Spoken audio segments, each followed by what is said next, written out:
Tamil Nadu Technology Hub, ITNT Hub, Department of Information Technology and Digital Services, Government of Tamil Nadu. We welcome you to the Anna Centenary Library for the historic first ever Innovate in Tamil Nadu IP Conclave.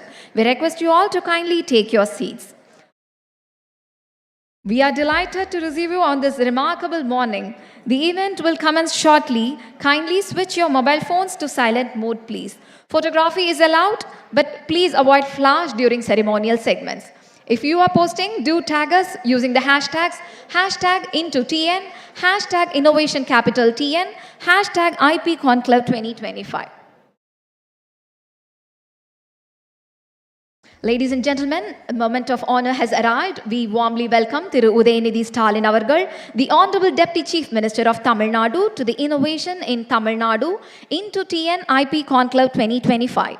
The Honorable Deputy Chief Minister is accompanied by Dr. Palanivel Thiagarajan, Honorable Minister of Information Technology and Digital Services, Thiru Dr. J. Jayaranjan, Vice Chairman, State Planning Commission, Thiru Brajendra Navneet IAS, Principal Secretary to Government Information Technology and Digital Services Department, Ms. Vanitha Venugopal, Chief Executive Officer, IT&T Hub. As we speak, the Honorable Deputy Chief Minister of Tamil Nadu, Thiru Udhayanidhi Stalin Avargal, is walking through the technology showcase curated specially for today. These exhibits represent the spirit of innovation and the power of Tamil Nadu's deep tech vision being catalyzed by the Tamil Nadu Technology Transfer Facilitation Center TNTTFC at ITNT Hub. This showcase is facilitated by the All India Council for Technical Education, AICTE. We have a list of innovation centers lined upon on these centers. First up, a machine to create edible sheets of sustainable packaging developed by Dr. Rajeshwari from Avinashi Lingam Institute of Women. The Honorable Deputy Chief Minister now engaged with the machine for making edible sheets for packaging industry. Honorable Deputy Chief Minister is now moving to the next stall. A safety innovation, SafeMate. SafeMate is being showcased. Honorable Deputy Chief Minister is now engaging with the SafeMate by Mr. Rutresh and Dr. Martin of Sri Manakula Vinayagar Engineering College.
Here comes healthcare marvel. The Honorable Deputy Chief Minister is now engaging with the Smart Eye High-Res Advanced Endoscopic Imaging System.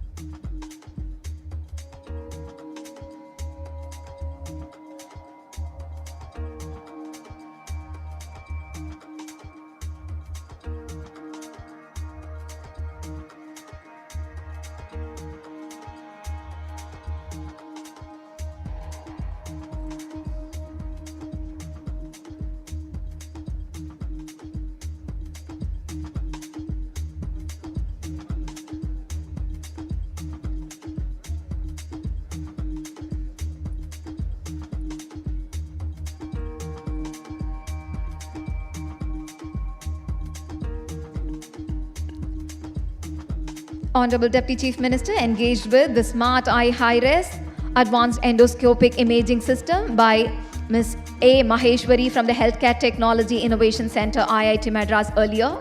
Also, the Honorable Deputy Chief Minister is going to interact with K. Vaishal Manu and Dr. Martin of Sri Manakula Vinayagar Engineering College as they will be presenting vSensex and Intelligent Sensing Innovation.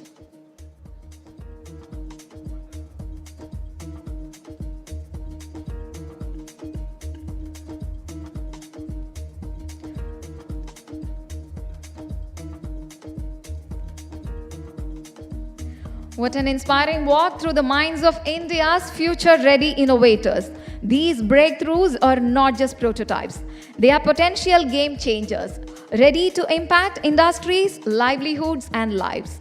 Let us give a warm round of applause as we rejoin the Honorable Deputy Chief Minister in the main hall for the next segment in a few moments.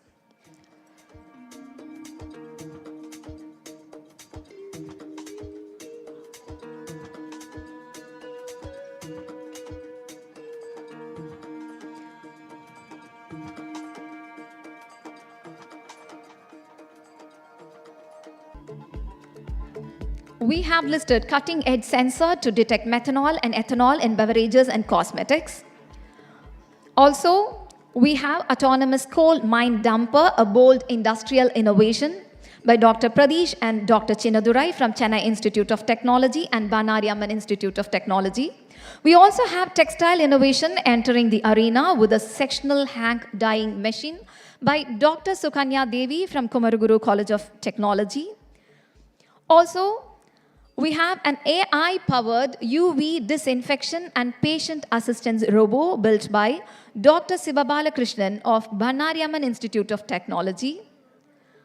Real-time AI autonomy robo for UV disinfection and patient assistance using edge device by Dr. Siva Balakrishnan of Banariamman Institute of Technology and Satyamangalam. Also, we have an amphibious crawler robo. An all-terrain innovation by Mr. Rajiv Govindan. The showcase has precision aquaculture with an IoT-enabled aqua boy. The Honorable Deputy Chief Minister engages with all these startups, with all these innovations. IoT-enabled aqua boy for precision aquaculture by Dr. Kanaga Chidambareshan of Whaletech Rangarajan, Dr. Shakuntala R&D Institute of Science and Technology. Also, Velur Institute of Technology is a sponsor stall for us. We have a breakthrough in fire safety. The Honorable Deputy Chief Minister engages with the flame retardant coating composition and a process for its preparation technology by Dr. Ishwaraya of SRM Institute of Science and Technology and Katangalatur.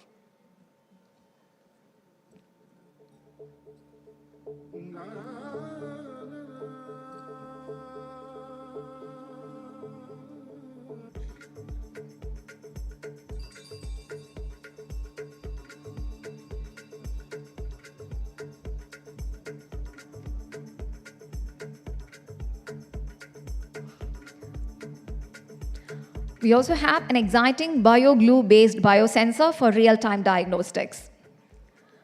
Tamil Nadu State Council for Science and Technology stalls, IP Clinic stalls by ecosystem partner, Kotak Mahindra Bank is a sponsor stall.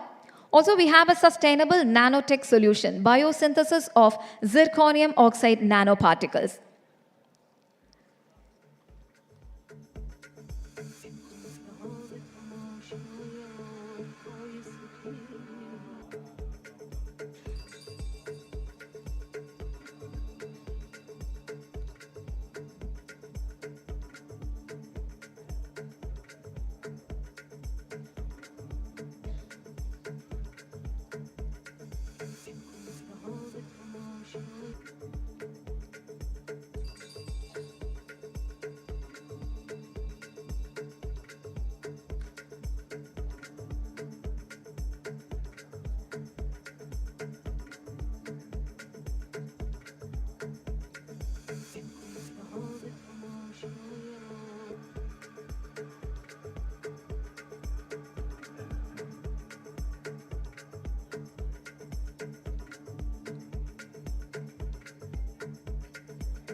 Honorable Deputy Chief Minister is now engaging with the sectional hank dyeing machine, Dr. Sukanya Devi of Kumaraguru College of Technology.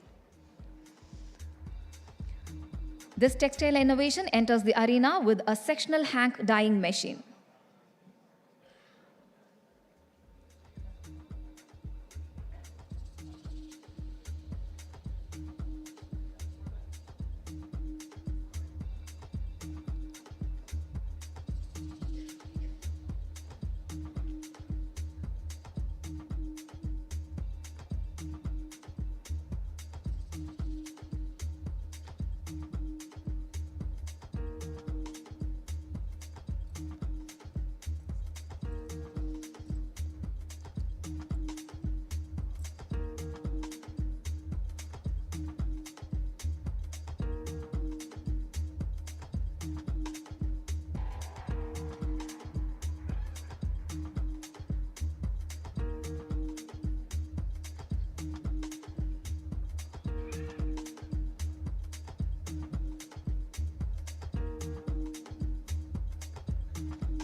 We now saw we had an AI-powered UV disinfection and patient assistance robot built by Dr. Siva Balakrishnan of Banari Amman Institute of Technology.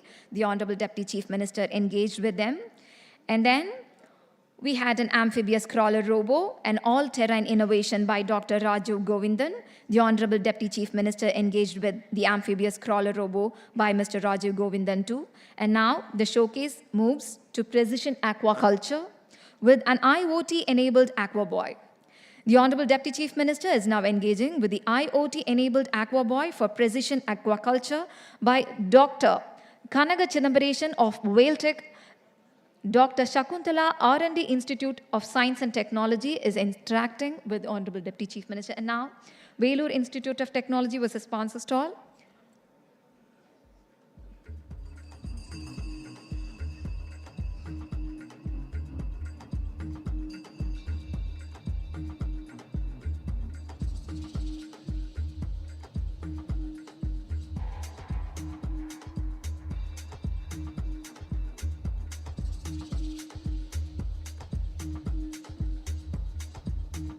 Honorable Deputy Chief Minister is now interacting with the representatives from Vellore Institute of Technology.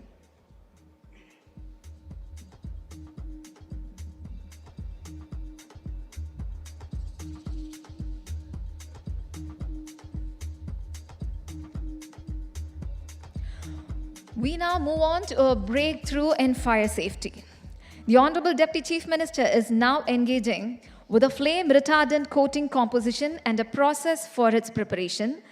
This technology is by Dr. Ishwaraya of SRM Institute of Science and Technology, Katankulattur.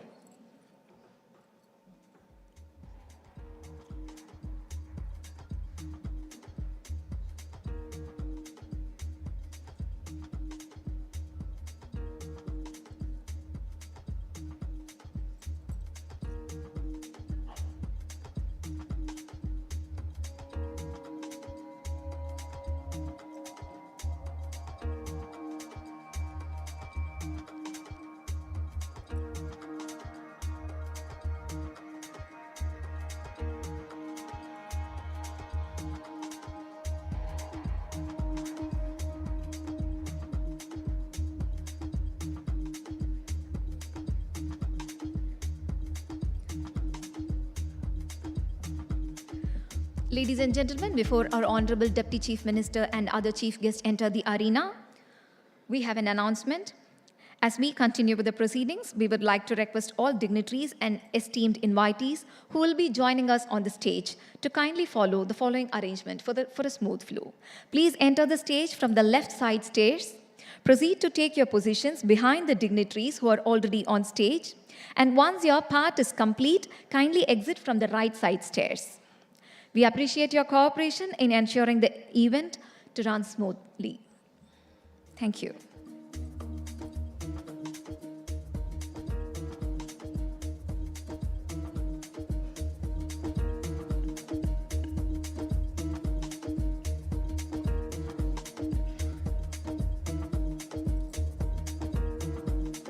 We have one more from SRM again, a hybrid panel structure for optimized structural performance, brought by Dr. Pradeep. The Honorable Deputy Chief Minister is now engaging with the hybrid panel structure by Dr. Pradeep of SRM Institute of Science and Technology, Kattankulattur.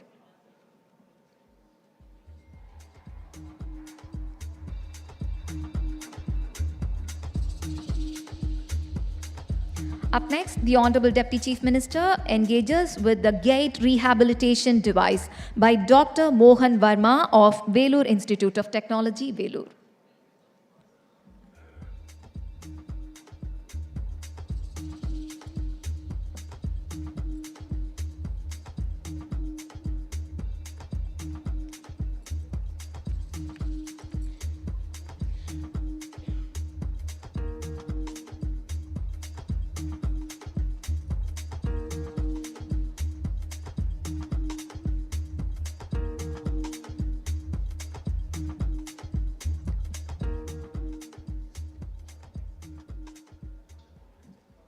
And now we have an exciting bioglue-based biosensor for real-time diagnostics. The Honorable Deputy Chief Minister is now engaging with the multi-purpose bioglue for electrochemical biosensor point-of-care diagnostics by Dr. Murugan Veerapandiyan of CSIR, Central Electrochemical Research Institute, Karaikudi.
And now, Honorable Deputy Chief Minister has moved on to the next stall. IP Clinic stall by Ecosystem Partner is a sponsor stall.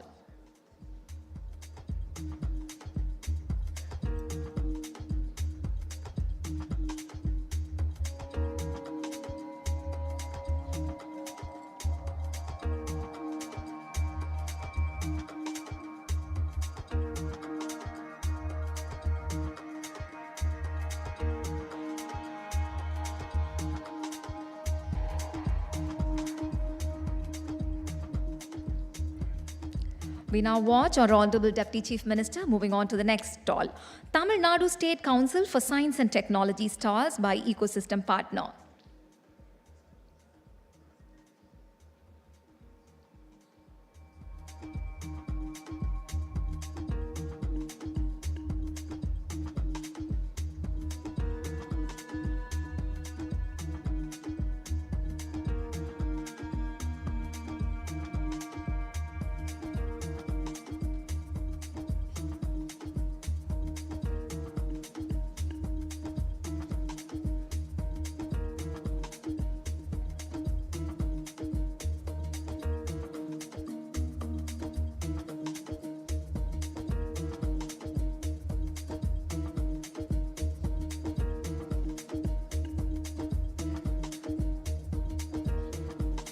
Kotak Mahindra Bank is again another sponsor stall. Next, we'll have a sustainable nanotech solution, biosynthesis of zirconium oxide nanoparticles. The Honorable Deputy Chief Minister will be engaging with the improved method of bacterial-mediated biosynthesis of zirconium oxide nanoparticle.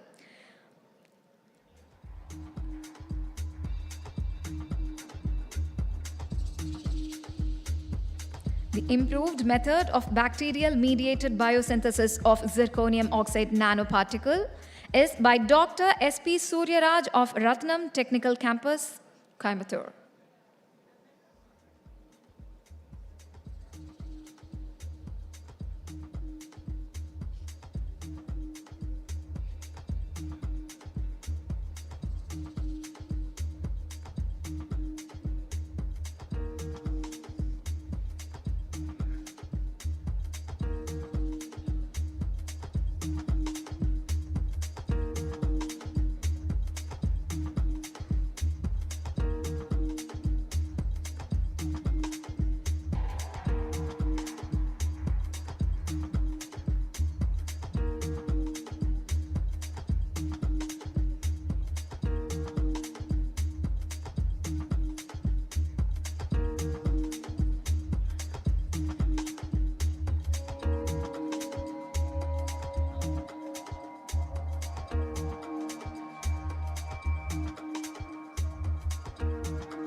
Finally, wrapping up this walkthrough, we have collaborative robots designed to monitor poultry health.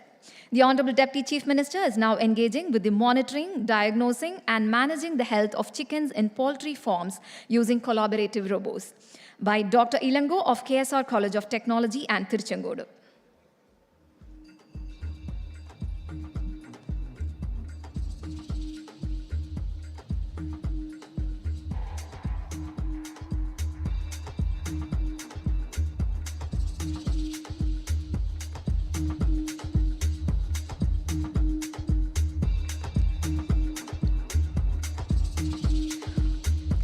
What an inspiring walk, ladies and gentlemen, through the minds of India's future-ready innovators.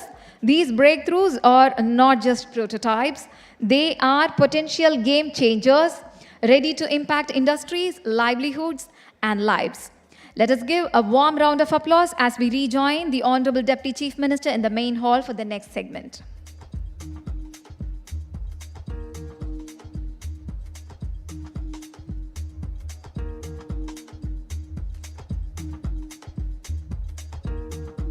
May I request all the participants to kindly be seated, please? In a few moments, we will have the pleasure of Honorable Deputy Chief Minister of Tamil Nadu entering the arena.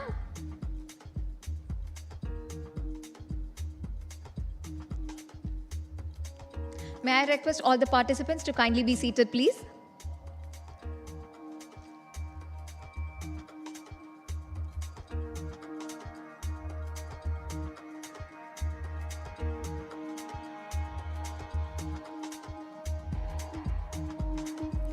In a few moments, we will be honored to welcome the dynamic and visionary chief guest of the day, Honorable Deputy Chief Minister of Tamil Nadu, Thiru Udhayanidhi Stalin avargal.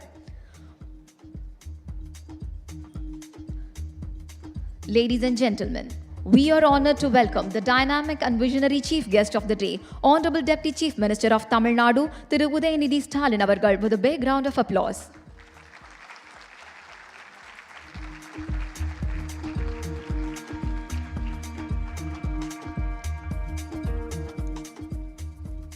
Also, I request the Honorable Minister of Information Technology and Digital Services, Executive Vice Chairman of State Planning Commission, Principal Secretary to Government Information Technology and Digital Services Department, CEO of IT&T Hub, Chairman and Managing Director of National Research Development Corporation, President Electronics Network, CEO IIT Madras Research Park, Managing Director AstraZeneca to join us on the dais, please. May I request all the dignitaries to kindly take their seats on the dais as we begin the formal proceedings of IN2TN IP Conclave 2025. A very good morning, ladies and gentlemen. On behalf of iTNT Hub and the Government of Tamil Nadu, it is my honor to welcome you to the first ever Innovate in Tamil Nadu IP Conclave IN2TN 2025. This landmark gathering is made possible with the invaluable support of our ecosystem partners, the World Intellectual Property Organization, Intellectual Property India, AICTE, and NASSCOM. And proudly sponsored by JPR University, Vellore Institute of Technology, Kotak Mahindra, and TVS Next. This IN2TN IP Conclave is more than a conference. It is a movement to position Tamil Nadu as the intellectual powerhouse of India. To commence the event, may I request students from Tamil Nadu Government Music College, Chennai to sing the Tamil Thai Vaalthu. Request everyone to kindly rise for the Tamil Thai Vaalthu.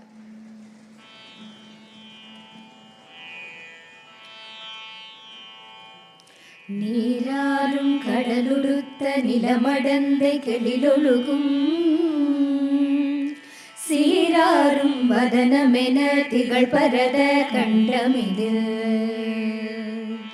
தெக்கணமும் அதில் சிறந்த திராவிடனல் திருநாடும் தக்க சிறு பிறை நுதலும் தரித்தனரும் திலகமுமே அத்திலக வாசனை போல் அனைத்துலகும் இன்பமுற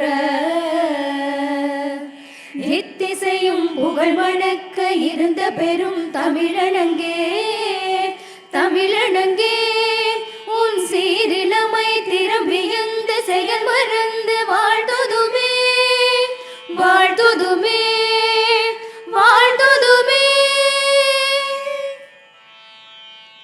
Request you all to kindly be seated, please.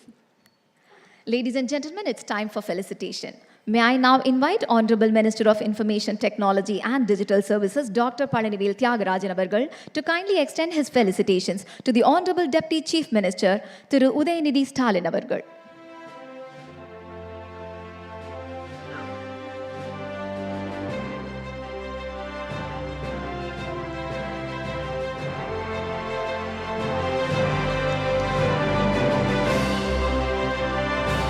Now invite the Chief Executive Officer of IT&T Hub, Ms. Vanitha Venugopal, to graciously felicitate the Honorable Minister of Information Technology and Digital Services.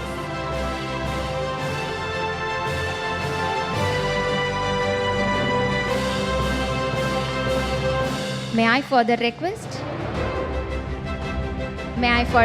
Chief Executive Officer of IT&T Hub to graciously felicitate the Principal Secretary to Government, Information Technology and Digital Services Department.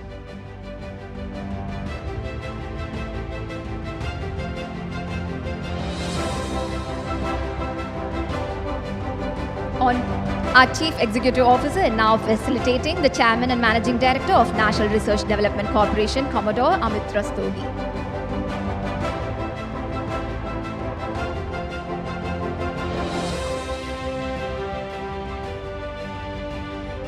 request the Chief Executive Officer to extend her felicitations to Mr. Josh Folger, President, Electronics Network.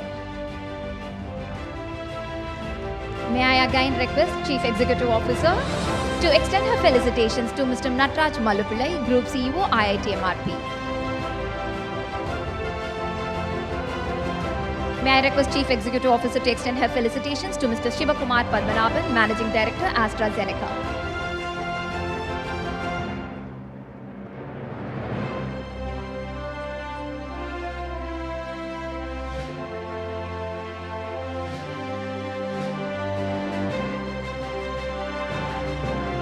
May I request Chief Executive Officer is now felicitating Dr.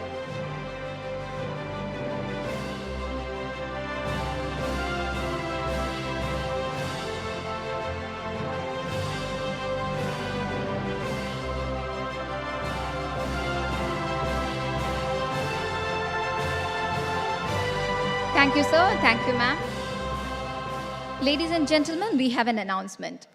In support of the Honorable Chief Minister's vision for a greener and cleaner Tamil Nadu, the IT&T Hub is proud to contribute to the march towards a sustainable future. As a token of this commitment, all speakers of the day will be honored with the Certificate of Appreciation. Each certificate symbolizes our pledge to plant and nurture a sapling of a native tree species on their behalf. Details of the plantation and its progress will be duly shared with the respective speakers. May I now invite Thiru Brajendra Navneet IAS, Principal Secretary to Government, Information Technology and Digital Services Department, to deliver the welcome address.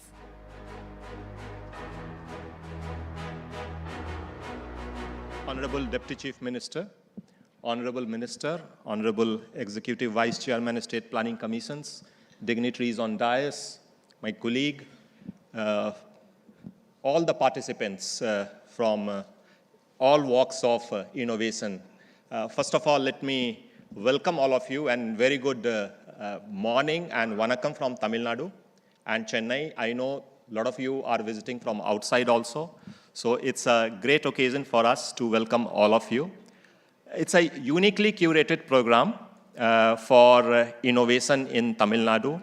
This is our first attempt in Tamil Nadu to bring, if I may say, 4 eyes together. Generally, we work with 2 eyes. Here, 4 eyes are together, which is innovators, institutions, investors, and industrialists. So I see among the large gathering, as well as the whole day program, we have tried to bring all these 4 people together. And it is a small beginning, but I can promise you that we will very carefully note down the takeaways from the day's proceedings, and we will come up with a very solid work plan for which all the startups, all the researchers will look forward towards in the form of innovations to monetizations, and that way they can lead Tamil Nadu into becoming a real knowledge economy. So once again, welcome all of you and looking forward towards the day's proceedings. Thank you.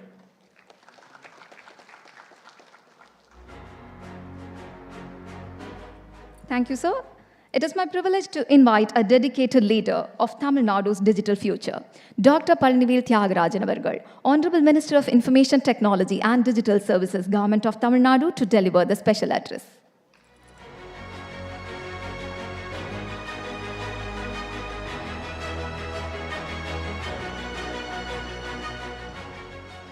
Good morning to everybody, and let me begin by extending a warm welcome to our chief guest, the Honorable Deputy Chief Minister of Tamil Nadu, who continues to give us all encouragement. He's also the Minister for Sports and Youth Welfare, Special Programs Implementation. So he was gracious enough to accept our invitation as soon as we asked him to come today, because this is so much about youth and new ideas. I also want to welcome and acknowledge my good friend, Dr. Jayaranjan, the Vice Chairman of the State Planning Commission, Commodore Amit Rastogi, the Chairman and Managing Director of the National Research Development Corporation, my own Secretary, Principal Secretary, Thiru Brajendra Navneet, Mr. Josh Folger, the President, Electronics of Zetwork, Thiru Sivakumar Padmanabhan, the Managing Director of the AstraZeneca Center here, Ms. Manita Venugopal, the CEO, And last but not least, my fellow REC alumnus, NIT alumnus, Thiru Malapule, the group CEO of IIT Madras Research Park on the stage. And then I see so many dignitaries, so many CEOs, so many university chancellors, vice chancellors, heads of innovation centers here. Thank you all for coming. Thank you for gracing this occasion. It is a moment of deep satisfaction for me because this is something I announced almost a year ago in the budget session of the government of the Tamil Nadu Assembly. And we have worked long and hard to try and put it together. Our ambition is very clear. We have said it multiple times. The Chief Minister has focused on growth and scale across the state. But for a state that focused on social justice and education as the means to progress going back almost or more than a century, the great pride we have is that we are about 6% of the population, about 10% of the economy, almost 20% of the educational institutions in the top ranks, almost 20% of the graduates in STEM around the country, and in fact, almost 20% of the patents that are filed, I think around 17% of the patents that are filed in India. So we have consistently shown that an inclusive approach with participation of all delivers superior outcomes, at least in terms of education, innovation, research, patents. What we aim to do through first the establishment of the IT&T hub a couple of years ago, and then events like this, is to find ways to leverage that research, leverage that innovation, those ideas, into commercial outcomes, into new companies.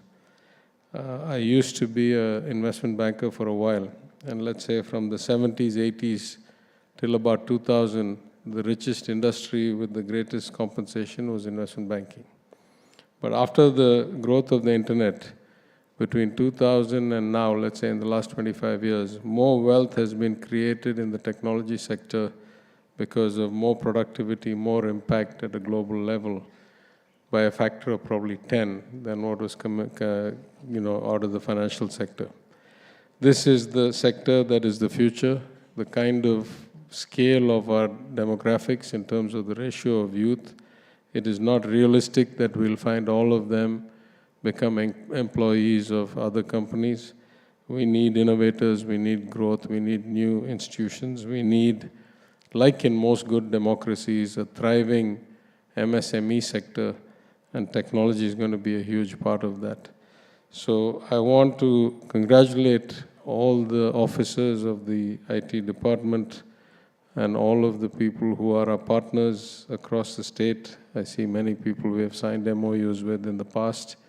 I'm sure we're going to sign some more in the future, including today. But our future is going to be determined by, first, creative ideas, and second, how we can find ways to implement those ideas, primarily for the sake of growth and development and progress and job creation. But as I saw today when we were walking around, so many of these are applicable to the government, to public society, to the improvement of citizens' lives. So I hope that today will be an opportunity to create a lot of interchanges, a lot of relationships.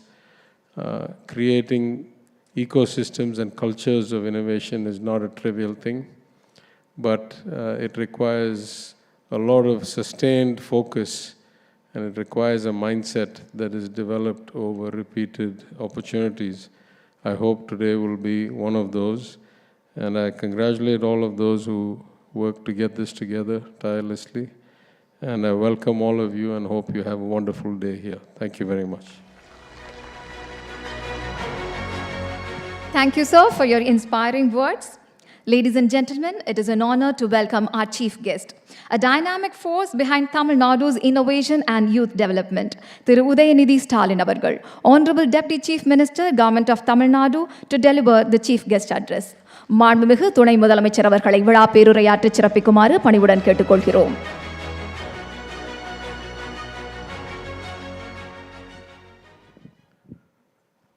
Dr. Palnivel Thiagarajan, Honorable Minister for Information Technology and Digital Services, Dr. Jayaranjan, Vice Chairman of State Planning Commission, Commodore Amit Rastogi, Chairman and Managing Director, National Research Development Corporation, Thiru Brajendranath Namnit IAS, the Principal Secretary, IT and Digital Services Department, Dr. Karthik AN IAS, MD of ELCOT, Mr. Josh Folger, President, Electronics and Zetwork, Mr. Nat Mallupillai, Group CEO of IIT Madras Research Park, Ms. Vanitha Venugopal, CEO, iTNT Hub, Mr. Sivakumar Padmanabhan, Managing Director and Head of Global Innovations and Technology Center, AstraZeneca India Private Limited, Thiru Suresh Samandam, CEO of KISFLO, Dr. Regina, Chancellor of JPR University, and to all our esteemed guests here,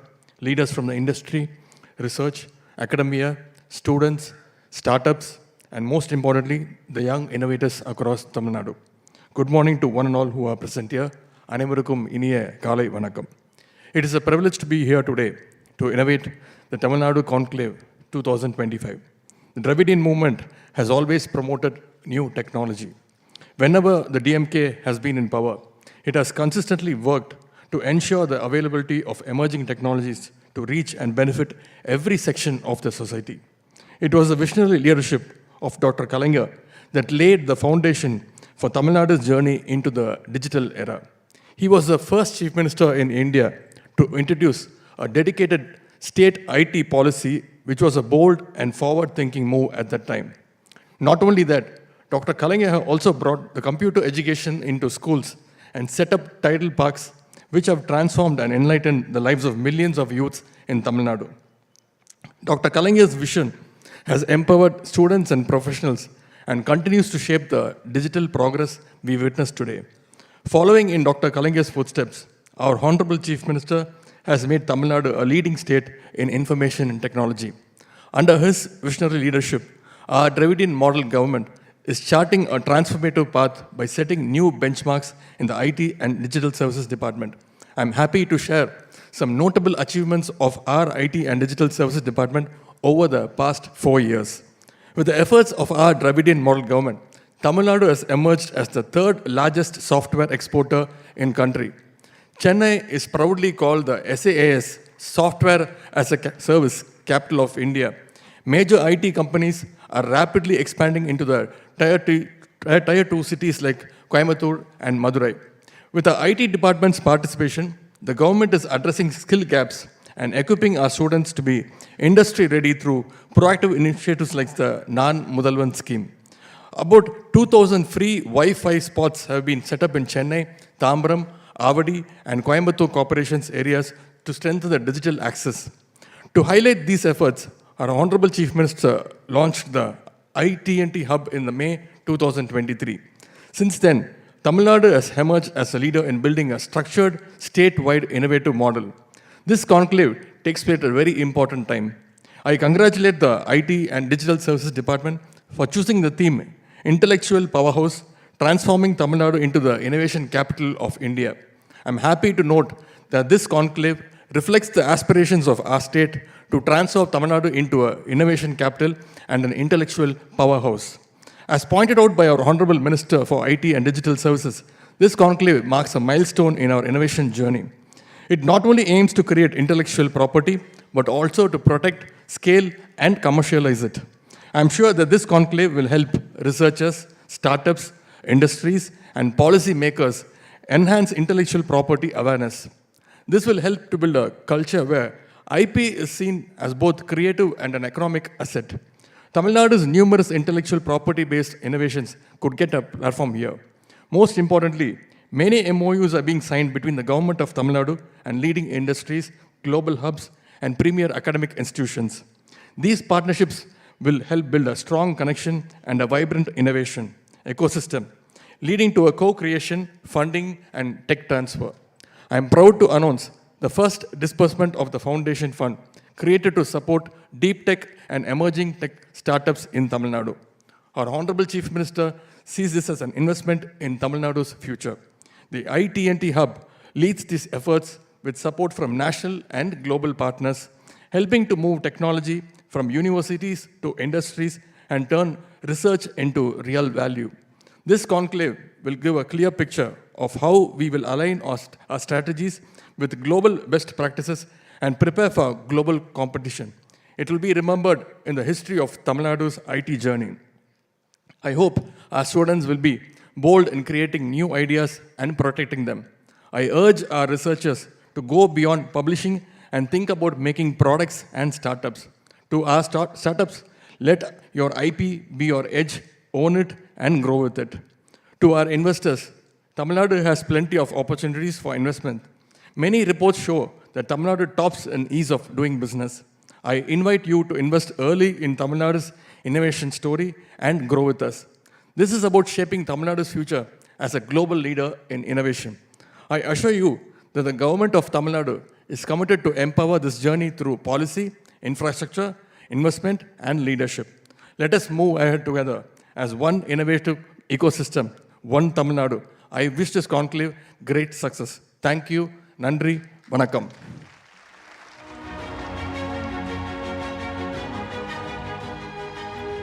Thank you, sir, for your powerful message of Tamil Nadu's IT journey. We will now play a short video highlighting the vision and impact of IT&T Hub's dynamic initiatives to strengthen the innovation and IP ecosystem of Tamil Nadu.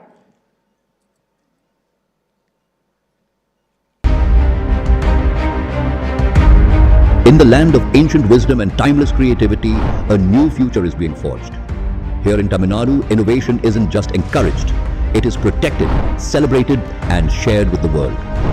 Guided by the visionary leadership of our Honorable Chief Minister Thiru M.K. Stalin, Tamil Nadu is building a $1 trillion economy powered by innovation and intellectual property. At the forefront of this transformation stands Tamil Nadu Technology Hub, iTNT, the first of its kind. Innovation hub for deep and emerging technologies, quoted as Model Hub by the India's Principal Scientific Advisor's Office, launched with support from the Ministry of Electronics and Information Technology, Government of India, Government of Tamil Nadu, and industry leaders. iTNT Hub empowers researchers, startups, and industries to tackle the challenges of tomorrow with today's innovation. To begin this collaboration, a unified platform was launched by the Honorable Deputy Chief Minister Thiru Udhayanidhi Stalin, Jigsaw, a launchpad that unites academia, startups, industry, and investors to accelerate IP creation, commercialization, and global impact. Through iTNT's flagship program, Beacon, an idea validation bootcamp, Pathfinder, incubation cohort, and iAccelerate acceleration program, iTNT Hub empowers deep tech innovators to be part of this thriving collaborative ecosystem that accelerates cutting-edge breakthrough. Tamil Nadu's Technology Hub, in collaboration with World Intellectual Property Organization, WIPO, and backed by the state government, empowers researchers and IP holders with strategic IP insights through its newly inaugurated Technology Transfer Office. நான் product development பண்ணிருக்கேன், அதுக்கான patent file பண்ணியிருக்கேன்.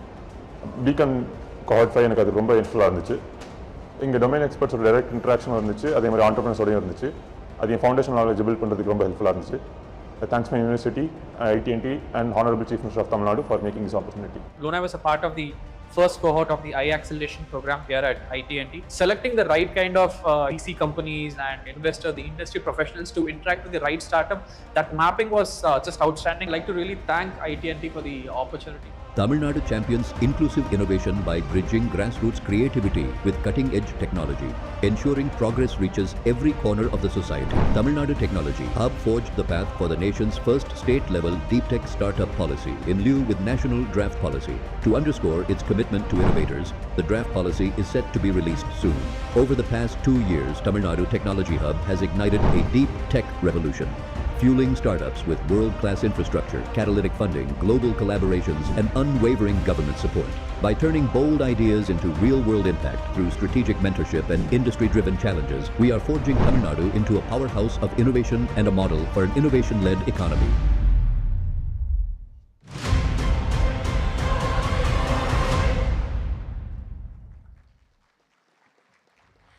With the spirit of innovation and collaboration, we now commence the Technology Transfer Facilitation segment, where promising research meets real-world industry applications.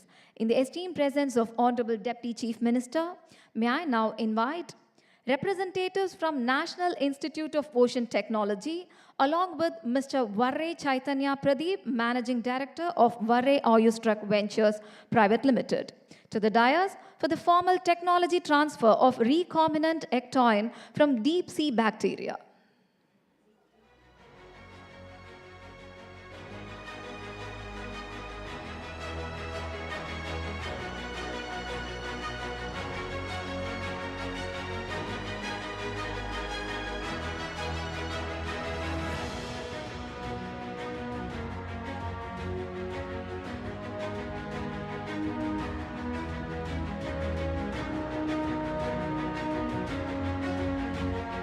May I request the dignitaries on the stage to kindly join them for a group photograph, please?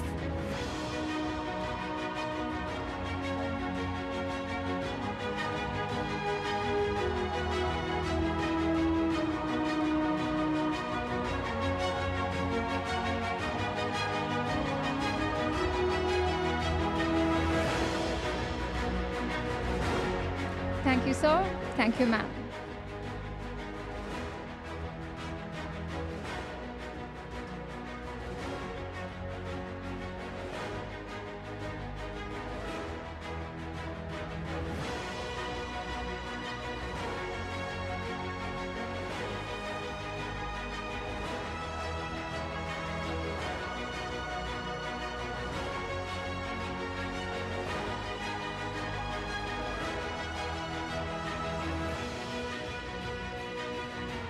Thank you, sir. Thank you, ma'am. May I now invite Dr. M.A. Bhagyaveni, Professor, Department of Electronics and Communication Engineering, College of Engineering, Guindy, and Mr. Sri Prakash Radhakrishnan, Chief Executive Officer and Founder, Acme India Medical Drones Private Limited, to the dais for this technology transfer of her innovation titled Medical Drone with Data Communication Enabled Flight Controller for Real-Time Tracking.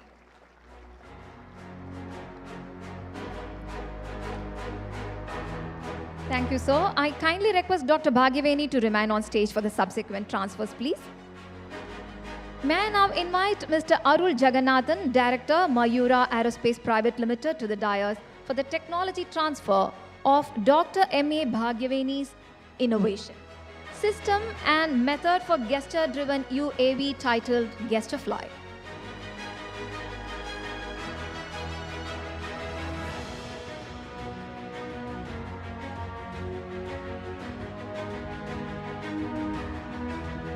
Thank you, sir.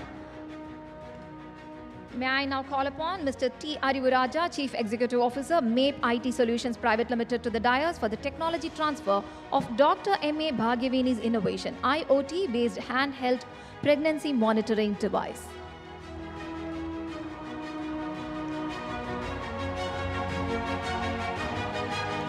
Thank you to our esteemed researchers and industry representatives.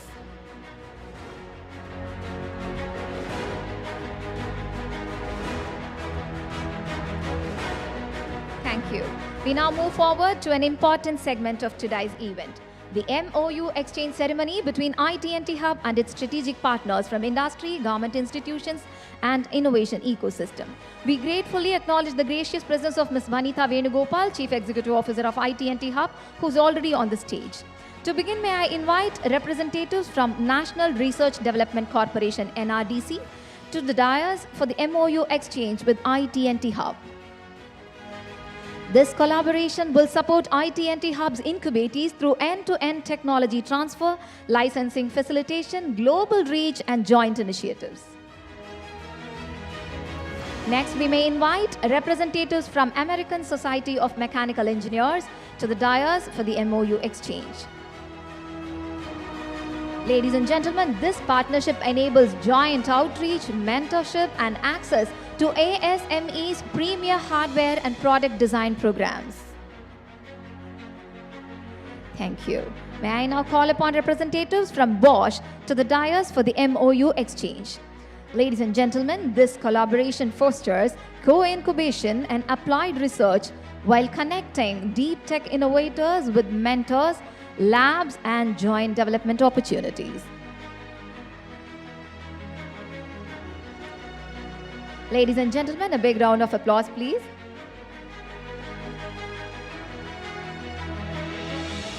Thank you. May I now invite representatives from Center for Development of Advanced Computing, CDAC, to the dais for the MOU exchange.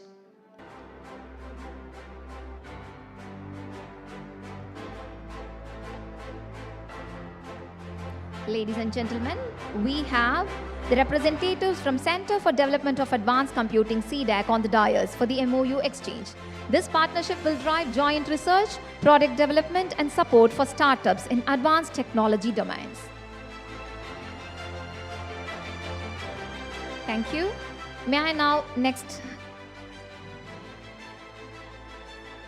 Thank you. May I now invite Indian Science, Technology and Engineering Facilities Map, ISTEM, to the dais for the MOU exchange. Ladies and gentlemen, this collaboration promotes innovation and research through strategic partnership and shared infrastructure. Thank you to all our MOU partners for joining hands with IT&T Hub in this exciting journey towards innovation and impact. May I kindly request the dignitaries on stage to kindly take their seats as we move into the next segment.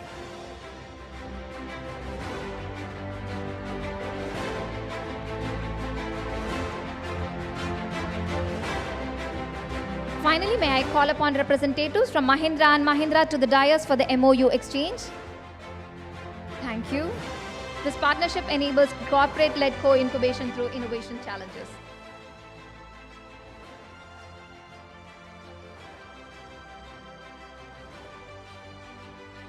We now move on to the next important segment of this morning, the letter of intent presentation by the distinguished legal partners of Tamil Nadu Technology Transfer Facilitation Center.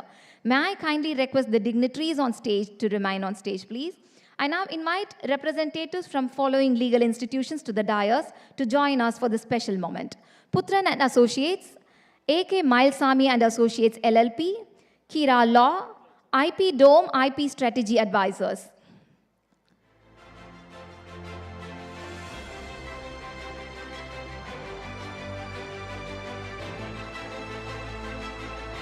Ladies and gentlemen, this photograph marks a significant collaboration uniting legal vision and government leadership to enable seamless technology transfer in Tamil Nadu. Let's have a round of applause to honor these partners who will play a crucial role in safeguarding innovation and enabling technology transfer across the state. Thank you to all our LOI partners for your valuable support. You may now kindly take your seats, please.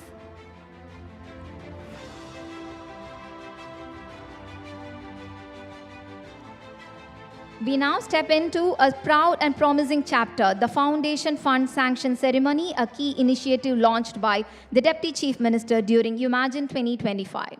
This fund aims to empower cutting-edge startups from Tamil Nadu, working in deep tech and emerging technology domains. These ventures, incubated at IT&T Hub, are shaping the future with bold ideas and scalable solutions. May I now respectfully request the Honorable Deputy Chief Minister of Tamil Nadu to present the foundation fund checks to the selected startups. Let's cheer for the trailblazers who are transforming ideas into impact.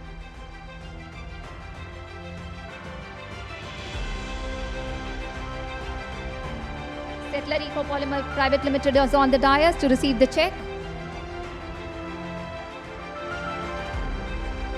May I now invite Space Tug Private Limited to receive their check next. Space Tug is building a satellite network to tackle space debris, enabling safe and sustainable space operations. Now call upon Likhan Clean Cell Innovations Private Limited. This promising startup is developing eco-friendly aluminium batteries, a safe and sustainable alternative to lithium-ion solutions. Kudos to the team inviting our next innovation center, Acrofluidic Innovation Private Limited, to the dais. Acrofluidics lab-on-chip technology enables non-invasive rapid cancer detection, making healthcare more accessible and precise. Congratulations, team. Last but certainly not least, may I invite IM Robotics Private Limited to receive their check. IM Robotics is revolutionizing surgery with SurgiCort, India's first precision robotic handheld surgical device for minimally invasive procedures. Well done, team. You may kindly take your seats.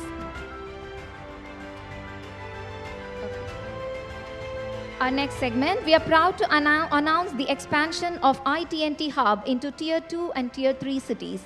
As a first step, we welcome the Government College of Technology, Coimbatore, for an MOU exchange with iTNT Hub.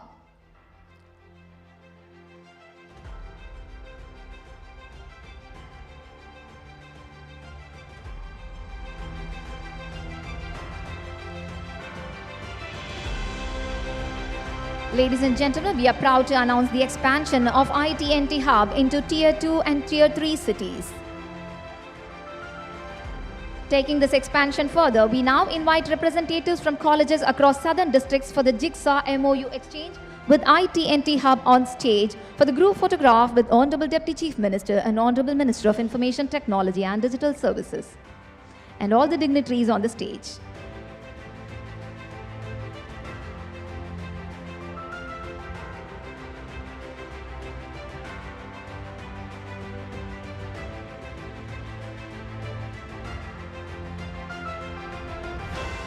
Ladies and gentlemen, it's time to celebrate our emerging innovators. Let's celebrate with a big round of applause. They are presented with graduation certificates.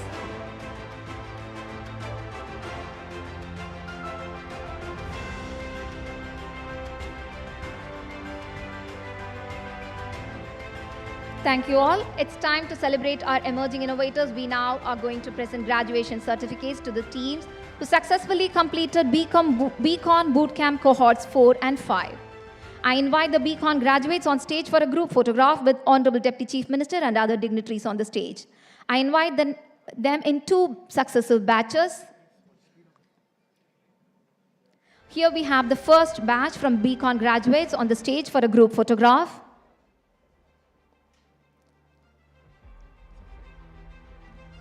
Ladies and gentlemen, let's cheer them up with a big round of applause.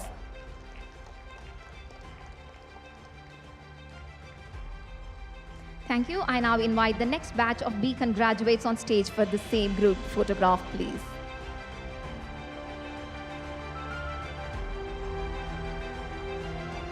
Honorable Deputy Chief Minister is congratulating all the participants of the Beacon Bootcamp.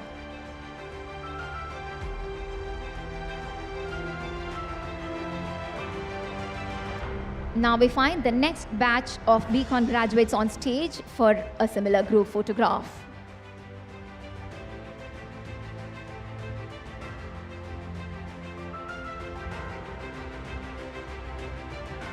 Ladies and gentlemen, they deserve a big round of applause.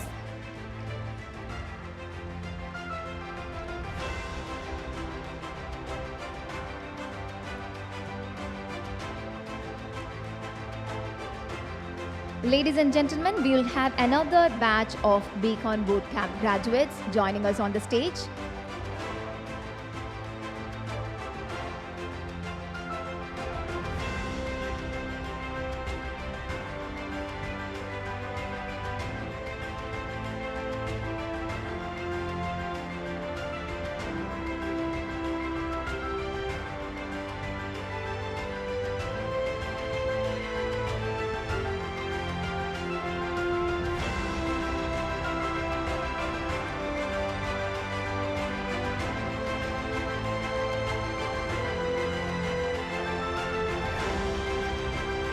We would like to extend our gesture with a big round of applause.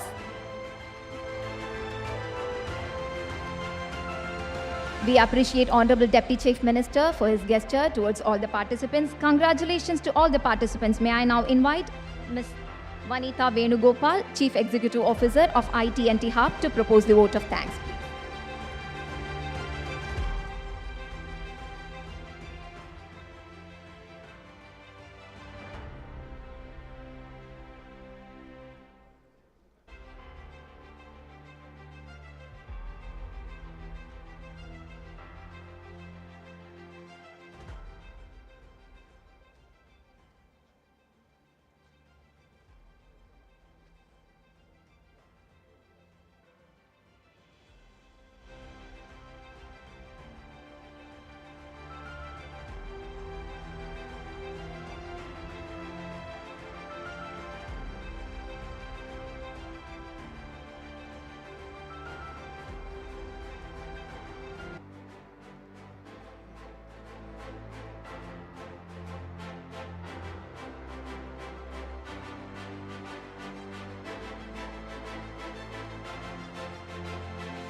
Ladies and gentlemen, before we move on to the vote of thanks, we would like to take a group photograph with the Pathfinder.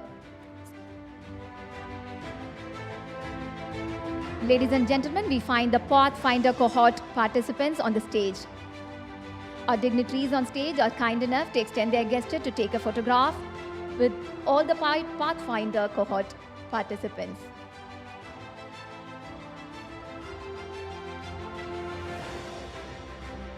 Ladies and gentlemen, we witness Honorable Deputy Chief Minister and Minister of Information Technology and Digital Services extending their warm gesture to all the participants. Ladies and gentlemen, we now move on to the vote of thanks session proposed by Ms. Vanitha Venugopal, Chief Executive. Ellarukkum Kale Vanakkam. It is my honor today to deliver this vote of thanks in behalf of IT&T Hub and the Department of Information Technology and Digital Services. First and foremost, I extend our deepest gratitude to our Honorable Chief Minister Thiru Stalin for his visionary leadership in building the future-ready Tamil Nadu.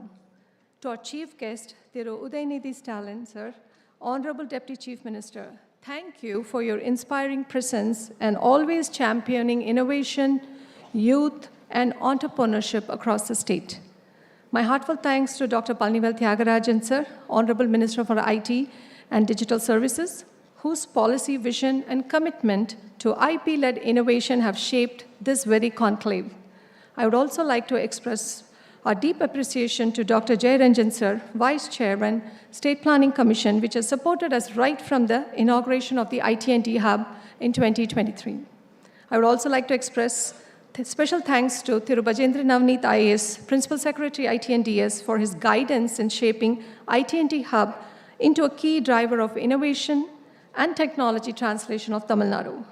I also sincerely thank my collaborators here, Commodore Amit Rastrogi, CMD, NRDC, Mr. Josh Folger, President, Electronics ZWork, Thiru Shivakumar Padmanabhan, Managing Director, AstraZeneca, Mr. Natarajan Malupillai, Group CEO, IIT Madras Research Park, for their valuable partnership, unwavering support in advancing Tamil Nadu's deep tech innovation and startup ecosystem.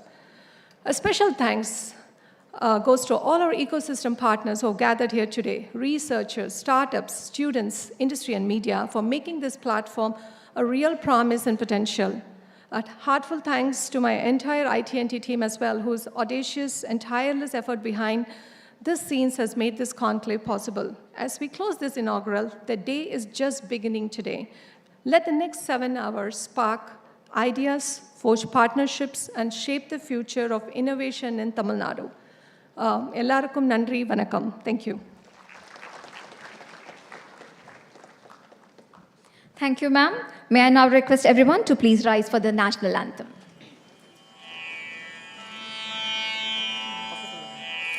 जनगण मन अतिनायक जय हे भारत भाग्य विधाता पंजाब सिंध गुजरात मराठा द्राविड उत्कल बंगा विंध्य हिमाचल यमुना गंगा उच्चल जलति तरंगा तव शुभ नामे जाहे तव शुभ आशीष माहे गाहे तव जय गाथा जनगण मंगलदायक जय हे भारत भाग्य विधाता जय हे जय हे जय हे जय जय जय जय हे.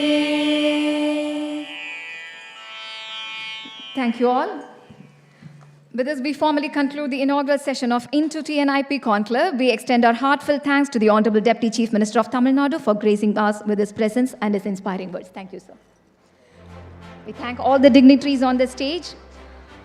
As the Honorable Deputy Chief Minister and other dignitaries are now departing the venue, we request all the delegates and special invitees to kindly remain seated as we seamlessly transition into the next set of high-impact sessions lined up for the day.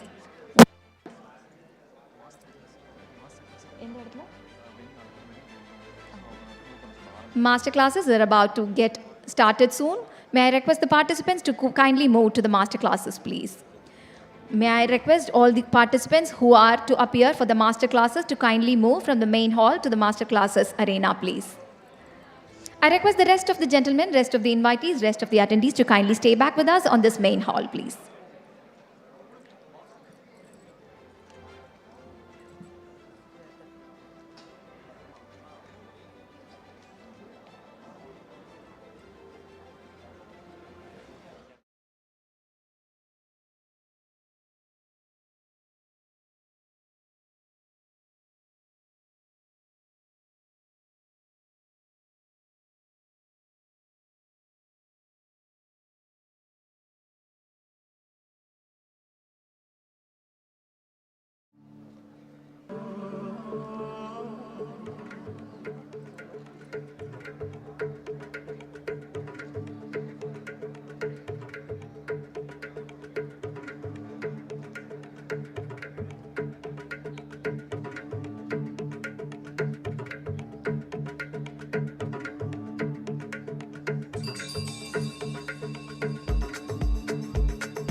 Ladies and gentlemen, I request you all to kindly keep seated as we proceed to the action-packed sessions of the day. Next up, we have expert sessions, panel discussions, and fireside chats.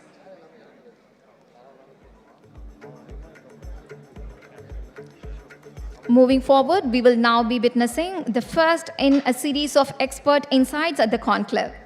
I invite Ms. Debjani Ghosh, distinguished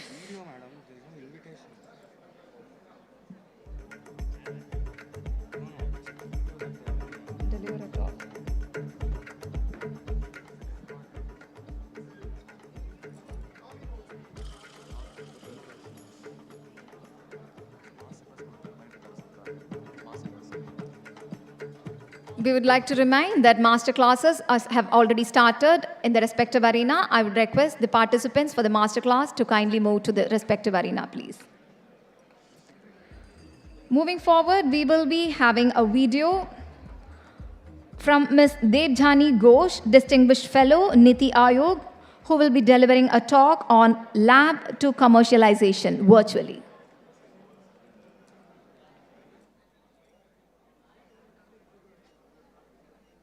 Good morning, and thank you very much to the team at IT&T Hub for the very kind invitation to this conference. You know, the theme of today's conference, Intellectual Powerhouse, Transforming Tamil Nadu into the Innovation Capital of India, couldn't be more timely. Today, knowledge and intellectual property are not just the currency of competitiveness, but they are the very foundation of economic growth and even frontline of national security. I think a country's capacity for innovation is now the single biggest factor shaping its place in the global order. In today's world, your ability to create, to adapt, and to lead in technology, especially frontier technologies, determines your position in the geopolitical race. For India, building a world-class innovation ecosystem, building world-class innovation capabilities, I don't think these are any more negotiable for us. They have become a tremendously important strategic imperative. I would say they have become today a must-do for the country. As we chart our roadmap towards becoming Viksit Bharat, we have to first become a true innovation powerhouse. And in that journey, as we figure out how to navigate the journey, there are three facts that I want to highlight. I think all of these three are going to be extremely important in how we shape this journey and how we build our competitive advantage. First, the mindset, the R&D mindset.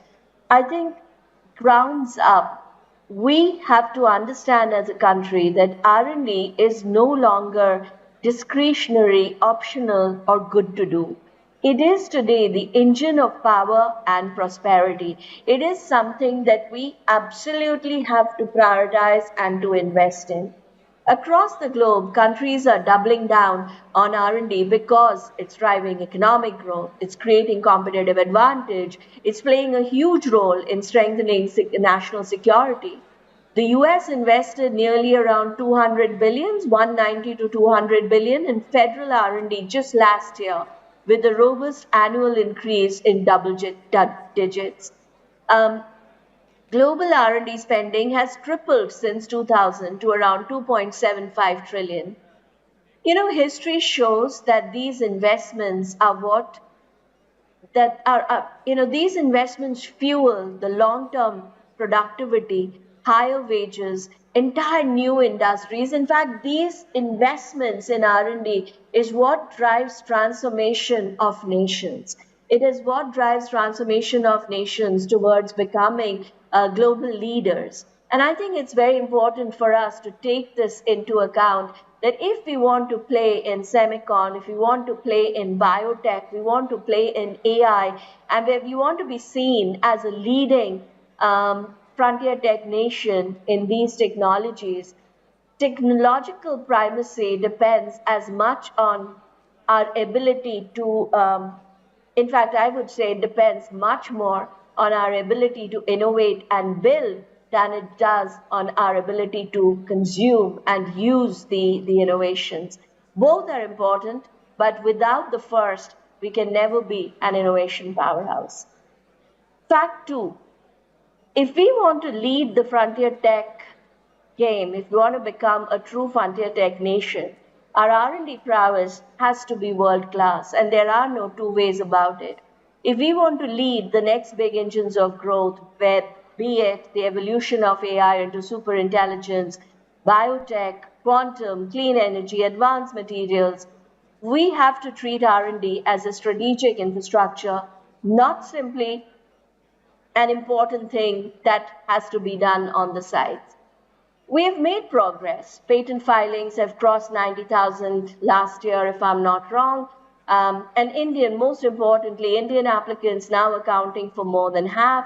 Research publications, the number of patents that we file have all gone up. We are now ranking 39 in the Global Innovation Index. But I think all of us will agree that there's still a long way to go. In fact, my dream is that by in the next 5 years, in 2030s, in the early 2030s, we see our R&D investment rise to a minimum of 2% by GDP, driving deep tech missions in critical areas like semicon, space, biotech, quantum, clean energy. And most importantly, it's not just about the number of patents and publications that we come out with, but the quality of our publications, the quality of their patents. I would love to see India in the top 10 list of the most cited publications. The fact today is that there are too few patents that become real products or successful companies. The valley of death between lab and market remains far too wide. And that brings me to the third point. To lead in innovation, we have to lead with impact, not just the numbers. And this means excelling in that lab to market translation. This is, I believe, the most critical process in R&D. It's what turns intellectual power into economic power. We must focus on quality by forging strong industry academia clusters where research institutes and companies co-develop solutions. We need robust tech transfer and licensing systems so that university innovations don't die on the shelf. They become real, they get to market. And commercialization has to stop becoming a bad word with academia. And I think one of the ways of doing it is to reward the right outcomes and not just the outputs. But measure success by how many products come out of the innovation, what kind of revenue gets generated, what kind of market share is won, the societal impact, and not just the number of patents or the number of publications alone.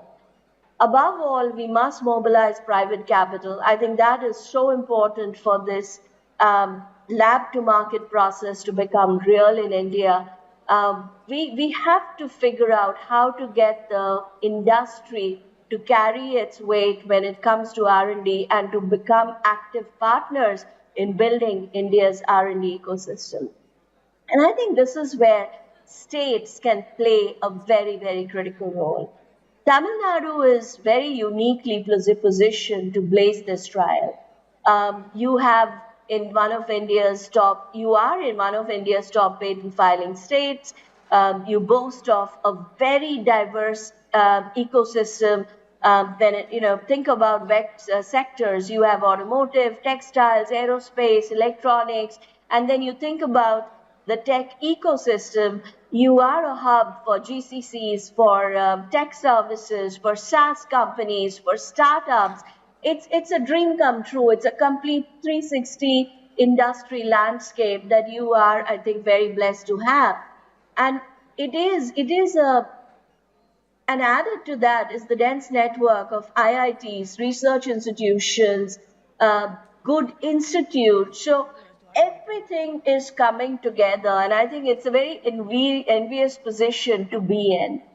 Now, I think the challenge is, how do you leverage these opportunities to show how a regional ecosystem can take research and development from lab to the world, turning ideas into global businesses. And it's not just about becoming India's innovation capital, but become a true global model that the rest of the world can look at.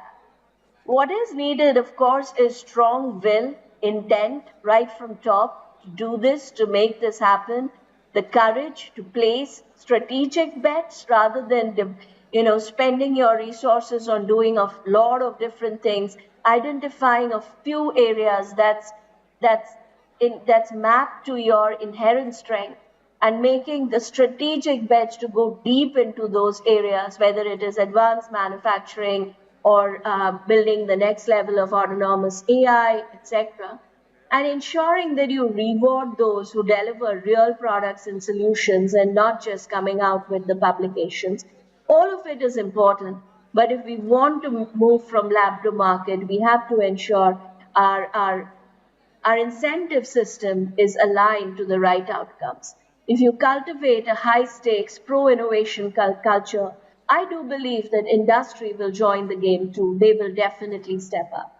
So I would love to see how the state, with its vibrant industry, startup, academia base, can lead this transformation and show how India can become a true intellectual power that delivers real impact at scale.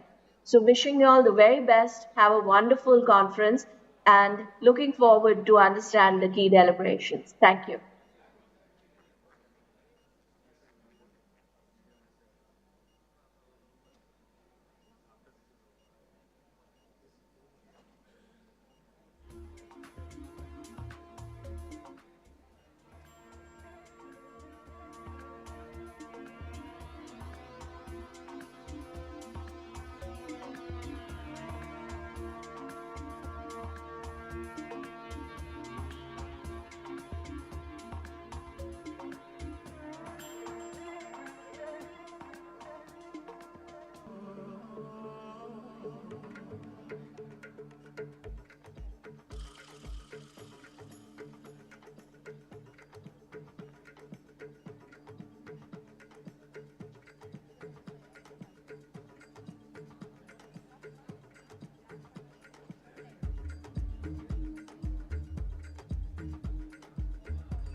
May I request you all to kindly take your seats, please?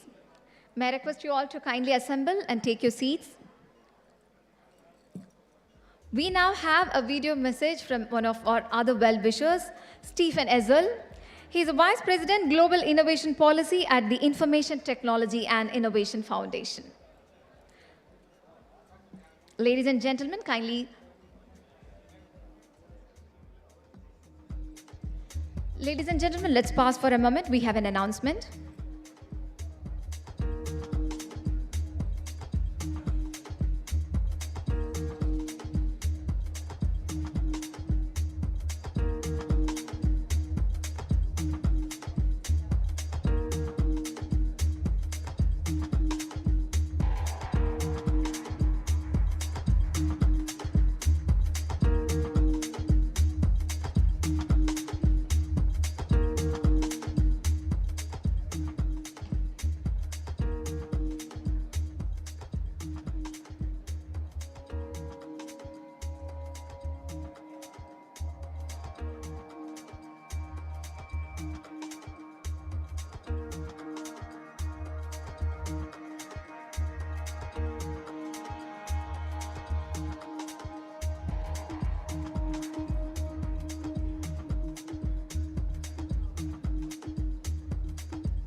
Ladies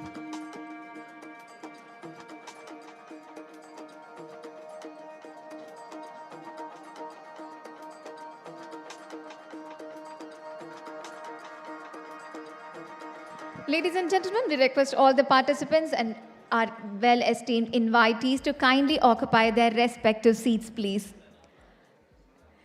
Ladies and gentlemen, we request our attendees, our valuable guests, invitees to kindly occupy their respective seats.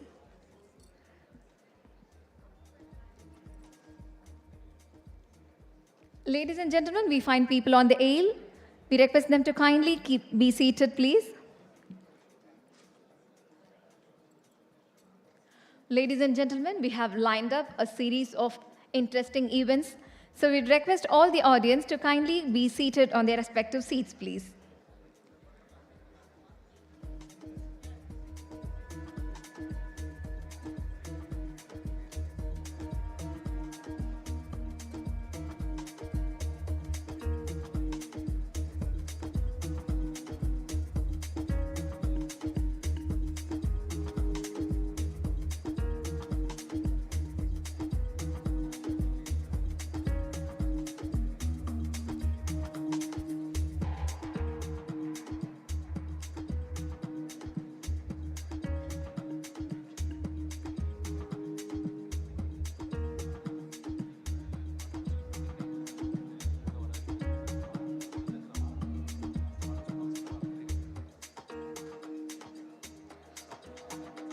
Ladies and gentlemen, the event will be started anytime sooner. May I request all the participants, all the invitees to kindly occupy their respective seats, please.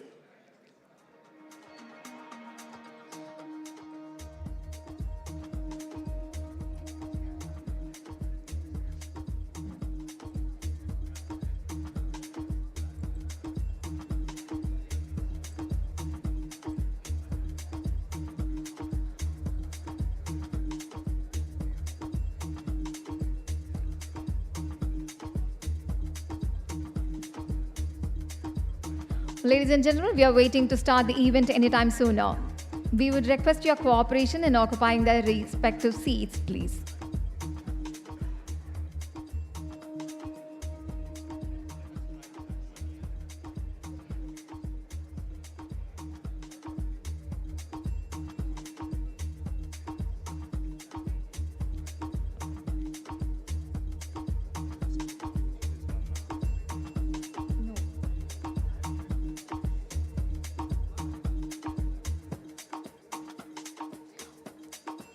Ladies and gentlemen, we have a list of expert sessions, panel discussions, fireside chats, and very interesting events lined up for the day.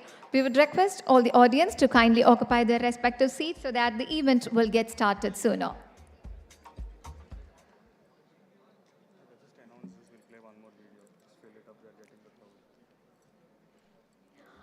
Ladies and gentlemen, we have an interesting video with one of our well-wishers, Stephen Easel, Vice President, Global Innovation Policy at the Information Technology and Innovation Foundation. We'll be playing a video message from him shortly. Well, good day, and thank you for the invitation to speak at the 2025 Innovate in Tamil Nadu IP Conclave on the topic of commercializing research, challenges, and opportunities. I'm Stephen Easel. I'm the Vice President for Global Innovation Policy at the Information Technology and Innovation Foundation, ITIF. We are a Washington, D.C.-based science and technology policy think tank with the mission of advocating for public policies, laws, and regulation that drive innovation-based economic growth in countries throughout the world. You know, in my work, I've had the fortunate opportunity to study the innovation ecosystems of countries around the world. And I've seen that what has truly made the United States innovation ecosystem the world's most distinctive is that we have succeeded like no other country has at turning our universities into engines of innovation. In fact, from 1996 to 2020, academic technology transfer out of US universities to the private sector has resulted in over 550,000 new invention disclosures, 140,000 patents, and 18,000 new startup companies formed.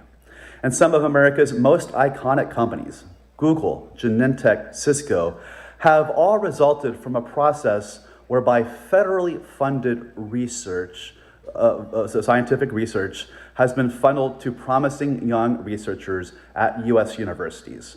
Through the Bayh-Dole Act, the universities can come to own the intellectual property and then license it out, often to small startup companies or to other research institutions. And it's through this process that many of America's greatest startups have been formed.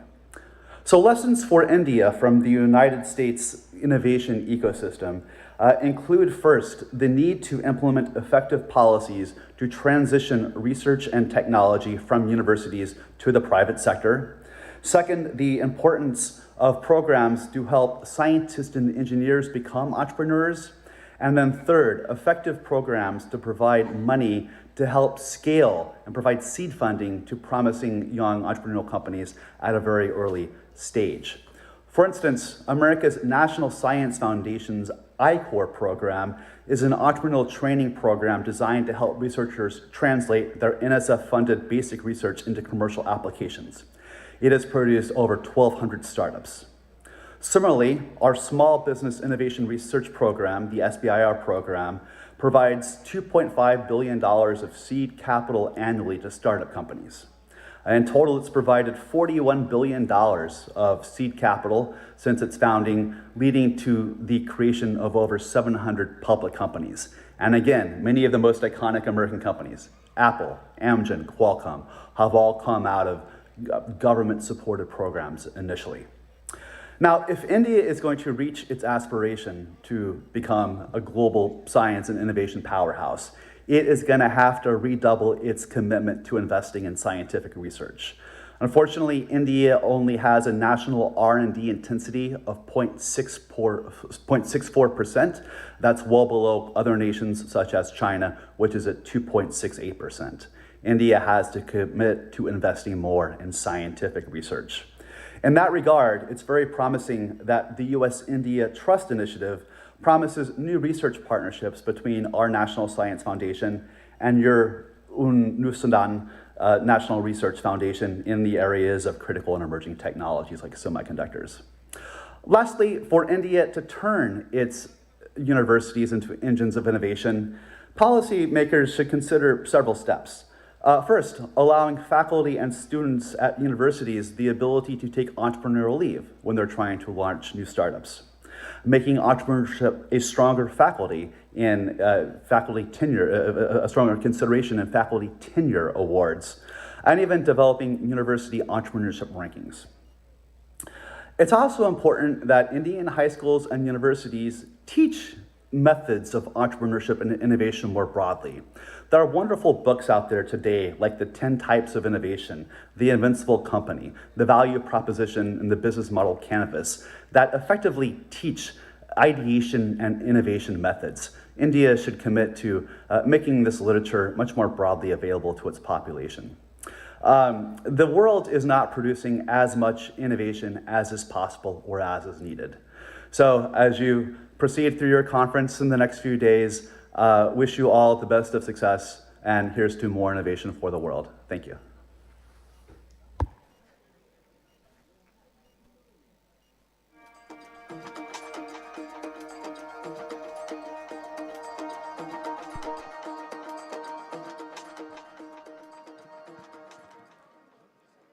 Thank you.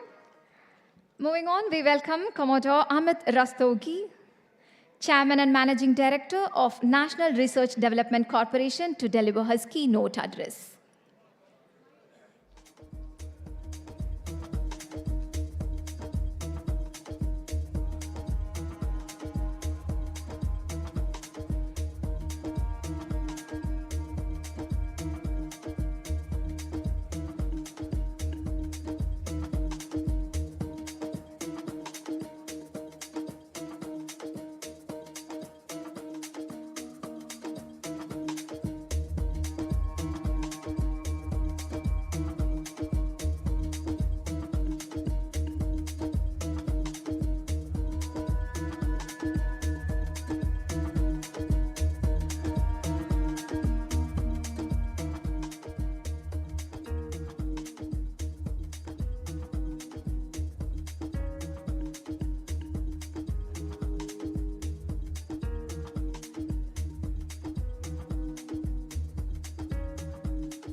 We start? Okay. I think I'll... A very good morning to all of you. Or should I say, yeah, it's about to be good afternoon. Honorable Principal Secretary IT and all stakeholders of this innovation ecosystem in the state of Tamil Nadu. A very, very good morning once again. It was indeed an honor and a privilege to be present today as part of this IPT&T's IP Conclave, a subject which is very, very dear to my heart, and our CEO, IT&T, having given us this opportunity, indeed very, very thankful to you that NRDC is present now as part of this ecosystem which you are building up in Chennai. It's indeed very heartening to see the huge presence of all stakeholders of innovation ecosystem. And in the context of that MOU exchange which has happened between NRDC and IT&T, it is incumbent on me to basically give you some idea regarding National Research Development Corporation, because we are a CPSE which was created in 1953, 70 years back, primarily for the business of technology commercialization. And with this legacy of the 70 years and the role of technology commercialization and IPR portfolio management, what we are doing under Department of Scientific Industrial Research and Ministry of Science and Technology, we are happy to be here to collaborate with IT&T and to take this mandate forward and to be able to contribute to this. So this is what we primarily do, and this is a cliche which we say that we must take the technology from lab to land. And everyone's effort is primarily this, whether a startup takes it from whatever R&D work he's doing to the market, or whether the research which is happening in a public funded research institute, and that goes to the market. So the effort is that the R&D must reach the society. Okay? So that is the effort what NRDC puts in this process of technology commercialization.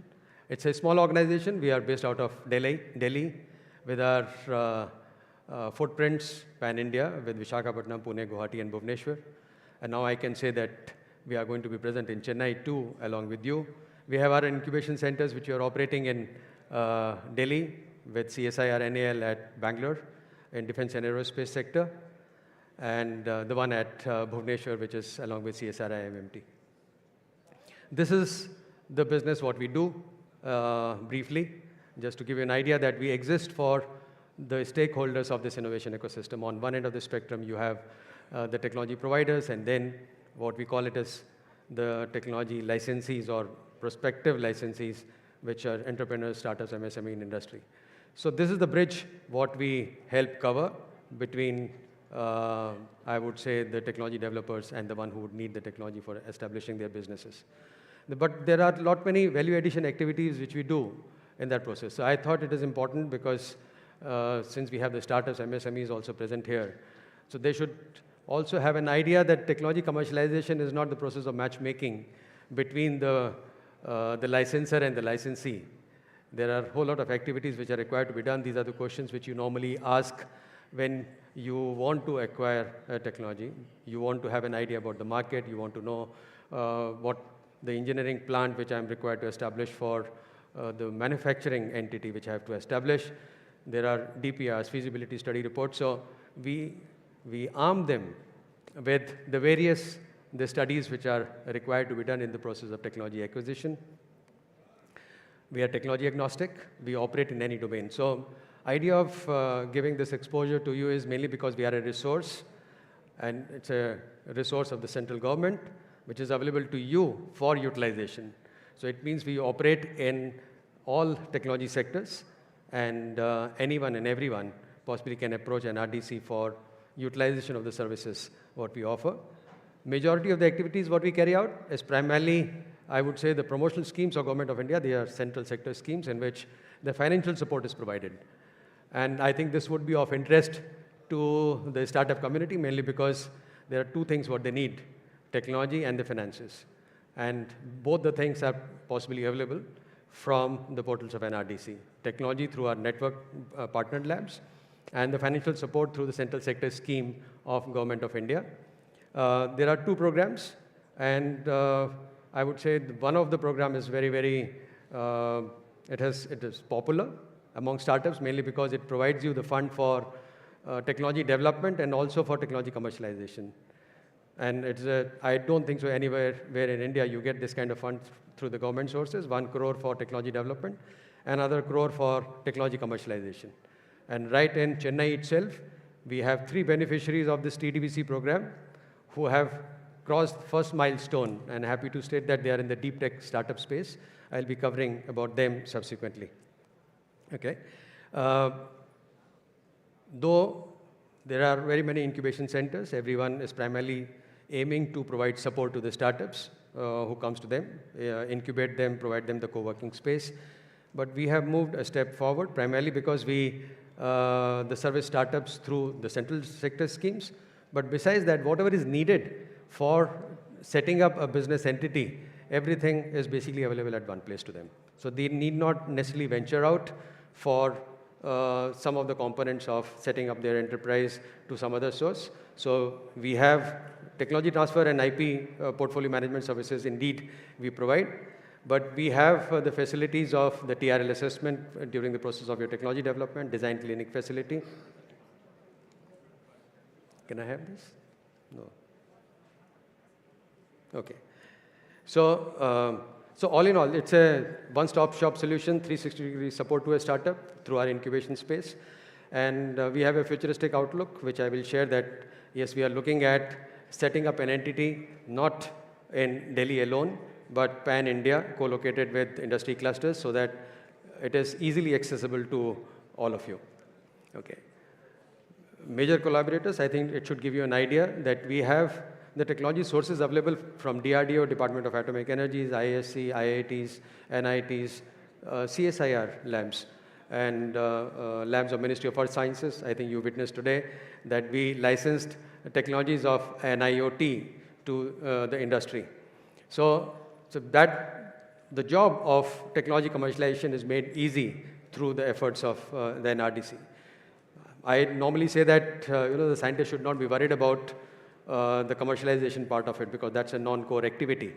And that's an activity, that's the space in which an RDC exists to provide that support. Some of the success stories, some of it, I think you can relate to it. All old-timers would obviously know the Amul milk spray, Amul milk food, which came in early 60s, and also indelible ink, which we normally use during election. So that was these are those technologies which got commercialized through the efforts of NRDC, but in today's time, with the startups, we are operating in the deep tech startup space, the solid state, the batteries, your plastic waste to graphene. So many such technologies primarily are available through the startups who are seeking support from us and also taking technologies from our public funded research institutes. Various international collaborations. Normally say that whatever technologies we are making, primarily is it for Make in India, we say that yes, it should be, but I'm talking about made in India for the world.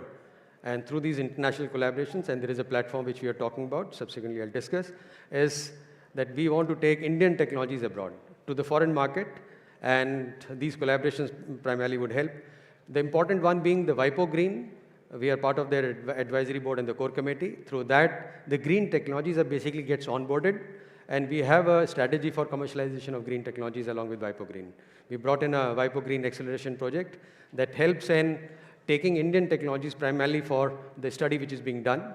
One such study is a carbon neutral, climate resilient food production study being done along with WIPO Green. Okay. Just to give a pat on the back, not to say that yes, but in this particular space, our work has been recognized, and RDC has primarily contributed for IP protection and commercialization both. So accordingly, some of these awards which we received.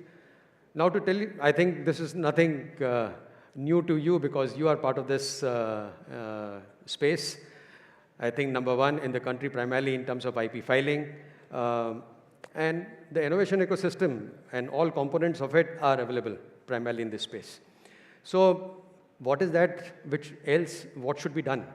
I think one such effort, I think, is, as I look at it, we are talking about creation of an IT&T kind of organization, wherein you bring in synergy in amongst all innovation ecosystems stakeholders. But at the end of it, are we happy with the scenario of IP filing itself? 44% rise in last 1 year. Indeed, a measure of as to how the innovation system is ecosystem is growing. Global Innovation Index coming down. It's a positive, I think, feature. But somewhere, I think there is a requirement to do an introspection that we have done creation, we have done protection, but have we done enough primarily for commercialization? So that is one space we have certain thing to talk about. I think this is, all in all, you are aware of it. And I would say the kudos to the system which has been put into place primarily for the state of Tamil Nadu. And we also are engaged with the number of organizations in the state of Tamil Nadu. You can see it primarily from the slide itself. And these are those active engagements. It is not MOUs on papers, but all of them are primarily functional and in which we have provided the services. One such was with NIOT, what we saw. And with Tamil Nadu Agriculture University, with SERC, with SICRI, Karaikuri, Pune, and a lot more. These are the startups.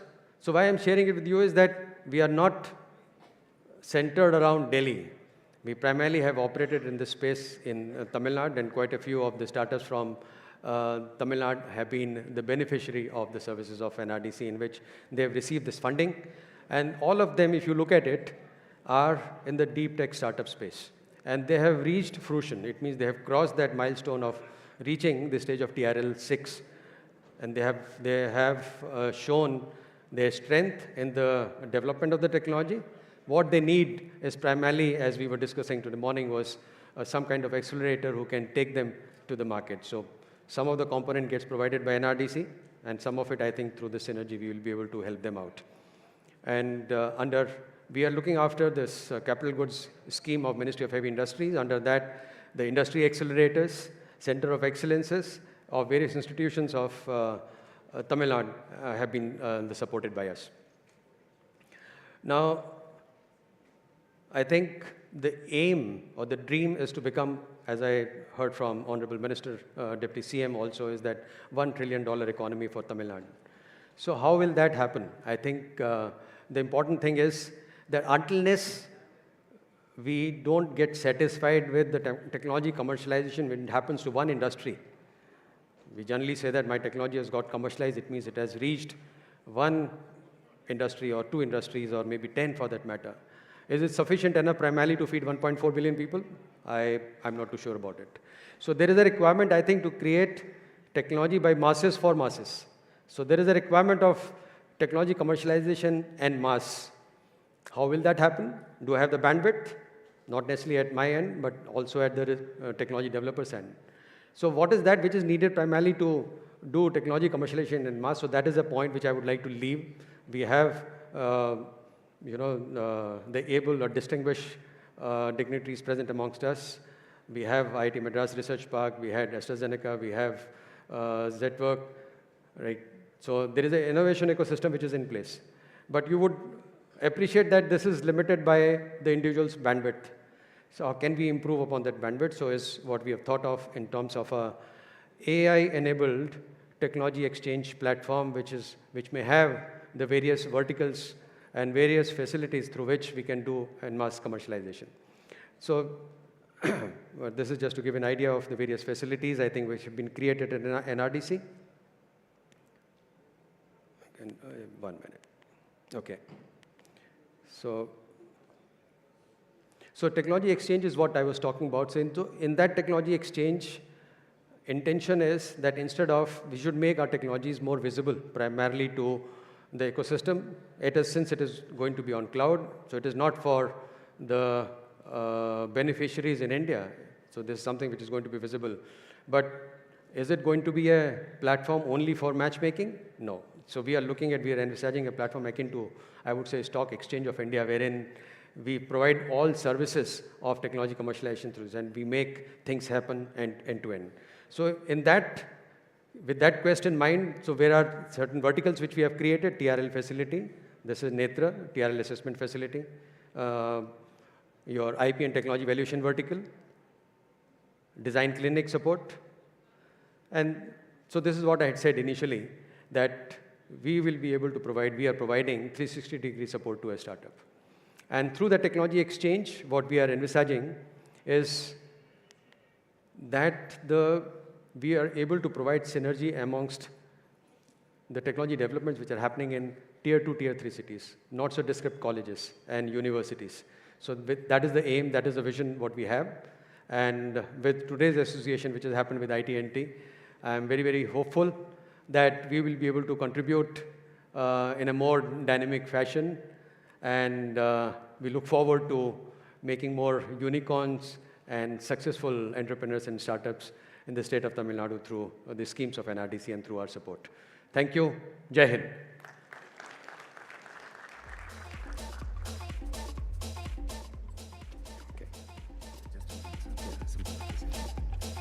Thank you, sir.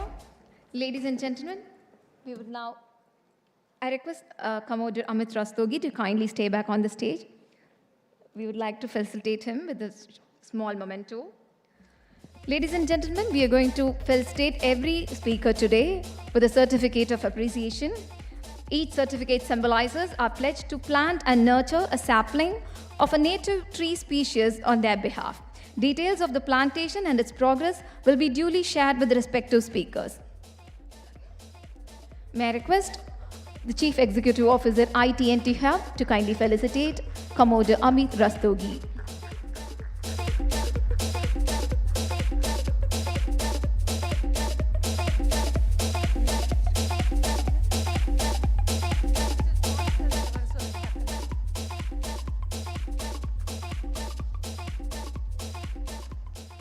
May I request the sponsors to kindly come to the stage, please?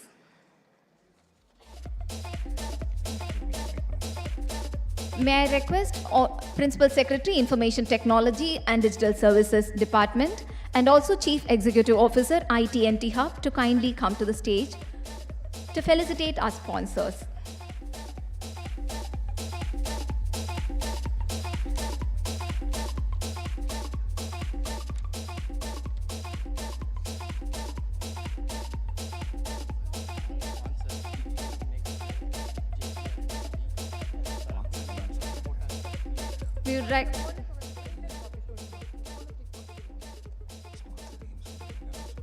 We would like to request our sponsors, Velur Institute of Technology, JPR, Kotak Mahindra Bank, and TVS Next, to kindly come to the stage, please.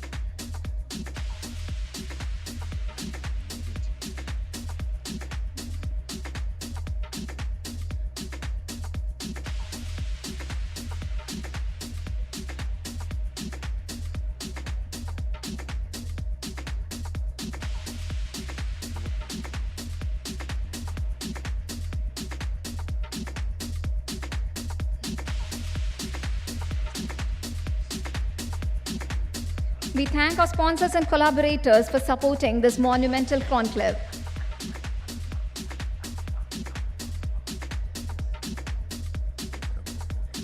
We would like to request our sponsors to kindly stay back on the stage for a group photograph, please. We request you to kindly stay back on the stage for a group photograph, please.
May I request Mr. Naved Narayan, Vice President and Head R&D Center, Bosch Global Software Technologies, to kindly give his keynote address, please.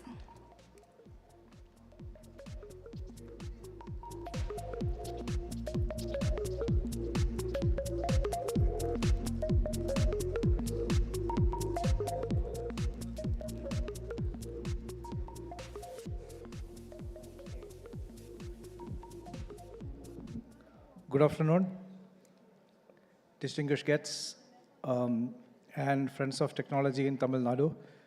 It's truly an honor to be here at the IP Conclave, hosted by IT&T Hub and the government of Tamil Nadu. And this is a convergence of, I would say, intellect, innovation, and policy. And this is very well aligned to our vision at Bosch. We call it Invented for Life. I am not going to use any slides. I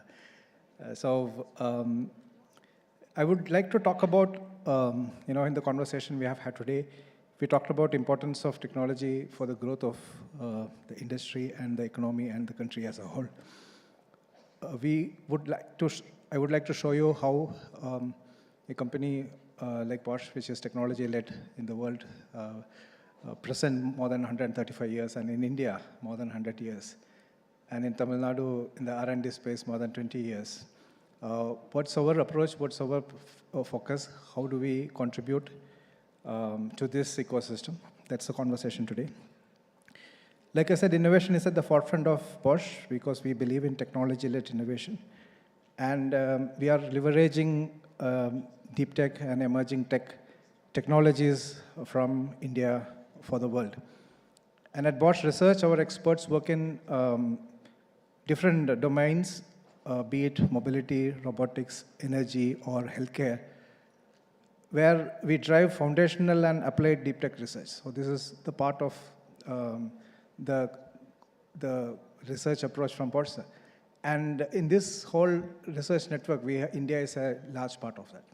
So we have teams working in the deep tech research from our centers in India, contributing to the global development. We have also a center for AI, Bosch Center for AI, conducts cross-domain research, bringing AI into every product and domain we operate in.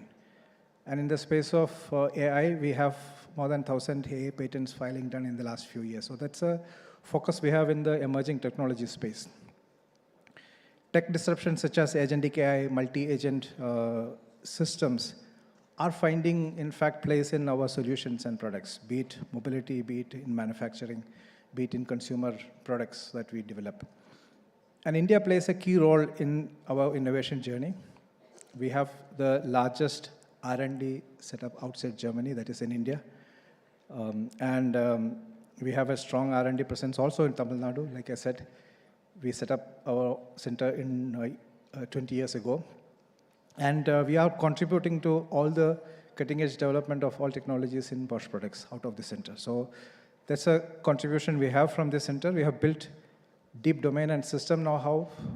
We have centers of excellence in areas like embedded AI or edge AI, cybersecurity, advanced motor technologies, energy, hydrogen, electromobility, software-defined mobility. So these are the areas wherein our experts and researchers work in and contributing in solutioning. And this happens in the heart of Tamil Nadu, that is in Coimbatore. Our startup engagement programs, we have worked with 70 plus deep tech startups. Most of them are in the deep tech space. In areas like electric vehicles, energy, and deep clean tech space. So this is also the way the programs we run with startup engagement. I'm very happy to see that we have set up the next phase of collaboration with IT&T. And we are also happy that IT&T is now present in different part of the state, including Coimbatore. Looking forward to those collaborations. Let me talk a little bit about the technology space itself. What kind of technology space are we really in focus from our space? First and foremost, cybersecurity. Cybersecurity is not really exotic anymore. This has become basic and foundational for anything we do. So we have centers of excellence in cybersecurity. We talk about how do we build capability in the talent ecosystem, how do we build capability with partner ecosystem, how do we industrialize, commercialize solutions that are coming from this development. So cybersecurity to me is at the forefront. We see that's a basic skills that is required, capability that is required for MSMEs to scale up and play in the global scale. We talk about advanced motor technologies, be it in electrification, be it for consumer products, be it for robotics, manufacturing technologies. Motor technologies are becoming extremely important. And we have exciting development happening there with energy efficient solutions, new materials that is coming into, new technology spaces which are being explored. So we also focus on advanced motor technologies as one of the core areas for future growth. Third is e-mobility, energy, and hydrogen. We have, if you look at the electric vehicle applications, we have an unfair share of battery electric vehicles. Though we have technologies like hydrogen, which has been in the market since some years, not since commercial penetration. So we see potential applications in the hydrogen, especially fuel cells technologies that's going to come up in some part of the industry market segment. This is an area where we work very closely with academia and startup ecosystem. We talk about edge AI. We currently talk about AI from the context of generative AI. People talk about ChatGPTs and all that with large language models, but we talk about the deployment of AI on edge, and with computing becoming a lot more powerful, sensors becoming a lot more powerful, and our memory footprint of small language models become more effective. We see very specific applications in edge AI. This serves two purposes. One, of course, we make electronics a lot more smarter. We can process a lot of data at the edge. It also serves the purpose of reducing your memory storage requirement. As you can imagine, with explosion of generative AI, we see huge needs for data centers. We see huge energy requirement just for processing the ChatGPT request. Now, this is not sustainable. If you imagine the AI is in everybody's hand. We see a need for edge computing to become a lot more powerful. So AI are not just one area where we really focus on. We have experts working in this space to make every product solution a lot more intelligent on edge. Now, innovation culture is an extremely important element to fuel all these opportunities and capitalize on with our talent and expertise in the market. So innovation first is a culture which we start from when an employee joins organization. They are in fact encouraged to look for opportunities to file patent. Of course, like Mr. Rastogi mentioned, number of patents are not really the mark, but that is basically the first trigger for people to look for, I too can innovate. From there, the job of any leadership is to really help to commercialize, make it relevant, take it to market. And so solutionizing those innovations is extremely important part. So which means directed innovation in the areas where we really want to make an impact. We do have innovation challenges, hackathons we do together with academia, startups and industry partners in Coimbatore. And here, obviously, ecosystems like IT&T develops will be very fruitful for taking it further. Tamil Nadu has a vibrant ecosystem of entrepreneurs, academia, and research institutions, including startups. And we believe it's in our interest and also in our responsibility to nurture, build, and also leverage on this capability to bring solutions, solve problems, scale solutions, and help the ecosystems to flourish. So we are excited to continue this journey together with IT&T. And I hope this is building a lot more solutions, especially in this world beyond Chennai, because I believe Tamil Nadu has a lot more to offer if you go to tier 2, tier 3, tier 4 cities, where we have passion, and if we can enable to meet that with the purpose, I think magic will evolve. So looking forward to being part of this. Thank you, and wishing you all the best, wishing us all the best, and looking forward. Thank you. Thank you, sir. Request you to kindly stay back on the stage, please. We would like to felicitate with the certificate of appreciation. May I call upon the Chief Executive Officer, IT&T Hub, Ms. Vanitha Venugopal, to kindly felicitate our guest, please.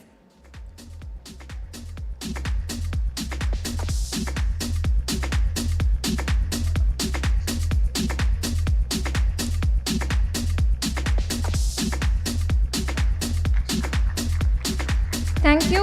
May I now invite Mr. Josh Folger, President Electronic Network, to deliver his expert talk next, please.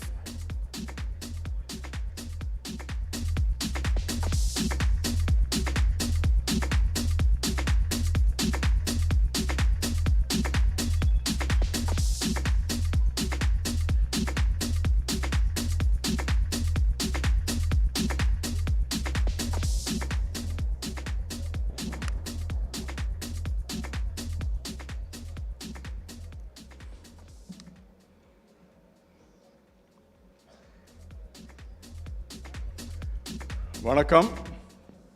It's an honor to be here, especially in the Anna Centenary Library. Me and the former Chief Minister Nadu share a birthday. And ever since my childhood, I've been told by my grandmom that, you're special, because you share the birthday. So it's definitely an honor to be here. And I'm very impressed with the setting and Secretary Sir, your dynamism has helped Vanitha quite a bit. I know how much work she had to put in to make this happen. And I know this is very important. I think what we're trying to do here in Tamil Nadu, in this space, is very important, especially at this time here. So, ladies and gentlemen, today I want to offer very few comments on something which is slightly different. It is IP in manufacturing processes. When I graduated from CIT in '92, I wanted to be a robotics engineer. And I came to IIT Madras, not too far from here, and it was not as evolved. So I actually went to University of Texas at Arlington, where they had a very specific program on industrial robotics. And one of the first projects I worked on there was a system which was called DRAS, Dynamically Reconfigurable Assembly Systems. It's a concept which is still applicable today. There are some papers on it. What I realized, that was a published paper, they didn't file any patents on that. I have not checked whether there were any patents. Now, what we did after that is me, my professor, the principal engineer, we started a company in robotics. And the first machine we designed was called T-Rex, fondly called T-Rex, because it looked like the dinosaur T-Rex. It is still working, I'm told, for Frito-Lay. And we filed a patent on this one. It was a truck loading machine, loading the boxes of chips, which went into trucks to achieve maximum cube, as we say in the truck. We filed it. I co-designed the machine. I don't have a patent. I didn't really care at the time for patents in my name. Now I regret, but we do have a patent. I think it's between principal at the time and one of the engineers from Frito-Lay. Now, what I realized at that time, and now I'm realizing even more, is that manufacturing processes is very important. I am not from the IT services side. I'm from the manufacturing side.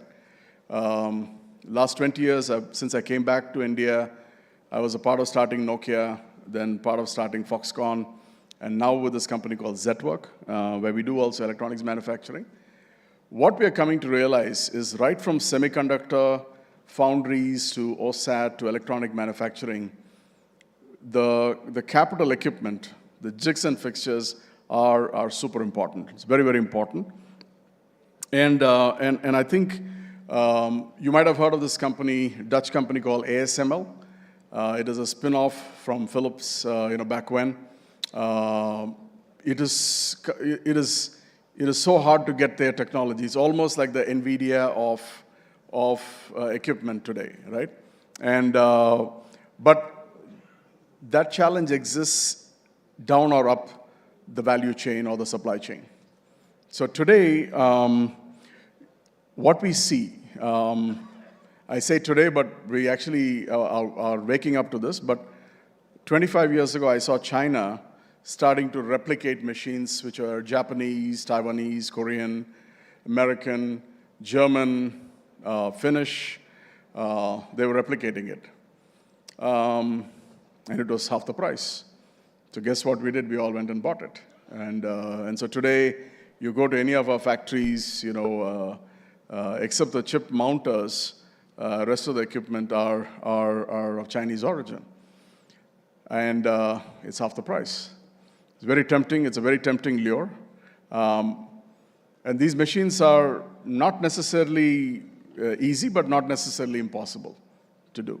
So my appeal today is as we explore in Tamil Nadu. Tamil Nadu is very ideally positioned. We are only number 3 in software services, so we don't have the disadvantage of being too software oriented. We have amazing industries, right, from automotive to you name it, all across, from Chennai to Thoothukudi, we have amazing industries, and I think it's a great opportunity for us to get into manufacturing process, and register manufacturing process IP. It's very, very important. We have institutions here. I know a lot of your college institutions, you favor IT over mechanical engineering, guys like me. Of course, you'll say that that's what all the students want, a package. We give a package when people exit, the company, So I think it's very important that we get the guys refocused on hardware. Tamil Nadu is a great example of manufacturing across domains. And in electronics, the last 20 years, I've had the privilege to build this industry, starting with Nokia and the latest factory we inaugurated in Sungachatram for Zetwork.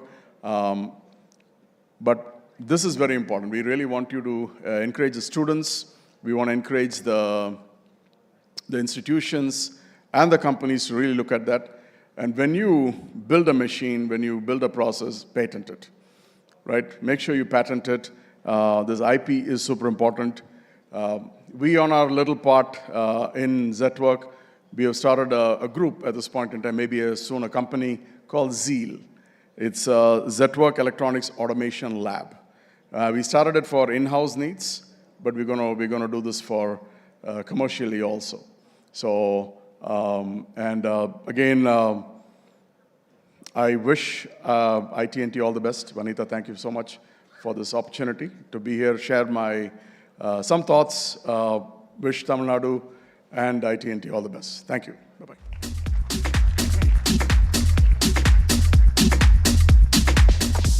Thank you, sir. Request you to kindly stay back on the stage, please. May I request the Chief Executive Officer, IT&T Hub, to kindly felicitate him with a certificate of appreciation, please.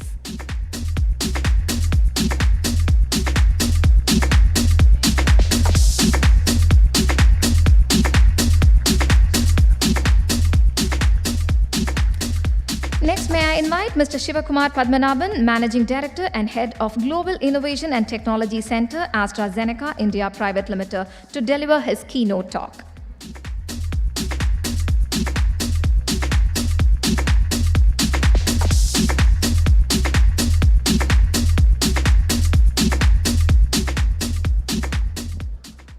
Good afternoon, everyone. Thank you for this amazing opportunity to talk about a very important topic, which is about global capability centers and how they can be an important part of the innovation flywheel that we have here in Tamil Nadu and in India. So hopefully you can all hear me well. I wanted to kind of talk about four things mainly, right? One is about GCC's global capability centers themselves, and then about the startup ecosystem. So, we've all seen, I think, in the headlines these days, you cannot go through a day without some headline about global capability centers or GCCs. So these, of course, are the in-house centers of multinational companies that are established in India, mainly catering to the needs of the parent company, right? And we have about 1,800 of them today in India, almost 300 of them here in Tamil Nadu. The state of Tamil Nadu was the first state to actually have a GCC policy, a specific dedicated GCC policy. Other states have then followed suit, but we have been a pioneer in that sense and recognizing the importance of these global centers towards the overall value system in the state. Now, global centers, GCCs have been growing faster than the rest of the tech industry in India, and within GCCs, again, R&D and innovation-oriented centers have been growing even faster than the rest of the GCC ecosystem. The GCCs are obviously and very clearly shifting very rapidly away from, let's say, cost, which was a very old concern, maybe 10 years ago, to capability, which was more about internally focused to build capability, to today about innovation, which is how do we actually create products for the world? How do we create technologies for the world? How do you create capabilities for the world from India? It's almost like from west to east, right? When technology and innovation came from the US or Europe to India, now we are talking about east to west, right? How does it go from here back to the rest of the world? So a huge space for GCCs, and there's a lot of expectations on the centers to innovate, right? To really change the track, right, into the next level of innovation. So that's one piece. And on the other side, you have the vibrant startup ecosystem that we have in the country, 100,000 plus startups, a very highly dynamic environment that we have in this startup ecosystem. There is lots of ideas, innovation that's coming out of the country, not just from the startups, but also from the academia, and also from centers such as IT&T, who bring together a number of these forces in the country. So you have on the one side the global centers who want to innovate for the world, and you have on the other side the startup ecosystem that wants to drive and grow and really achieve the potential that they have in terms of innovation. So that creates a really wonderful melting pot where I think if you can bring these two things together, I think that is where the sparks can fly, right? And it can really soar in terms of what is possible. So I think of it as a bridge, right? So on the one side, you have the GCCs, and what they have are very deep global domain expertise in this industry. So for example, AstraZeneca, we are life sciences company. So we specialize in a very high level of depth around discovering medicines, about developing medicines to reach the market, to manufacture and distribute these drugs around the world, right? These medicines. And so are several other GCCs right here in the city. So you have Ford in automotive, you have various banks and insurance companies right here. We have oil and gas companies such as Shell. We have electronics companies like Flex, all having deep global capability on that industry right here in the city. And they also have great mentors who have come from different parts of the world, resettled to work in these GCCs, who understand the power of the startup ecosystem. So you have that on this side of the bridge, and on the other side you have the startup ecosystem, which of course has huge ideas, huge momentum in terms of innovation and products, but also bring culture which the GCCs want, which is a culture of experimentation, agility, making risk-taking, making mistakes, and then recovering from that. So that is the bridge that we have a huge opportunity right here in Tamil Nadu to build.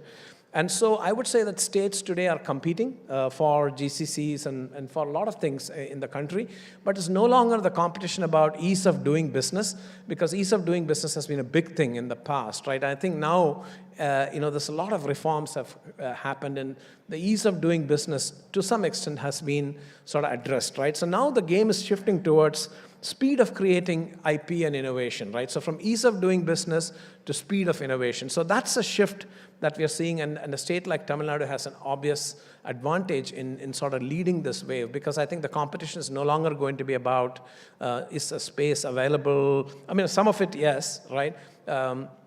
Is the basic talent available? Are the colleges there? Those are all important. And are there regulations that are facilitating the ease of doing business? To now, the shift is going to be towards who can actually innovate fast. So in our own company, when we had to bring a product to market in record time, and I don't want to name any products, but what happened there was we absolutely completely reinvented the way we work, right? We had to transform into this agile organization that worked 24/7 with all of our global centers and the rest of our company to be able to get that product out the door. And that kind of gave us a taste of what this new world is all about, right? Which is the agility and innovation that's required.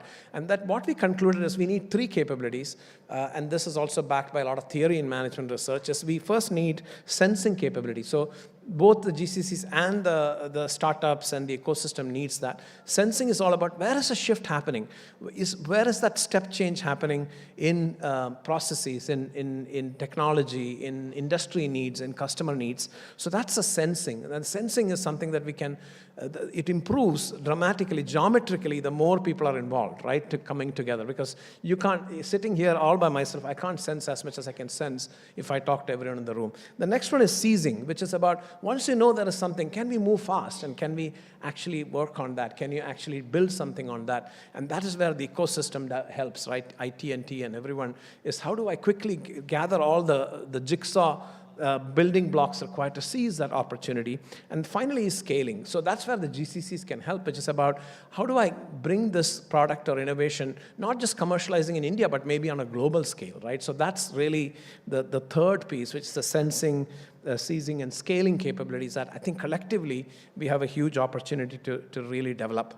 And finally, I would say that, as in the last 20 years, 25 years, it's been all about the Indian IT and ITES industry has been all about how do I bring an office-based process or something that happens in an office somewhere in the rest of the world to India and execute it seamlessly, right? Like talk about IT, software development, system support, accounting services, purchasing services, everything that happened in office came to India, right? And we do it very smartly, we do it very fast. Now we are using agentic AI to really transform how that office runs. The next generation, and that's what some of my Josh and other speakers talked about, is when you see ahead, it's not just about bringing an office, it's about bringing a whole factory, a supply chain, and other things that can run out of here. And that requires completely different technology capabilities, right? It requires a metaverse or virtual reality kind of capabilities that you can model that factory or that lab. It requires IoT capabilities so they can actually get real-time data on what's happening. So then you're really talking about being able to run something physical remotely out of a country like India, where we have so much expertise in standardizing and bringing AI into making these processes and these things smarter and smarter. So that's where the big, I think the big opportunity lies ahead of us, and that requires a lot of technologies, a lot of capabilities to come together, and I think that is where I think the ITNT and other hubs can really enable that, because there you need the academia to be there to talk about the advancement of the theory, advancement of the innovation, the basic innovation that's happening in materials or whatever that is. And you need the IT and ITES power to really digitize a lot of that's happening and be able to interrogate it, be able to control it, be able to operate it.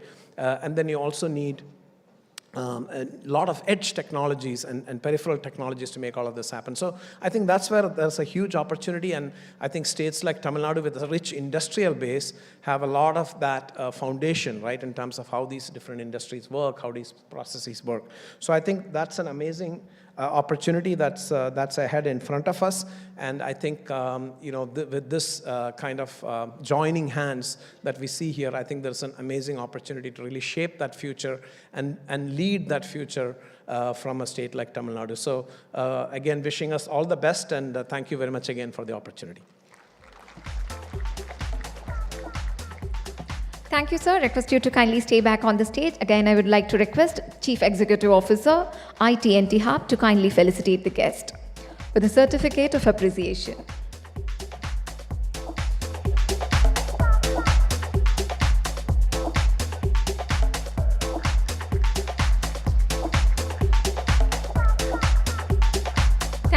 Thank you, ma'am. Moving on, we invite Professor Balaji Ramakrishnan, Director, National Institute of Ocean Technology, to deliver his expert talk.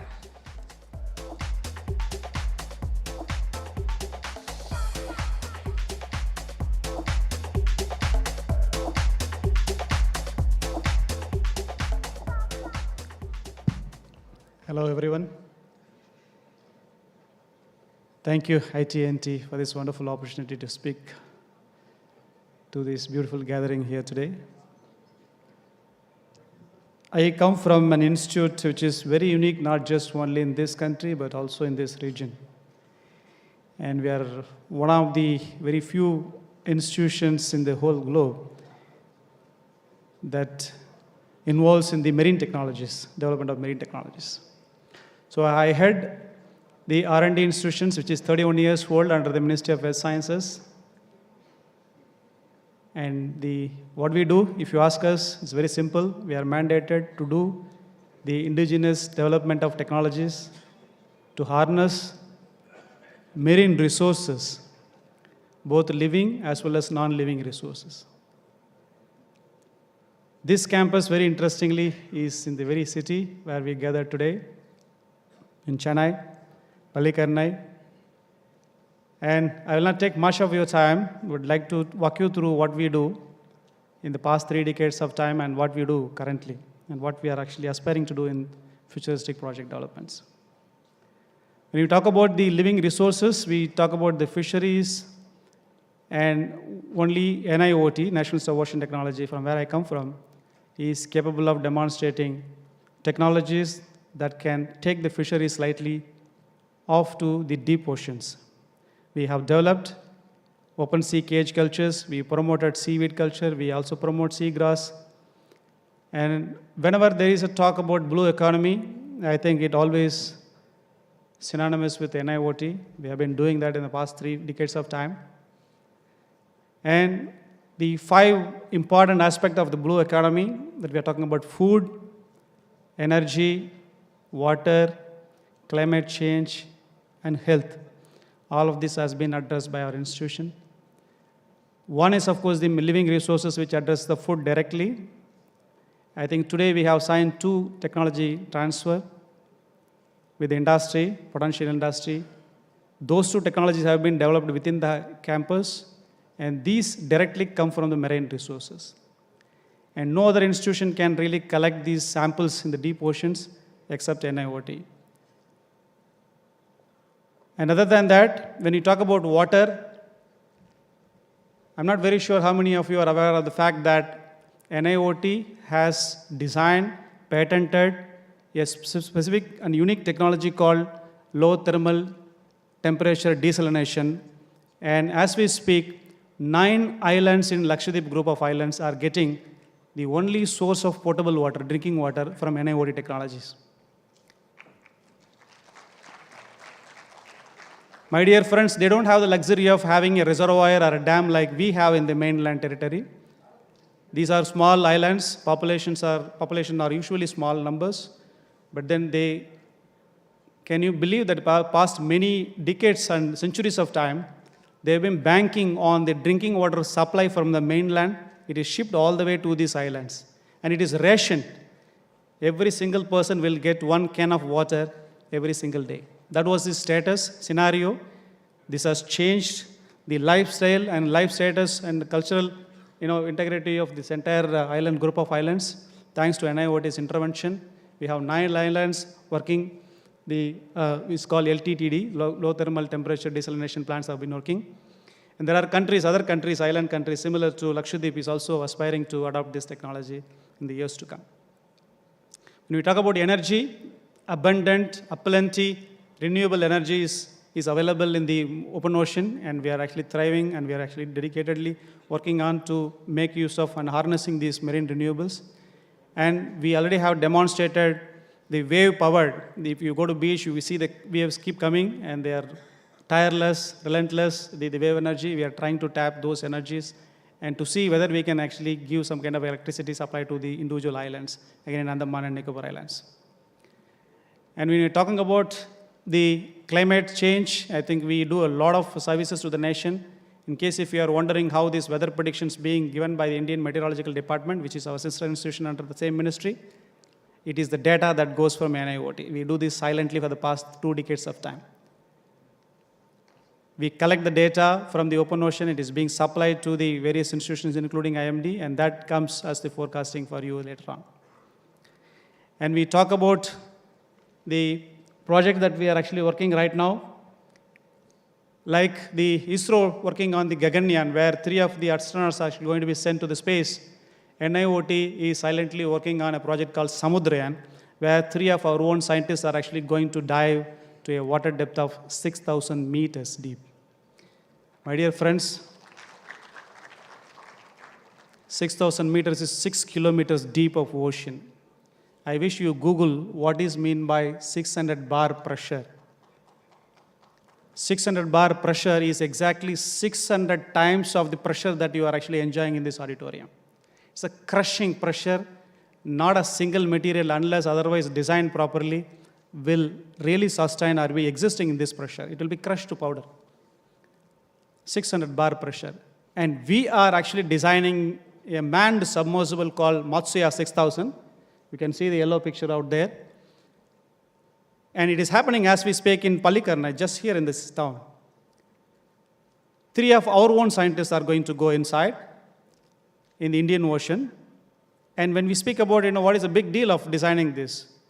There is a huge amount of investment of the R&D in terms of the material, in terms of the electronics, battery, control systems, and the entire sphere in which 3 of our scientists are going to be sitting here. It has to be having life support system as well. This whole project, the expedition could be of the order of 12 hours, but then there must be supply of oxygen for these 3 people, removal of carbon dioxide, maintain the humidity, temperature, all of this inside the sphere. There is one black color picture that you can see. This sphere, very interestingly, is made out of very special material, titanium. And I would like to tell you, my dear friends, in this part of the world, this is the first time a welding of 80 mm thick titanium sphere is actually happening. And as we speak, it's happening in Bangalore. The first set of welding is done. And in this process, we also create capacity. We develop a lot of industries. And these are now internationally certified industries capable of actually doing this welding with the titanium material. And we are talking about special batteries, lithium-ion batteries, to support all the electronics as well as control system, including the life support system. And we do that, of course, in-house in this campus. And we are talking about the communication system. These are individual autonomous system. Once you drop from the mother vessel ship, they will be on their own. They take a dive, go to the water depth of 6,000 meters, collect the samples, and come up on their own. And how do you communicate to the scientists in the 6 kilometer deep of water? My dear friends, again, NIOT has developed and patented a technology, and we call it as underwater telephone in local language. We can speak to each other hello, saying hello to each other, with no cables connected, pure acoustic transmission. And just a couple of weeks ago, our team has demonstrated this in the Idiki Dam, where 2 hydrophones were actually kept apart 5.5 kilometers from each other. And I think we have posted already in the social media. You can check that out. You can crystal clear, you can hear the voice from one boat to other boat. 5.5 kilometers, no cable connected. We develop actually technologies that also helps us in harnessing the ocean energy. And today we have signed a TOT, and these are nothing but the drugs from the open ocean. And we strongly believe as a scientist that for every single human being's disease as we speak now, there are certainly some medicine from the ocean. It's just that we don't know yet. It's just a matter of time. We strongly believe that our team can actually explore the opportunities to make medicines from the ocean resources as well. I think it's a very surprise actually information for me to have this talk. So I brought just only one slide. Otherwise, we also have helped the society in developing a small saltwater lantern that is also a low-tech that is done in-house. The design is done in-house. just with the 250 ml of salt water, sea water for that matter, you can have the lantern actually helping us with the glowing us for 500 hours of time. So this would be of great use to those who are actually fishing for 15 days or 20 days, the fisher folks, or it could be very useful for the coastal communities during the disaster time where the power supply may be a challenging factor and so on. So I think that's all from my side. Thank you so much for the opportunity once again.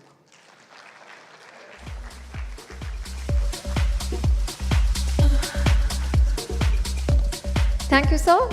Request you to kindly stay back. May I request the Chief Executive Officer, IT&T Hub, Ms. Manitha Venugopal, to kindly facilitate our speaker.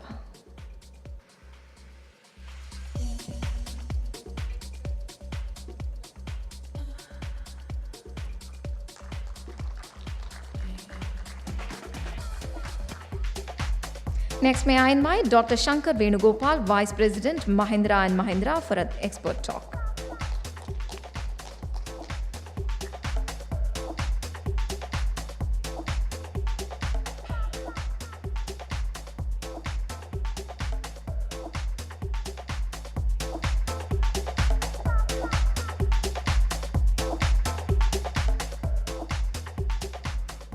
Friends, very happy to be here. This very special place, which is translating technologies to innovation, right here. I'm Shankar. I come from the Mahindra Research Valley, which is about 50 kilometers from here. That's where we build new technologies and pursue innovations in the automotive and the farm domain. So my primary job is to drive innovation, build new technologies that goes into enabling sustainable mobility. That's what we do. So I can very well relate to the aspirations that IT&T has.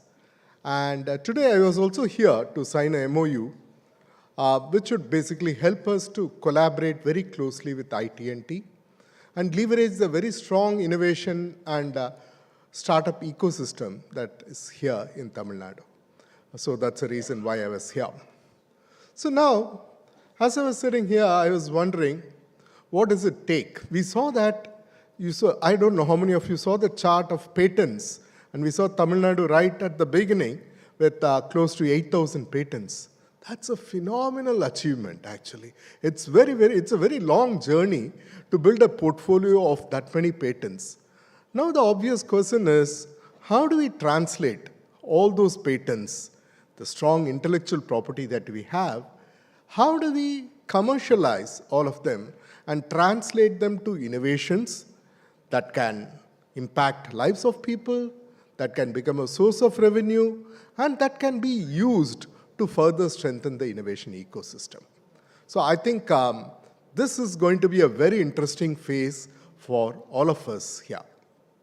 I come from the automotive industry, which has gone through very wide variety of disruptions in the recent past, both technology disruptions and also business model disruptions. You all witnessed how the IC engines are now being replaced by electric vehicles. So you have the electric vehicles out there in the market. We do see many of them on the Chennai roads today, and many of them were designed and built right here at the Research Valley.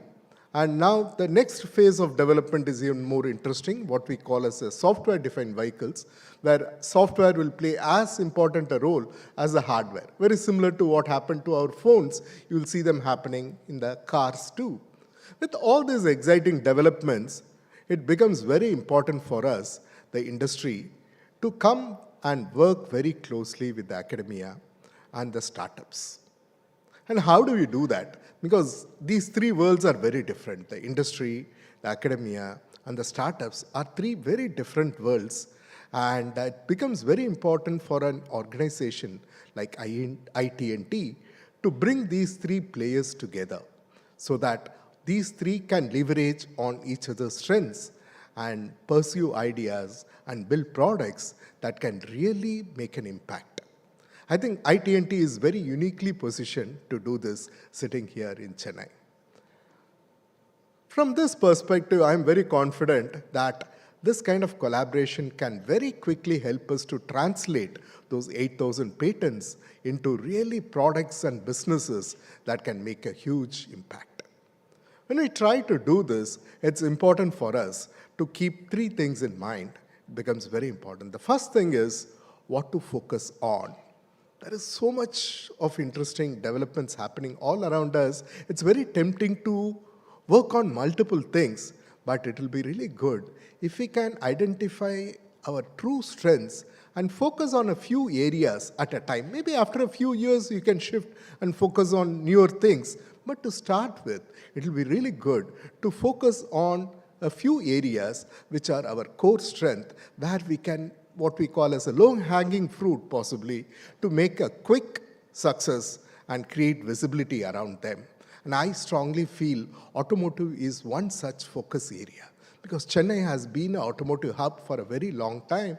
So it becomes very easy for us to leverage that ecosystem that exists out here to choose automotive, or what we call as mobility, as a focus area to drive innovation here. Once we do that focus, the next part is leap. It's very tempting to hold on to current technologies and hope that they will have some more extended life and try to pursue certain incremental innovations, which will keep us happy for today, but in the long run, we may miss great opportunities if we try to do that. So the leap is all about letting go all those tempting ideas and innovations that are good for today and intentionally focusing on what's important for tomorrow. That needs a lot of discipline, and it needs a very unique mindset to let go of what is working today and really focus on what we need for tomorrow. I think this is very important for us to take that approach. What is good for tomorrow? Think about it. Today we have vehicles that are not really perfect or ideal for tomorrow. There are certain areas where significant improvements need to be made. For example, there are cities which are known for traffic jams. But today, we have technology which can help us to overcome these problems and make sure that there are absolutely no traffic jams, and we'll be able to achieve zero traffic jams even with the technology that's available today. And with electric, we have seen it's possible to build vehicles that have zero emission. So zero emission is possible, zero traffic jam is possible. Can we also aspire for manufacturing these vehicles in such a way that there is a zero carbon footprint? Possible, definitely. With today's materials and manufacturing technologies, that is definitely possible. And more importantly, can we build vehicles that have zero accidents? Absolutely. Today we talk about level 3 and level 4 autonomous navigation, which gives us the confidence that many of these accidents can perfectly be avoided.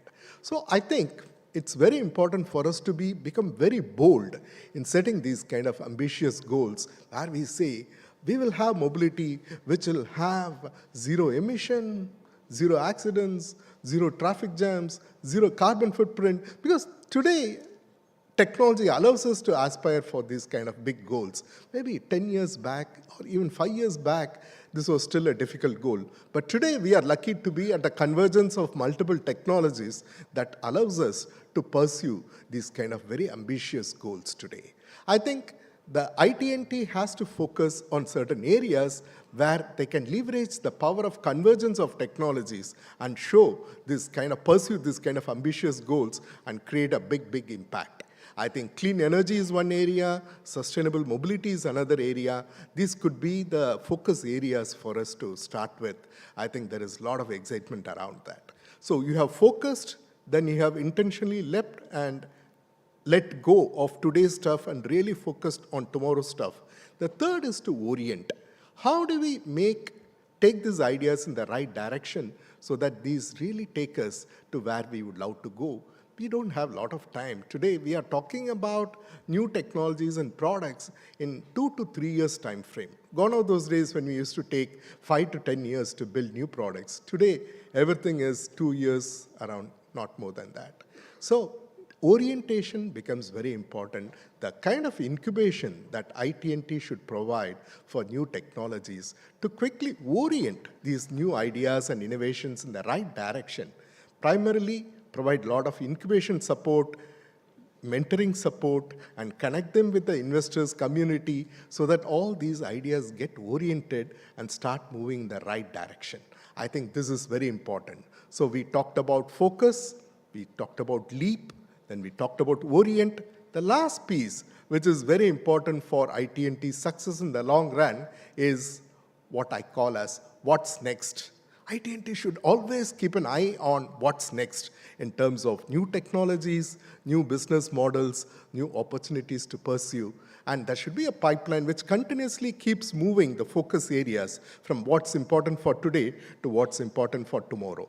I think it's very easy for all of us to remember these 4 critical stages which will ensure IT&T's success, which is focus, leap, orient, and what's next.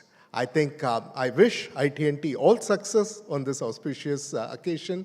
I really look forward to working very closely with IT&T to realize sustainable mobility by the year 2030, which will have zero emission, zero traffic jams, zero carbon footprint, zero accidents. This is my personal interest in collaborating with IT&T today.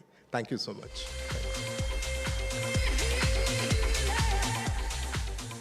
Thank you, sir. May I request you to kindly stay back on the stage, please? I request Mr. Srikanth Venkatraman, Chief Executive Officer, ICT Academy of Tamil Nadu, to kindly felicitate Dr. Shankar Venugopal, Vice President, Mahindra & Mahindra.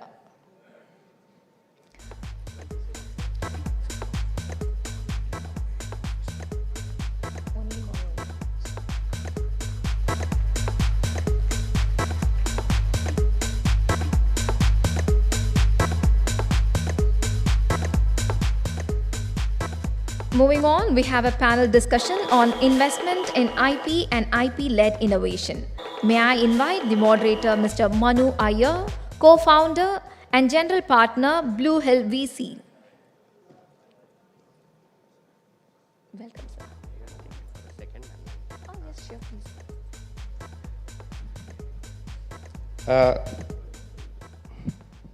Good afternoon, everyone. How's everyone doing today? From all these conversations around the IP ecosystem, we've heard from multiple people in the industry. We'll now transition into a panel to talk about the real capital being deployed into IP and into Tamil Nadu. So historically, Tamil Nadu has always been at the forefront of leading India's innovation charge through progressive policies around R&D, through startup policies and, dedicated policies around IP. We have always been a champion in this area. We've set ourselves apart by blending, strengths in academia, strong industrial base, and a dynamic entrepreneur base to lead our charge towards being the forefront of being India's innovation champion. And that brings us to today. There are multiple initiatives that the Tamil Nadu government is doing, one of them being, IT&T, and today's event around the IP Conclave. So my name is Manu Iyer. I am a partner at Blue Hill VC. We are a deep tech focused fund.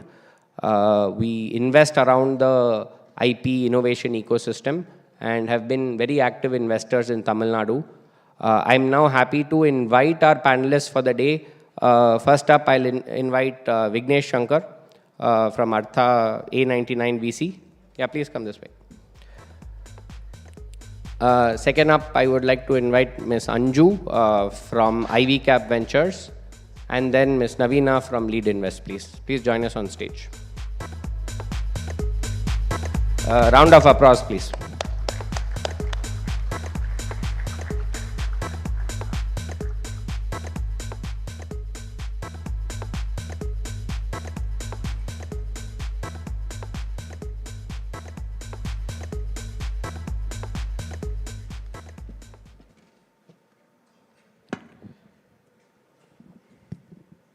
So, good afternoon again to everyone. We have now a very interesting panel ahead of us. People who are actually writing checks based on, IP-based themes. And it will be very interesting to hear their thought process, anecdotes, ideas that they feel, we can improve upon. So I'll just start with asking everyone to briefly introduce yourselves, your fund, your investment thesis, whatever you feel appropriate, please. Sure. Thanks, Manu, and thanks to IT&T and Manita for having me here. So I run A99 VC. A99 is a manufacturing-focused venture capital fund. We are into our third fund now. We are about $100 million in size. This theme is very relevant to us because it's one of our pillars of our thesis to back IP-led manufacturing. So not calling it deep tech, not to go into Manu's core, but IP-led manufacturing. So we believe that the day of value-added manufacturing is here. So we believe IP will play a critical part in that. So happy to be here. Hello everyone, I'm Navina Reddy. I'm Vice President of Operations at Lead Invest. We are a full stack financial services company for startups. We are a category 1 angel fund. We have invested in approximately 130 companies right now. A large part of our thesis is we back or we're the first check for category creators in any startup which is setting a trend in the market. That's where we would like to look into, and that's where the entire IP thing also comes into play for us. We are talking about AI now, but we have been backing AI from 2018 from its nascent stages. Right now, many of our portfolio companies are also in advanced stages, so we are doubling down and backing them at Series B level through our Cat2 fund. Yeah. Great. Afternoon, everybody. My name is Anju Gupta. I'm a partner at Ivy Cap Ventures. We invest in seed to Series A. At seed, we look at deep tech startups. Proud to say we are India's largest homegrown fund, so all domestic capital. We have about 50 portfolio companies. And what makes us different is that we work through the institute alumni ecosystem, so work with almost 50 incubators across the country. We also work very closely with corporate partners, so helping to connect early stage founders to our alumni network for mentoring, for growth, and also to corporates to help them grow and scale. So thank you for having me here. Yeah, and finally, myself as part of the panel, we run a 400 crore fund focused 100% on deep tech. So this theme, behind us is extremely relevant to us because we are investing in IP-based innovation around engineering and science. And so we do pre-Series A to Series A type of investments, anywhere from about $750,000 to a couple of $1 million in a first check. So broadly, I think investing around IP today has become a very relevant, hot topic. There is investing in space, investing in defense, in semiconductors, in so many areas. There is interest from and support from all the governments as well. I just want to maybe start off the conversation by hearing from each one of you about one investment that you have done in an IP-led company. You want to start off, Anju? Sure. So one of the investments we made is an IISc-founded company, Morphing Machines, yes. Which is in the semiconductor space. That is actually one of our first deep tech investments. And I think one of the things we look at, obviously, very closely is IP. What is the IP? What is the founder background? What is their experience in that when we look at deep tech? We have... Do you also want to go into what, if there's just for the benefit of the audience, what the IP was or what it is that you guys looked for before investing in this company? So the IP was in terms of building virtual semiconductor chips that can be kind of adjusted to very different situations rather than, creating separate chips, and it's very low power consuming, which is the other important IP of it, because the minute you get into computing, semiconductors, electricity consumption and power consumption becomes very high. And a lot of times we look at, so we've also invested in, health tech, deep tech, like in terms of using AI for brain surgery. So the whole idea is to really look at IP that is going to, like has been talked about, have an impact on the industry, on the population in large. And that is a very core piece of what we look at. We've also invested in space tech, for example, Dhruva Space. And a lot of these have come through our partnerships with these institutes, because that is actually where the IP, the research is happening. Yes. In our portfolio, we do have a lot of consumer tech, commercial sort of propositions, but though they were very financially profitable for us, the one I tend to talk more about is IP-heavy investments, because it's very interesting to share those anecdotes as well. So in a way, they make us very proud. Actually, we have of that Dhruva Space as a common portfolio company. We were the first check into the investment.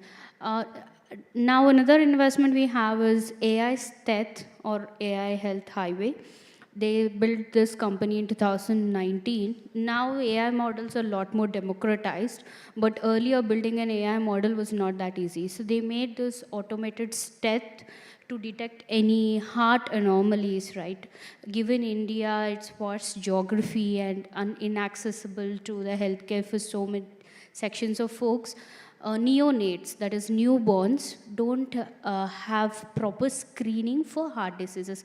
So this AI STET has automated the newborn heart disease screening. Apart from that, right now they have built another layer over it where pneumonia can be automatically detected. Even an ASHA worker can just use the stethoscope and detect pneumonia or any congenital heart disease. So that's a very big impact in a large scale. We have invested in a company called MedVolt, which is again a drug discovery platform, which is accelerating the drug discovery by almost 7 years, right? If you know, drug discovery takes anywhere from 10 to 12 years to get commercialization. So now with MedVolt, you can go to market within 4 years by condensing your development phase. That's another thing that we are seeing, which we are still to see how it plays out in the market, but we are very proud of that investment. Great. Vignesh? At the expense of boring you, Manu, I'm going to talk about Avartan. So rare earth is a big challenge now, right? Everybody from Trump to our Honorable Prime Minister, everybody is talking about rare earth. So we did an investment into this business that makes motors without magnets. So using a technology called switch reluctance motor, it's a very IP protected business. So today, in a way, we are solving for a strategic crisis that most countries have got, right? So they make motors not only for the automotive space, they are more into, your air conditioners, your fans, everywhere. And with Indian efficiency standards set to kick in now, the power that we consume, that comes to the point where we switch on and switch off our fan, is largely controlled by the regulator, right? So the efficiency of the fan depends on how effective the regulator is. So the motor and controller need to be in sync. So they have built this technology without any magnets. So, so hopefully I'll pay off my investors with this investment. So that's the plan. But so that is one thing, and I bored you enough about it already. So the other very interesting deal that we have invested in is this specialty chemical business based out of Orissa. They make super absorbent polymer chemicals for the metals and mining segment. So today mining, you can't stop mining. It is nature's necessity now. So half these mines are shut during your monsoons, and it's high in moisture. So this polymer absorbs all the moistures around that space and it enables better, ore quality. right? So, and this has got applicability not only in the iron ore side, now they're taking it to bauxite and others. They also have a process plus chemical IP for extracting rare earth called scandium, which is used for defense applications globally. It's an expensive metal. So these are a couple of it where we think. So we see a lot of this trend coming up where, you know, there are IP defensible businesses that we are looking to put money in. Great. And to add from my end, me and Vignesh are co-investors in a Chennai-based company called Rapti. They are building a high-voltage drivetrain-based motorbike. And the great thing about that is, the one thing I can say without any, you know, without hiding it, is the fact that the Tamil Nadu government has been extremely supportive of them through all the different avenues available, through ITNT, through guidance, through TIDCO, you know, so they've been very supportive. So I would like to transition and ask, what is it that you guys think the government needs to do additionally, right? Whether it is from the state or whether it is from the center, in order to support innovation around IP, in order to support entrepreneurs who have ideas in this space. What is it that you think, maybe one or two takeaways that you think are potentially lacking or could be done better? I'll go first. I think a couple of things that are important is making sure that the ecosystem is there, right? It's one thing to have the funding, but it's an entirely different thing to have access to the domain experts, support for all the regulatory issues, support for creating the patent, filing the patent and doing, but that's where a lot of cost and time goes in. So simplifying those processes for one. I think the second aspect is, you know, whatever can be done to create better industry-academia connects. Because where a lot of deep tech startups struggle, there's a lot of funding when you're going to TRL level 1, 3, 4. But the minute you go to 7 and 8, that's where you really need industry partnerships, not only have the government as your first adopter, but the industry as the first adopter. Because if you look at something like SpaceX, right, it has really done all those parts. It's partnered with ISRO on the testing, the subsidizing.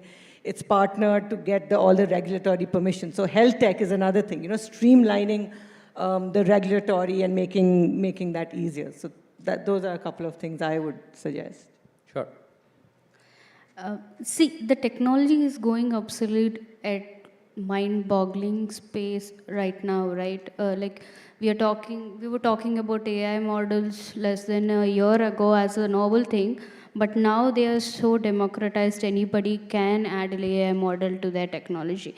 So at the same pace, you will also have drastic developments in vehicle evolution. Like if you see, IC engines are going to become obsolete. We don't know what is the lifespan for electric as well going forward, right?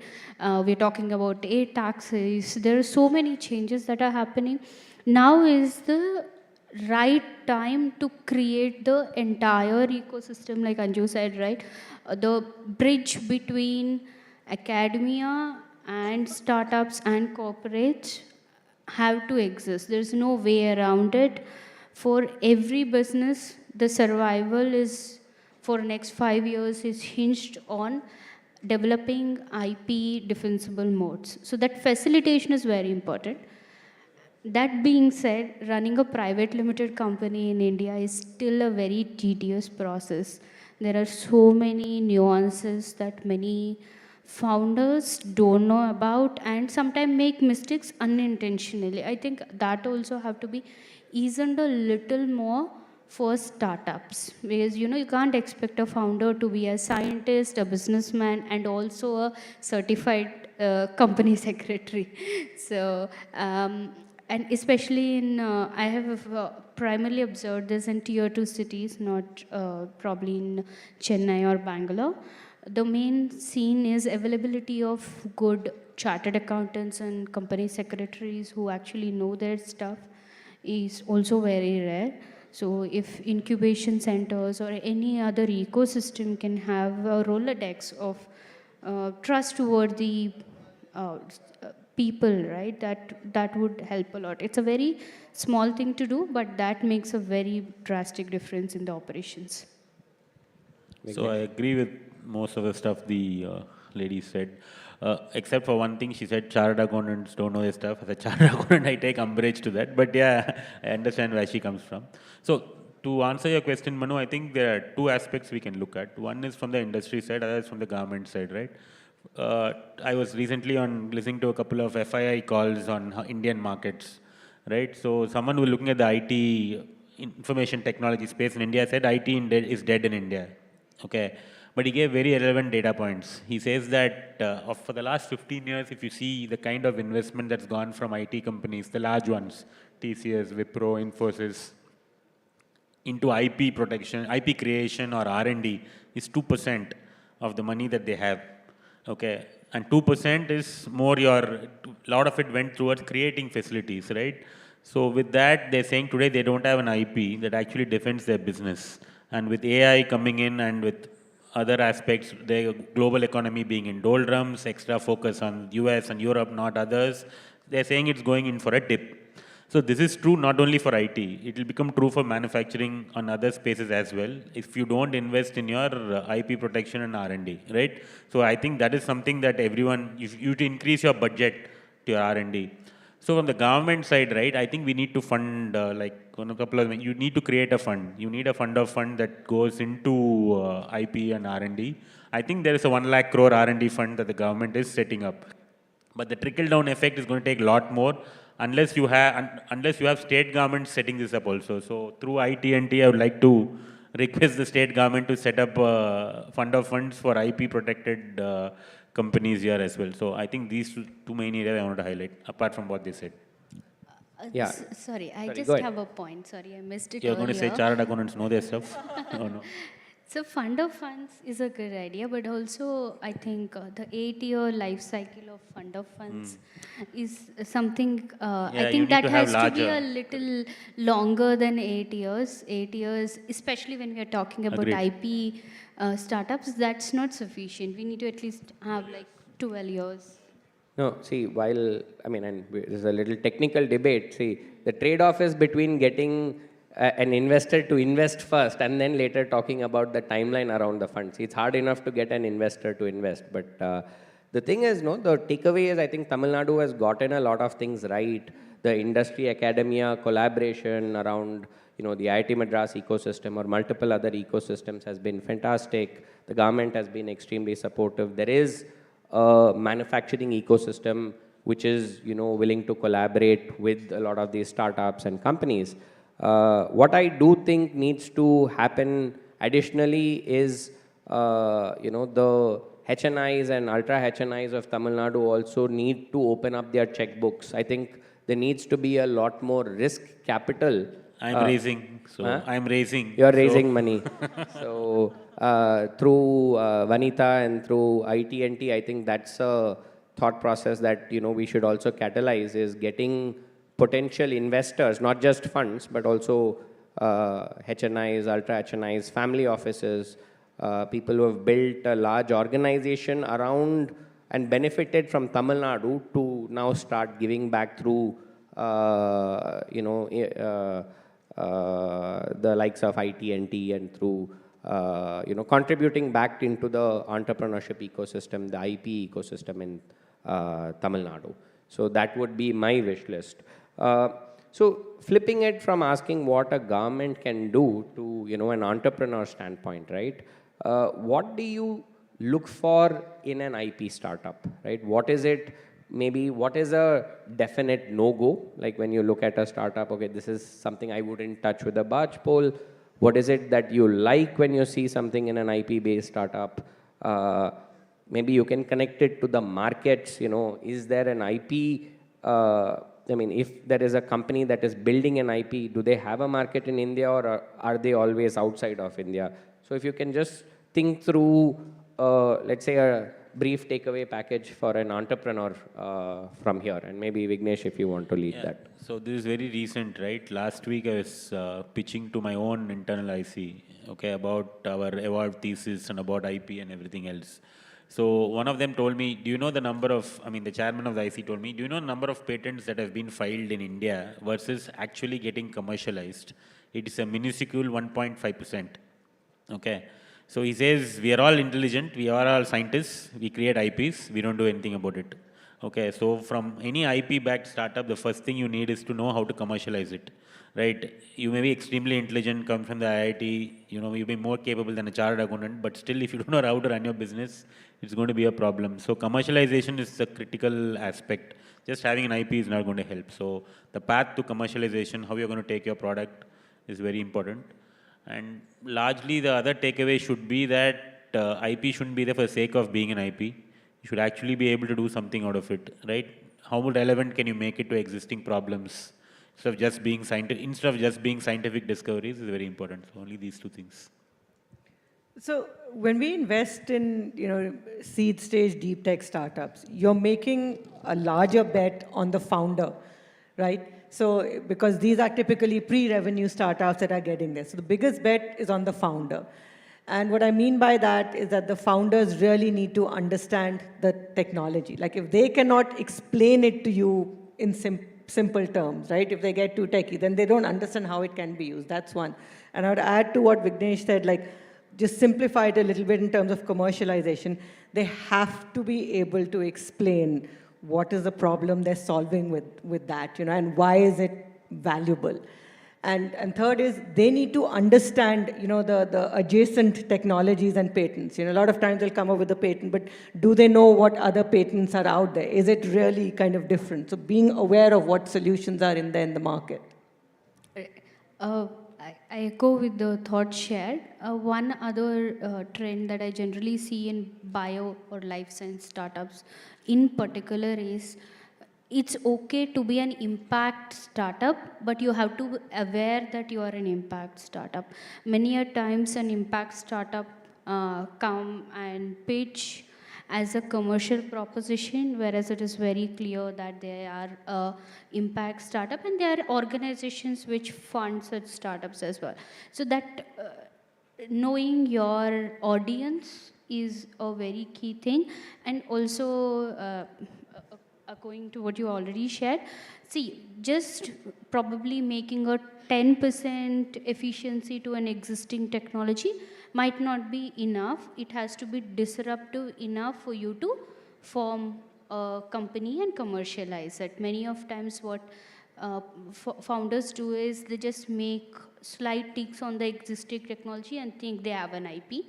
But it's generally, it has to be a lot more than what that is there to get the market to pay for such product. No, I think that's a great point, because there are a lot of people innovating on existing technologies that have been built outside, adding, like you said, 5 or 10% to it, versus ground up IP that is also being built, but maybe not seeing the light of day in a commercial angle. And so I think there needs to be a lot of focus on commercializing some of that. I think as we get to, kind of wrap it up, I will just leave it with one more question, right? So, I mean, in my conversations to my own investors, when I say I'm an IP, investing in IP-led ideas, the question always comes back as, hey, is the gestation time enough? Doesn't it require much more capital than investing in SaaS or a brand, right? So how are you thinking about this idea? How are you convincing investors, LPs to want to invest in this? Navina, you mentioned a 12-year fund, right?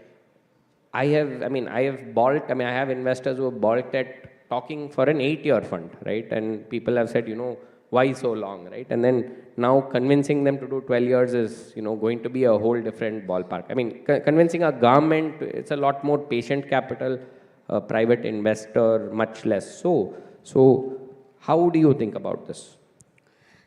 Yes, the patient capital is actually the missing piece of the puzzle, in my opinion.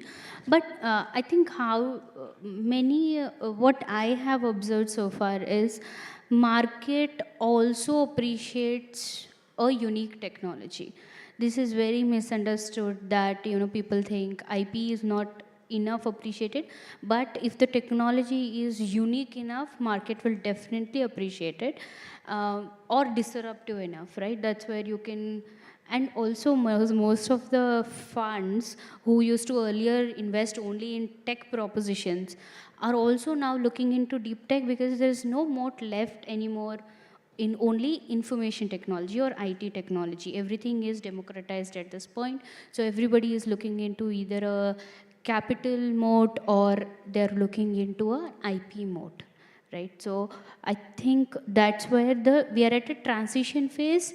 We will slowly realize that. And also the technology is, I mean, obviously because of the democratization, gestation cycles for development are also decreasing a lot, right? Like I told, earlier, medicine used to take 12 years, 15 years. Now it is probably 6 years, 7 years. So, yeah. So I think also from an investor perspective, right? Success breeds success. You want role models. You know, a few years ago, till we had unicorns, till startups went IPO, you know, there were still investors who didn't want to do it. Now that you have so many successes in Indian startups, you know, that success has won. Same thing with deep tech startups, especially in the AI phase, and the biotech phase, and the space phase.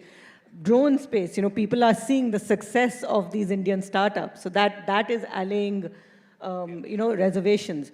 And I think talking about it from a fund perspective, you know, if the fund in its past things has given returns to the investors, they're going to trust you to make future investments, and kind of you set that expectation with them. I think that's a great point, because the minute an exit is achieved, it gives confidence to the next investor. So an IPO like Aethers or an IdeaForge would automatically encourage more people to take bets in the space. Vignesh. See, Manu, I think you know this as well as me. Convincing an investor is an art, not a science. So there's no perfection in it, right? So what convinces an investor, no one knows. But the point being that, see, like to the others' point... Maybe transition it into how an entrepreneur can convince you then. I mean, you show traction, you show revenue, and then the IP is defensible. You have 3 of my 5 filters is already done. So that's one. But I think changing...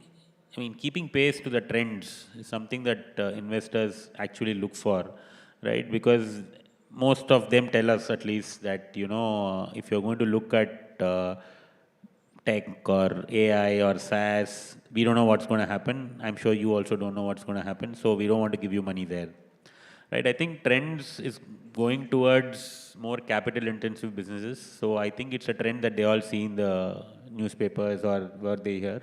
And if you look at markets also, right, if you see Nifty manufacturing, for example, 62% return over what Nifty IT is giving you at 22%. So they all look at the market, whether we say we are private and all, they all look at market and say, this is giving me so much, how much will you give? So I think a balance between these two is what is going to attract an investor. So. No, super. Thanks, guys. I think this was a very interesting discussion. So I think, you know, just as a final takeaway, I think, see, Tamil Nadu has a fantastic ecosystem. We have great academic institutions, you know, which are supporting the idea of IP and innovation. Additionally, we have the corporates like Mr. Shankar from Mahindra, or, you know, the whole ecosystem around Bosch, or, you know, the ecosystem is very receptive to the idea of doing R&D here.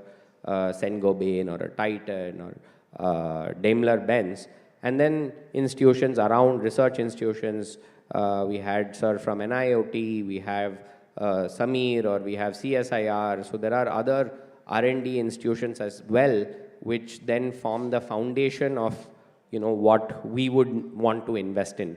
So I think it's great that we are at this panel today and at this event, IP Conclave today. So congratulations to the IT&T team and to Vanita for putting all of this together. I know how hard it is to talk about this type of topic, right? It's so easy to do a generic startup event. To do something around IP is a whole different ball game. So congratulations to all of you guys, and we are around, you know, if you want to have a chat with us. Thank you.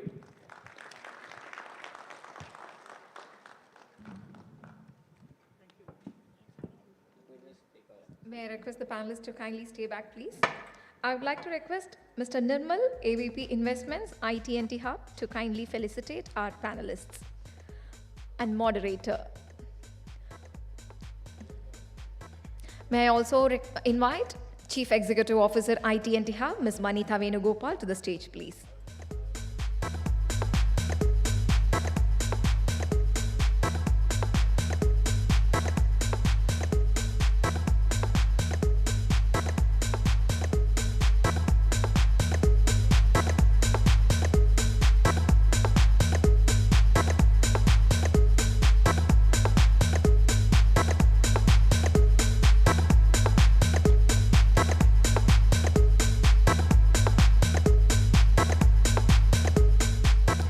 It is a privilege to recognize and honor the thought leaders who graced our panel today with their expertise and vision.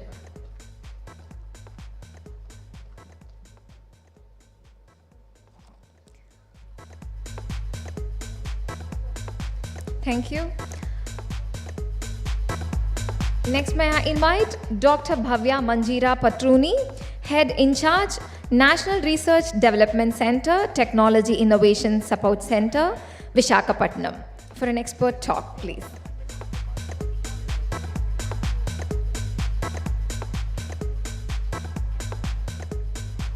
Am I audible? Yallarukkum vanakkam. I thank IT&T, Vanitha ma'am, and all the esteemed guests here to be present. Already our CMD, National Research Development Corporation, Ministry of Science and Technology, DSIR, has given his presentation and allowed you to go through the journey what NRDC has gone through from 1953 to till date. Already as our CMD has given his vision, like what we are doing, there are different verticals we are working on, but we need a lot of awareness about how we have to convert this innovation idea from idea stage to impactful commercialization stage or to launch the product in the market. So what we are working through this 7 decades of our NRDC from inception to till date is that we have identified the gaps and how to fill the gaps. We are working on that because knowledge is always like dynamic, technology is dynamic. So I would like to give some examples because my topic is like IP-driven innovation and commercialization, taking the examples of the global strategies or relevant to Indian ecosystem. I have done my international PG diploma in Copenhagen Business School, Denmark. So I have seen their ecosystem. So what they have actually incorporating is they are integrating the research centers, industrial centers, investors, and all the stakeholders of innovation, this innovation ecosystem together in a single incubation center like Skypark, like how IT&T model is now, I think, working together like that. Like as we go towards this Indian global ranking, I have taken the statistics from the Indian global ranking only. So India is performing much more better. This is the statistics from 2024. So India is ranking 33rd in this innovation outputs. Now, IP is no more assert or a legal assert, I have to say. It's like a strategic tool for business and for innovation. So in that, I think our India has recognized that, and there are more number of filings, more number of grants, not only filings, grants are also taking place, and more research is going on into the real-time innovations, not just research and we are just investing on it. So these are some of the gaps, influential gaps we have identified. How we can identify the gaps is like swapping or mapping, we call it. Like SWOT analysis, everyone knows. So when we map the SWOT analysis with the pestle, this is a new topic where I have got it from the Western countries, where, of course, it is there already, but strategically, framework-wise, it has been incorporated as pestle. As you can see, political factors, economic factors, socio-cultural factors, tech factors. Tech factors means technological factors, innovation factors, legal factors, and environmental factors are also involved. Many innovations or startups will develop the technology, but to go into the market, they will even face the environmental or statutory clearances issues. So how to deal with them is also one of the aspects to be taken care of while initiating the research itself. Till TRL4, any academic institute will develop the technology. But from translating that or from the TRL4 to TRL9 is what is the much difficult aspect. So how to do that is what actually we are trying to bridge the gaps and connect the right stakeholders for the right innovation. As you can see, Chennai has been nominated by this thing. Only 4 clusters in India have been highlighted in the Global India rankings. So Chennai is for engineering. So this is like innovation key players. This is just output, like how it works. Is a usual common model in India or anywhere for any innovation ecosystem. So what are these different R levels? Everyone knows about TRL level, but not TRL level is enough for especially deep tech innovations or marine innovations, what we are talking about. So we need not only TRL, but we need MRL, that is market readiness level, IPRL, IP readiness level, CRL, consumer behavior or consumer readiness level, or customer readiness level, we also call that, and society readiness level. I can take a small example, like when, since we'll relate to a little bit of easy manner, like, some films will come. They come with a very good concept.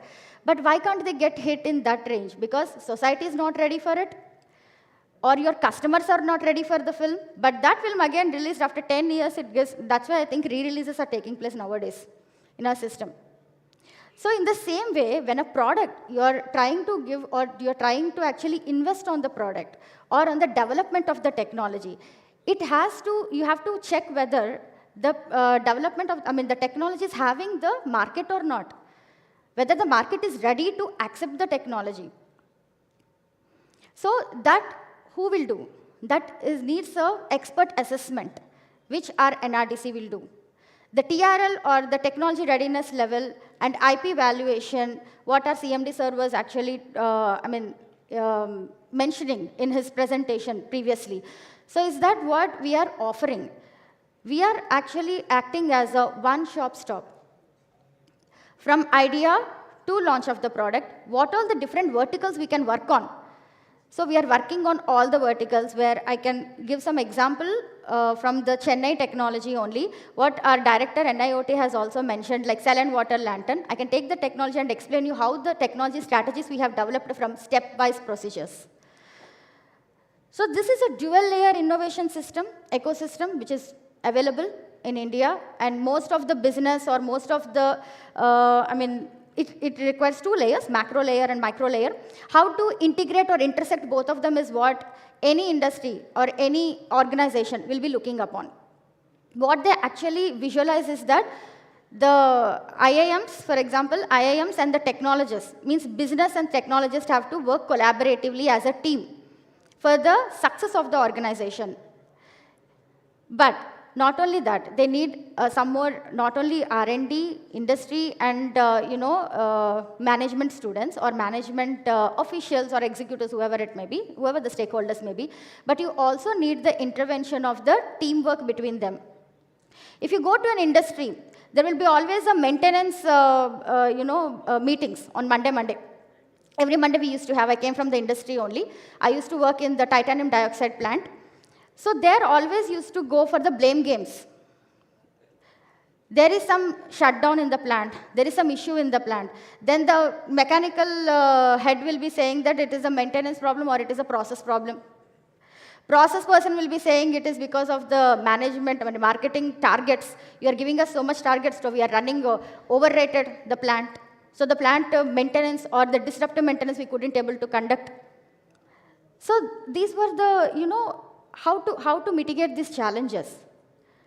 Organize a brainstorming session between all of them. Organize a workshop between all of them together. Come together and say that what are the ideas you can, tell or you can put forward to the committee where they can take it forward for the benefit of the organization. So this is one model also we have tried in very reputed PSUs as well. where we collaborated all the people, all the officials of different categories at one place, and we have organized a brainstorming workshop, including the IP officials. And it was a very successful model, very successful workshop. We have achieved results from the big PSU, that is steel plant, Vizag steel plant. Design thinking process. I think nowadays each and every sessions in the colleges are going for the design thinking process. But design thinking process ends at the testing only. There is one more step where we have to go forward, is that, again, reiterative.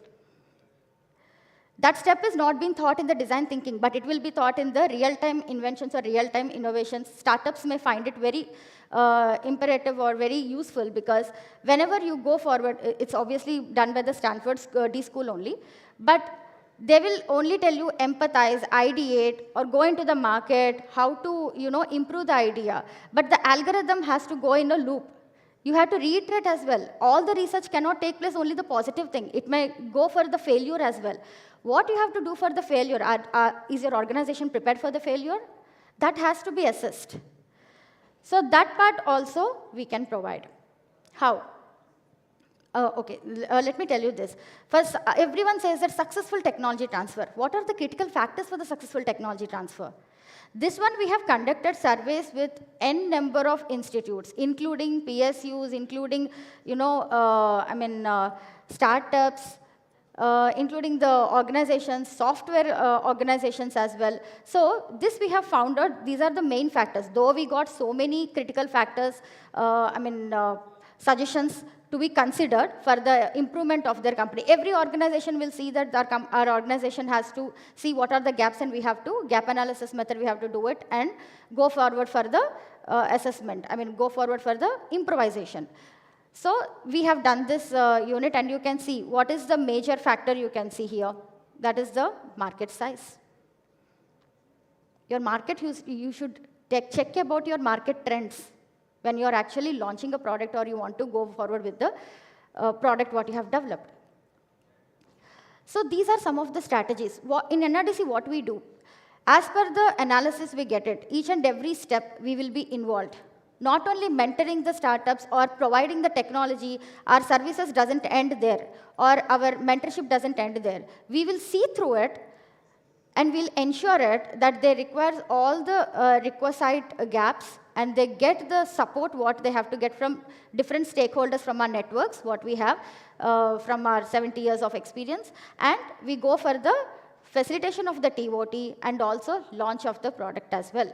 Because here, not about taking the technology, developing the technology, but acceptance of the technology in the market is also very important, which usually doesn't have that much of weightage what we have for the research and innovation or for the funding.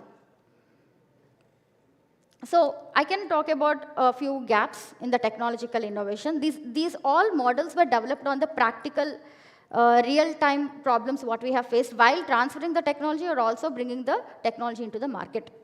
So in the technological innovation, this is the death valley, commercialization valley, or innovation funnel is a very theoretical topic which was spoke about by many speakers, many IP speakers I have to say, or innovation speakers. But they don't know the strategies what we are developing. So how we have to do the framework first of all. So from the initial stage, if you see, this is a simple example. We try to map the things from the beginning onwards. Because we are doing so many technology transfers, still we are not understanding why some technologies we could able to transfer, why some technologies we couldn't able to transfer. So for that, we thought that we have to actually understand. Maybe by luck some technologies are happening, or we seriously putting some efforts. What efforts are we putting forward for? So for that, we have tried to map this in a simple flowchart for most of the technologies. Of course, some technologies will have the negotiation issues and all. Some technologies need the joint ventures, where especially the pharma technologies. They cannot develop all the human trials and all. They can do only till the TRL levels 5 or 6. After that, we have to take up to the next level of commercialization. For that, industrial intervention is important. Then what we do in such cases, first we file the patent for the technology developed so that the inventor will not lose his ownership. And then we will start the negotiations. where the negotiations, we will involve the industry partner in this, and what all the shares or what all the equities will be discussed during those negotiation issues and all. They don't even, they don't only involve legal, but they involve even their practical expertise, where we put forward for the licensing of the technology and also releasing the royalties to the inventor. The technology transfer doesn't end where the technology is licensed. It ends, it will not end, it's obviously in the circle, but the circular economy to be reached, first the technology will be transferred, it has to go into the market, then the person has to get the industry has to get the profits, and he has to share the royalty to the inventor or the main institute. That is the actual cycle of the, technology. This is one IP support of NRDC what we have provided. So we do the primary evaluation of the technology. We are not only involved till the IP filing, we involved in the IP scaling. What is IP scaling? Means we will check whether whatever the developer technology or the institute is doing, it's available in here, in India, or in abroad. That we conduct freedom to operate, usually. So once we do the freedom to operate, we understand in which regions that IP is having value, or you have to protect it.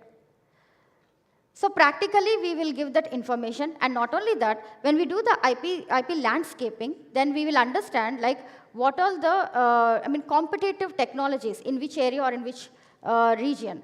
Then we'll try to get that incorporated in this. We'll try to throw the challenges. These are the challenges we are facing. Then we'll get the ideation stage where many students of Chennai also have participated and given us ideas, like we can do this and all. It is like a reward basis ideation process what we'll go through. And we will conduct this roadmap and we'll get the ideation and we'll try to implement it.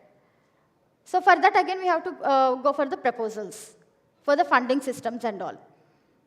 So this is a cyclic process and it requires a lot of stage gate processes, we call it. What I already told, like what we do propose is like TTOs. TTOs means Technology Transfer Offices with pan-India presence is what NRDC is representing. But NRDC is not only TTO, but it is also a complete technology framework institute where it has a strategic policies. It is also involved in the standardization of the technologies also, and we'll give the certification for the TRL assessment, means at what TRL your technology is readily available and all. We'll help you or mentor you to go forward, like what are the next steps. We even let you know what all the statutory clearances you have to make, you have to take, and how you have to take also. So we'll connect you to the right organizations, not only institutes or the national organizations, even the international level also will promote your technologies. So some of the recent success stories, as I told you.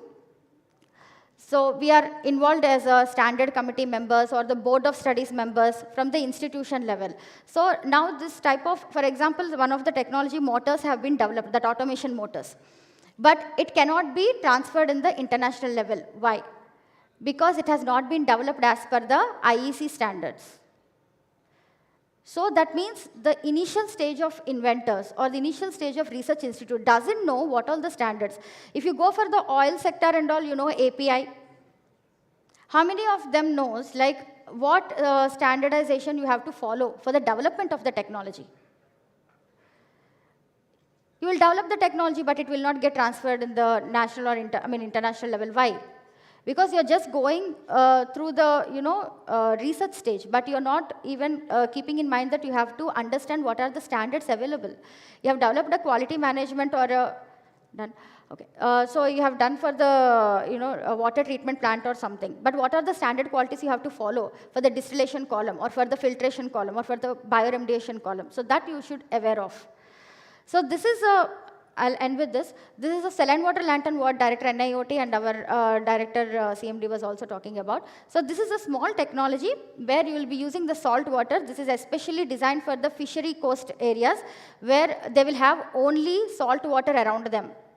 Nothing else, in the mid of the ocean. When they have a disaster issues or when they have a natural calamity, they cannot give the signal to the coastal areas. So what this technology is about is, they can use that saline water and they can not only lit the light, but also they can charge their mobiles, where GPS would be installed, and they can give the signal to the coastal guards that they are in danger, or their location especially. So this is the main idea of this technology, and this was patented by NRDC and also been transferred to 7 industries, especially women entrepreneurs. So you can call it as a woman-led technology. The inventor is a woman, the technology transfer and the IP protection person is a woman, and also an entrepreneur is a woman.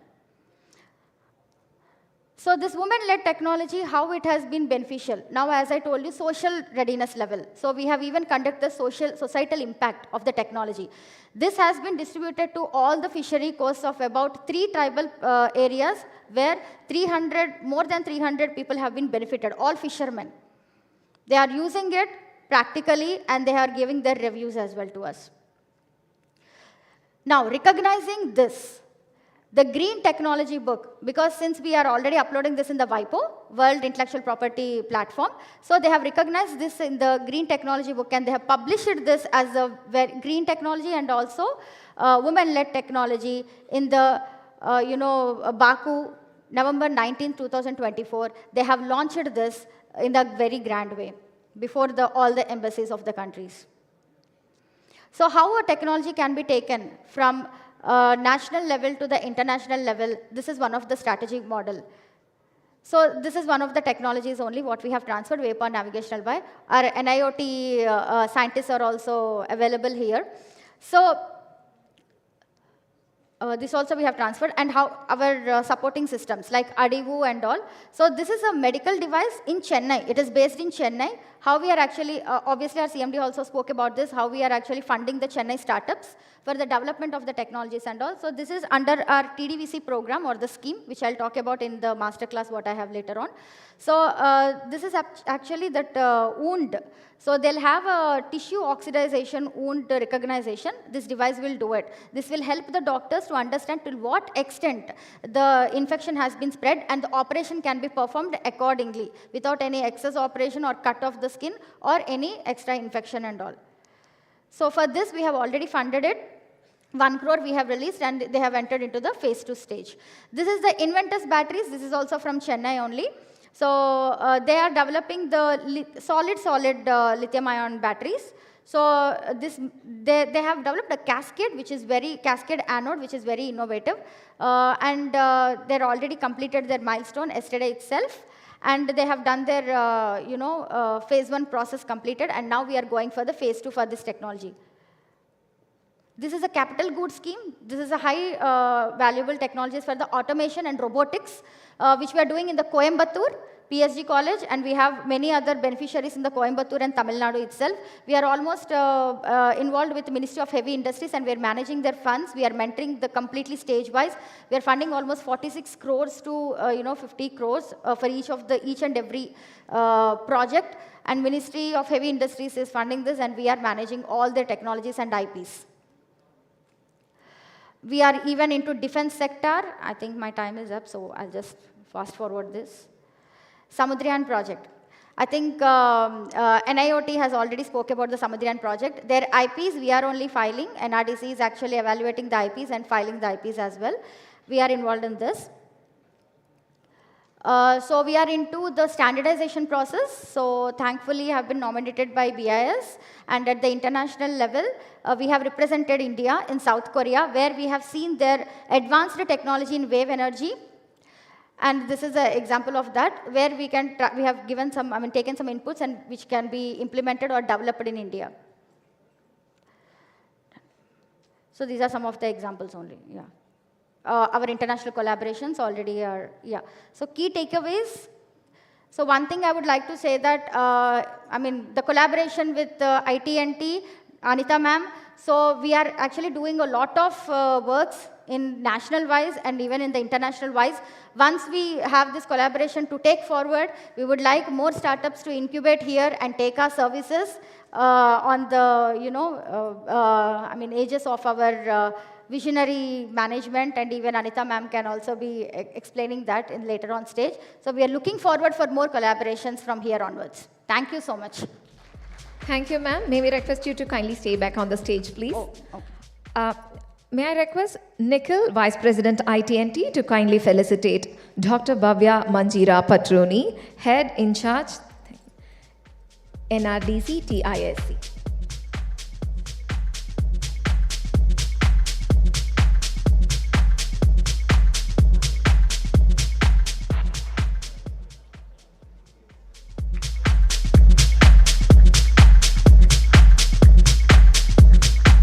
Thank you, ma'am. Thank you, sir. With this, we will be breaking for lunch before we come together for the exciting sessions for the second half of the day. We invite the special invitees, guests, and delegates to join us at the respective lunch halls mentioned in your passes for the lunch and assemble back at 2:30 p.m. in the same venue. Thank you.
In the land of ancient wisdom and timeless creativity, a new future is being forged.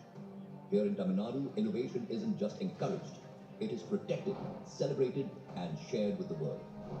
Guided by the visionary leadership of our Honorable Chief Minister Thiru M.K. Stalin, Tamil Nadu is building a trillion-dollar economy powered by innovation and intellectual property. At the forefront of this transformation stands Tamil Nadu Technology Hub, iTNT, the first of its kind.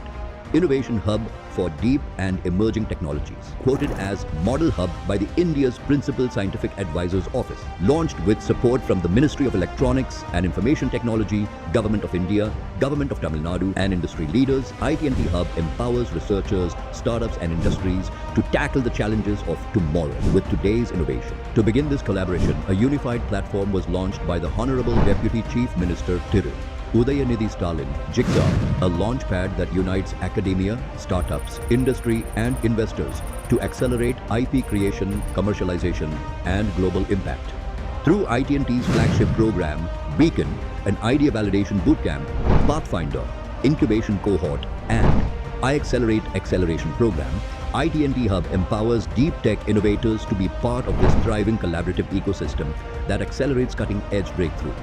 Tamil Nadu's Technology Hub, in collaboration with World Intellectual Property Organization, WIPO, and backed by the state government, empowers researchers and IP holders with strategic IP insights through its newly inaugurated Technology Transfer Office.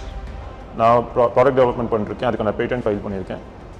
Beacon cohort 5 எனக்கு அது ரொம்ப ஹெல்ப்ஃபுல்லாக இருந்துச்சு. இங்கே domain எக்ஸ்பர்ட்ஸோட direct interaction இருந்துச்சு, அதே மாதிரி ஆண்டர்பிரினர்ஸோடையும் இருந்துச்சு. அது என் ஃபவுண்டேஷன் நாலேஜ் பில்ட் பண்ணுறதுக்கு ரொம்ப ஹெல்ப்ஃபுல்லாக இருந்துச்சு. Thanks my university, IT&T and Honorable Chief Minister of Tamil Nadu for making this opportunity. Lona was a part of the first cohort of the iAcceleration program here at IT&T, selecting the right kind of VC companies and investors, the industry professionals to interact with the right startup. That mapping was just outstanding. I'd like to really thank IT&T for the opportunity. Tamil Nadu champions inclusive innovation by bridging grassroots creativity with cutting-edge technology, ensuring progress reaches every corner of the society. Tamil Nadu Technology Hub forged the path for the nation's first state-level deep tech startup policy in lieu with National Draft Policy. To underscore its commitment to innovators, the draft policy is set to be released soon. Over the past 2 years, Tamil Nadu Technology Hub has ignited a deep tech revolution, fueling startups with world-class infrastructure, catalytic funding, global collaborations, and unwavering government support. By turning bold ideas into real-world impact through strategic mentorship and industry-driven challenges, we are forging Tamil Nadu into a powerhouse of innovation and a model for an innovation-led economy.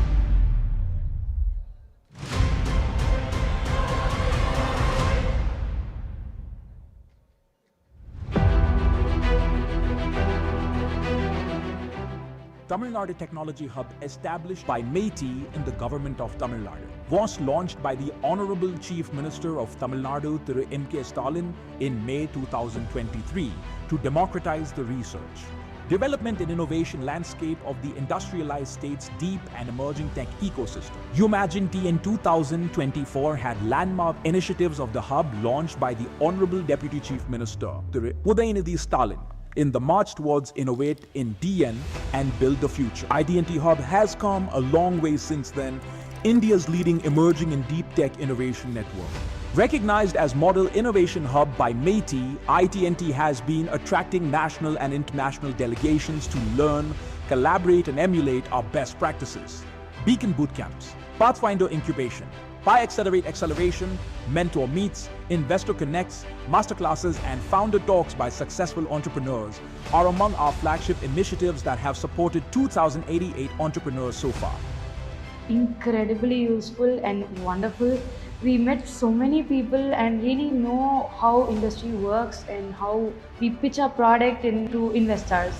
iTNT Hub facilitated top-notch technology transfers between researchers and startups for commercialization. And through a series of tech transfer workshops, commercialization of more technologies are in the pipeline. Bringing together various stakeholders, we hosted the iTNT Industry Conclave and the iTNT Investor Mixer to support the deep and emerging tech startups of Tamil Nadu.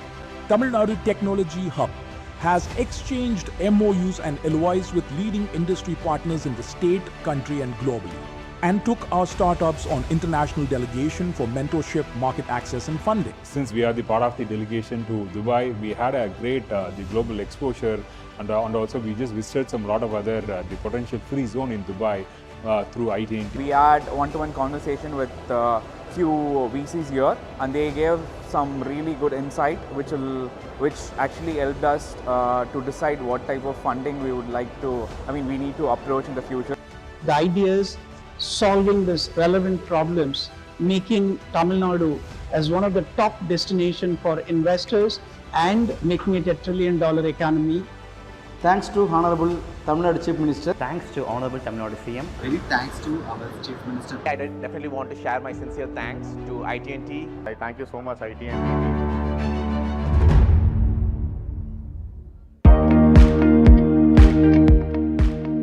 Intellectual property is the cornerstone for deep tech and emerging tech startups. Over the last 3 years, Tamil Nadu has been the leader in patent filings in India with over 20,000 patents, mainly in the deep tech area. Tamil Nadu's technology hub, the ITNT hub, functions under the Information Technology and Digital Services Department of the Government of Tamil Nadu and is taking strides to propel the state as one of the top global innovation hubs in the march towards our Honorable Chief Minister's $1 trillion economy vision for 2030. To establish the state as an IP capital and to promote IP commercialization by facilitating technology transfers between academia, researchers, innovators, startups, as well as industry, I made an announcement in the Tamil Nadu Legislative Assembly in June 2024 that the government will organize an annual Innovate in Tamil Nadu IP Conclave, otherwise called the IN2TN IP Conclave. The first such conclave will be hosted by the ITNT Hub at the Anna Centenary Library in Chennai on the 30th of July 2025. The conclave is themed Intellectual Powerhouse, Transforming Tamil Nadu into the Innovation Capital of India, and is curated to achieve a few goals. 1. To enhance IP awareness and increase the value or the awareness of intellectual property and the rights of such property among innovators, researchers, industries, and policymakers to foster a culture of IP protection and innovation. 2. To facilitate technology transfer through establishing pathways for seamless technology transfer from academic and research institutions to industry, ensuring impactful application of innovation. 3. To promote IP commercialization, that is, to highlight strategies to maximize the commercial value of IP assets, driving economic growth and entrepreneurial success. 4. To showcase innovations, that is, to provide a platform for innovators to display their IP-protected products and services and highlight Tamil Nadu and its ingenuity on a global stage. 5. To encourage collaboration and foster partnerships through MOU exchanges, networking sessions, and strategic discussions to strengthen our state's innovation ecosystem. This day-long event, which will bring together researchers, startups, investors, industries, and other key stakeholders, including policymakers and decision makers of our government, is packed with curated panel discussions, fireside chats, expert talks, master classes, innovation showcase, and technology pitches. The IN2TN event will highlight academia's role in pioneering cutting-edge technologies and preparing the next generation of innovators. How corporates can leverage open innovation models to adopt new technologies. It will also focus on how we can use emerging technologies to connect academia and industry, drive global innovation. It will also shed insights into evaluating patent strength as a critical factor for investments in deep tech startups. We also hope to use this opportunity to celebrate women's contributions in technology and to explore the latest developments in international intellectual property protection, discussing key trends, challenges, and strategies for effective IP protection, enforcement, and commercialization. Creating and leveraging IP, bridging the knowledge and industry, and strengthening Tamil Nadu's IP framework are among the expected outcomes of the conclave, which will set the tone to build the future. The event will also mark the launch of landmark initiatives, and I invite innovators from academia, startups, incubator, industry, investors, and other key stakeholders in the research and development and investment environment to attend this conclave on July 30th, 2025. Thank you. In the land of ancient wisdom and timeless creativity, a new future is being forged. Here in Tamil Nadu, innovation isn't just encouraged, it is protected, celebrated, and shared with the world. Guided by the visionary leadership of our Honorable Chief Minister Thiru M.K. Stalin, Tamil Nadu is building a trillion-dollar economy powered by innovation and intellectual property. At the forefront of this transformation stands Tamil Nadu Technology Hub, iTNT, the first of its kind. Innovation hub for deep and emerging technologies, quoted as Model Hub by the India's Principal Scientific Advisor's Office, launched with support from the Ministry of Electronics and Information Technology, Government of India, Government of Tamil Nadu, and industry leaders. iTNT Hub empowers researchers, startups, and industries to tackle the challenges of tomorrow with today's innovation. To begin this collaboration, a unified platform was launched by the Honorable Deputy Chief Minister Thiru Udhayanidhi Stalin, Jigsaw, a launchpad that unites academia, startups, industry, and investors to accelerate IP creation, commercialization, and global impact. Through iTNT's flagship program, Beacon, an idea validation bootcamp, Pathfinder, incubation cohort, and iAccelerate acceleration program, iTNT Hub empowers deep tech innovators to be part of this thriving collaborative ecosystem that accelerates cutting-edge breakthrough. Tamil Nadu's Technology Hub, in collaboration with World Intellectual Property Organization, WIPO, and backed by the state government, empowers researchers and IP holders with strategic IP insights through its newly inaugurated Technology Transfer Office. நான் product development பண்ணிருக்கேன், அதுக்கான patent file பண்ணியிருக்கேன்.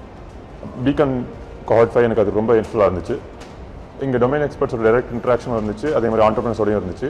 அது என் foundation knowledge build பண்ணுறதுக்கு ரொம்ப ஹெல்ப்ஃபுல்லாக இருந்துச்சு.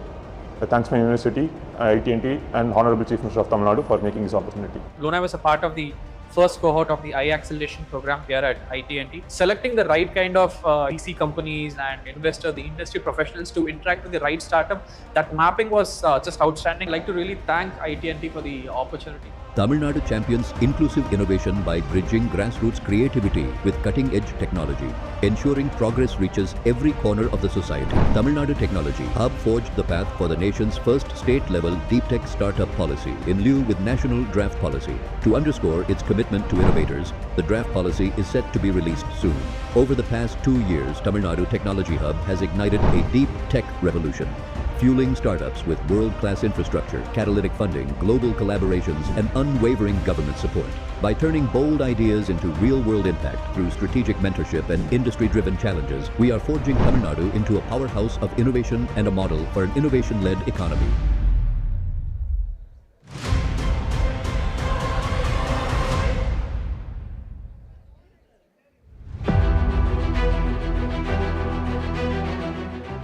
Tamil Nadu Technology Hub, established by MeitY in the government of Tamil Nadu, was launched by the Honorable Chief Minister of Tamil Nadu, Thiru M.K. Stalin, in May 2023 to democratize the research, development and innovation landscape of the industrialized state's deep and emerging tech ecosystem. IN2TN in 2024 had landmark initiatives of the hub launched by the Honorable Deputy Chief Minister, Thiru Udhayanidhi Stalin, in the march towards Innovate in DN and build the future. iTNT Hub has come a long way since then, India's leading emerging and deep tech innovation network. Recognized as Model Innovation Hub by MeitY, iTNT has been attracting national and international delegations to learn, collaborate and emulate our best practices. Beacon bootcamps, Pathfinder incubation, iAccelerate acceleration, mentor meets, investor connects, masterclasses and founder talks by successful entrepreneurs are among our flagship initiatives that have supported 2,088 entrepreneurs so far. Incredibly useful and wonderful. We met so many people and really know how industry works and how we pitch our product into investors. IT&T Hub facilitated top-notch technology transfers between researchers and startups for commercialization. And through a series of tech transfer workshops, commercialization of more technologies are in the pipeline. Bringing together various stakeholders, we hosted the IT&T Industry Conclave and the IT&T Investor Mixer to support the deep and emerging tech startups of Tamil Nadu. Tamil Nadu Technology Hub has exchanged MOUs and LOIs with leading industry partners in the state, country, and globally, and took our startups on international delegation for mentorship, market access, and funding. Since we are the part of the delegation to Dubai, we had a great the global exposure, and also we just visited some lot of other the potential free zone in Dubai through IT&T. We had one-to-one conversation with few VCs here, and they gave some really good insight, which actually helped us to decide what type of funding we would like to, we need to approach in the future. The ideas solving these relevant problems, making Tamil Nadu as one of the top destination for investors and making it a $1 trillion economy.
Good afternoon, ladies and gentlemen. As we step into the second half of Innovate in Tamil Nadu IN2TN 2025, the momentum continues with thought-provoking discussions and inspiring voices still ahead.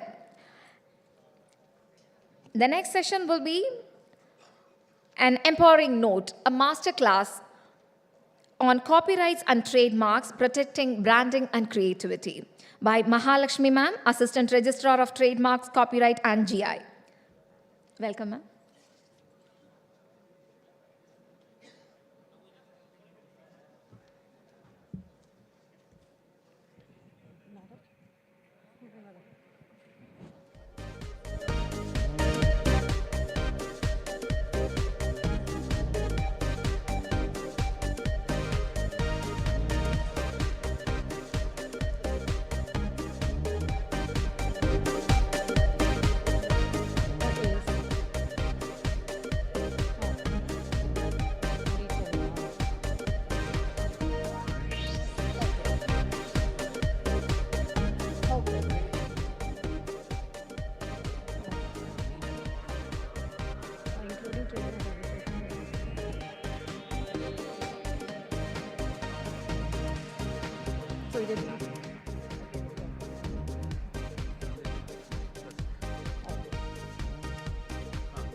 Good afternoon to all participants. Thank you for the invitation. So the topic for today's discussion is copyright and trademarks protecting branding and creativity, and also the trademark registration process. So before going into this topic, let us understand what is copyright and what is trademark. So before understanding what is copyright and trademark, we should know the basic concept, that is what is intellectual property.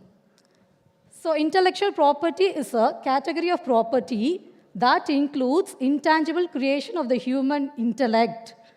So what is intellectual property? Any work, any invention, any logo which is created out of the human invention, human thinking, and human ideas, they are categorized as the intellectual property. So what are the forms of the intellectual property? Main types of intellectual property. So intellectual property, trademark, patent, designs, trade secrets, geographical indication, and copyright. These are the main types of the intellectual property. So copyright and trademark are the forms of intellectual property. So now we'll understand the basic points about copyright and the basic points of trademark. What is copyright and what is trademark? So copyright. Copyright is a type of intellectual property that protects the original works of authorship. So copyright is a form of intellectual property. As I told you earlier, copyright is a form of intellectual property. It protects the original work of authorship. So the work which is created by a person which is original. So such works are protected under the Copyright Act. So it is a legal right granted to the creator of the original work, giving them exclusive right to use and reproduce the work. So it is a right given to a person, the author, the composer, to exclusive use of right over that particular work. So what is original? Original means it should be new. It should not be one which is copied from someone. It should be the real work of the author. It should be the real work of the composer. So for example, you might have seen in many books, you might have seen this copyright registration. The person, the author of the book might have obtained registration for copyright. So this is a thing, copyright. So what kind of work does the copyright protects? Copyright protects literary work. The basic categories are literary works, dramatic works, musical works, artistic work, cinematograph films, sound recordings, and broadcast. Under this literary works, what kind of works are protected under the literary work? So books, articles, software code, etc. Under dramatic works, all plays, scripts are protected under dramatic work. Musical work, all compositions. What are the compositions which are given as a music? Those are protected under the Copyright Act as literary work, as musical work. So artistic work, painting, drawings, and architecture. The next category is the cinematograph films, movies and videos, sound recordings, sounds, audio files and broadcast, televisions and radio. All these are protected under the copyright. You cannot seek.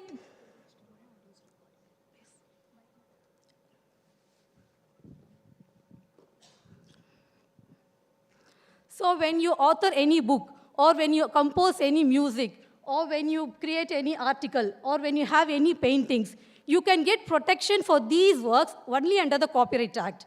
So there, as I said earlier, there are many forms of intellectual property. So when you create this work, you cannot go for this patent right for this. Of course, for software, there is something, but basic right is, copyright protection is available for all these kinds of rights. So what does the copyright owner has over his work? So what are the rights of the copyright owners? The copyright owner has the exclusive right to reproduce the work. So as I said, once a person got registration, he has a copyright protection over that work. So if he has a copyright protection over that work, he alone can use his work. That is the exclusive right. He can prevent, he can restrict the other person from using this right, and by enjoying this exclusive right, he can reproduce the work, issue copies of the work, perform or communicate the work to the public, make adaptations or translation, and he can authorize others to do these works. So when a person enjoys his copyright protection, he can enjoy all these rights. He alone can reproduce the work. He alone can issue copies of the work. He alone can perform or communicate the work to the public. He alone can make adaptation or translation. He alone can authorize others to do these works. When you authorize others person to these work, the other person can enjoy all these rights. These are the rights conferred by the Copyright Act. So a person enjoys the copyright protection if another person, without his consent or misuses his right, it amounts to infringement. So without his consent, if a person uses the book, contents of the book, it amounts to infringement. So infringement, in what cases the infringement occurs? If the third party or if the person who is not the owner of the work copies the music or movies without a license, it amounts to infringement. And if a person republish the content of the book, so it amounts to infringement. So if the person uploaded the content or copyrighted content online, it amounts to infringement. There are many cases which amounts to infringement, but these are the main examples of infringement. In recent days, with the advancement of technology, this thing, copying music without the contents, without the consent, without license, republishing the content, uploading copyrighted content takes place in recent times. So what are the remedies available if the copyright right is violated? So the person, the real owner, the author, the composer can approach the court for grant of injunction, praying for grant of injunction. And next is he can claim damages. And the second remedy available to him, he can pray for seizure of infringing copies. And he can also initiate criminal remedies. He can also seek criminal remedies by approaching the appropriate court of law.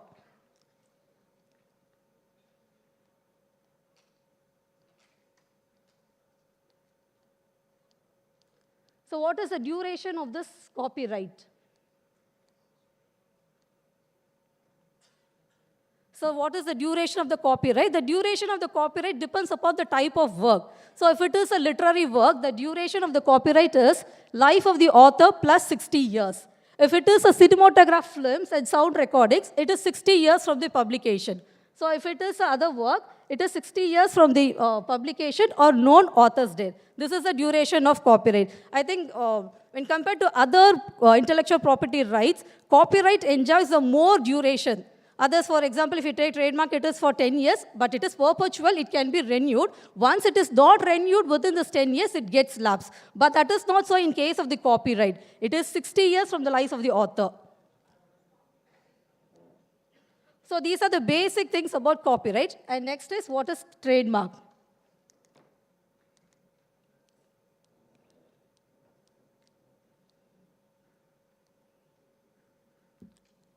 So trademark in layman's language means it's a mark which is used in the course of trade. So in everyone's life, we start a day with the brand, with any brand. So that is trademark. So for example, if you get up early in the morning, you'll have a cup of coffee or tea with some brand, Brew, Narasus Coffee or something, that is the brand. That is trademark. So you brush your teeth with a toothbrush. So with the brand, Oral-B, Pepsodent, and so and so. That is the brand. That is trademark. So trademark is any brand which identifies the product in the course of the trade. That is trademark. So it is a legally recognized sign, symbol, word, phrase, logo, or combination that helps identify and distinguish the goods of one person from those of others.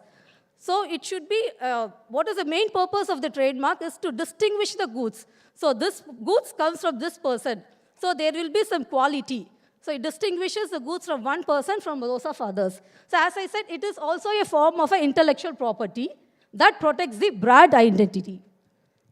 So trademark must be capable of distinguishing. That is, what is it capable of distinguishing means? It should be distinctive.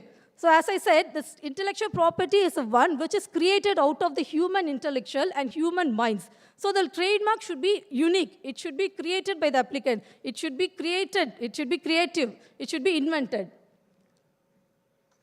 So trademark, what you apply can be either it can be applied on proposed to be basis or it might have user before the date of application. So what all can be trademark? As I said in copyright, what all work protectors of the copyright is literary work, dramatic work, music composition, recordings, all those. Likewise, what all constitute a trademark? What all can be applied for trademark? Any word, for example, Tata. Any device. So for example, Amazon, Flipkart. So all these devices can be trademarked. So any label, any logo, any name, any signature, letters, numeral, shape of goods, combination of colors, and sound marks. All these can be granted trademark rights. What is the purpose of a trademark? The main purpose of the trademark are to create a unique identity or brand. So you might have seen some person who use only the branded items. So it creates a unique identity for a brand. So this brand will give a comfort or convenience to one particular person. So it will assure some quality. It will assure some life. So all this creates a unique identity for a brand. So another purpose of trademark is to prevent confusion among the consumer. So there are similar goods in the trade, similar brands in the trade. So copying, that is, we call it as infringement. So similar, one brand might have acquired reputation and goodwill. The other person may copy the same brand and use it in the course of trade. So in such cases, the people should identify, people will be able to know which is the original brand and which is the duplicate brand. So it prevents confusion among the consumer. It protects the brand reputation and goodwill. So very well-known brand names have a good reputation and goodwill. So when a person gets a trademark registration, it protects the brand's reputation and goodwill. As I said in copyright, the person has an exclusive right to use that copyright. Likewise, the trademark owner also has the exclusive right to use the trademark. It guarantees the unchanged quality. It creates an image for the goods. These are the main purpose of the trademark. So examples of the trademark, you might have seen many, all these trademarks like TVS, Archie. They have earned goodwill and reputation, and they have created a unique brand identity for these marks. So the people will associate this mark with that particular person only, and it indicates a source of origin. So in trademark also, there is if a person uses a mark which is similar and identical mark without permission, so causing confusion or misleading consumer, then it will amount to infringement. So if an infringement occurs, what are the remedies for this trademark infringement? It can file a civil suit for injunction and damages, and it can apply for this criminal penalties.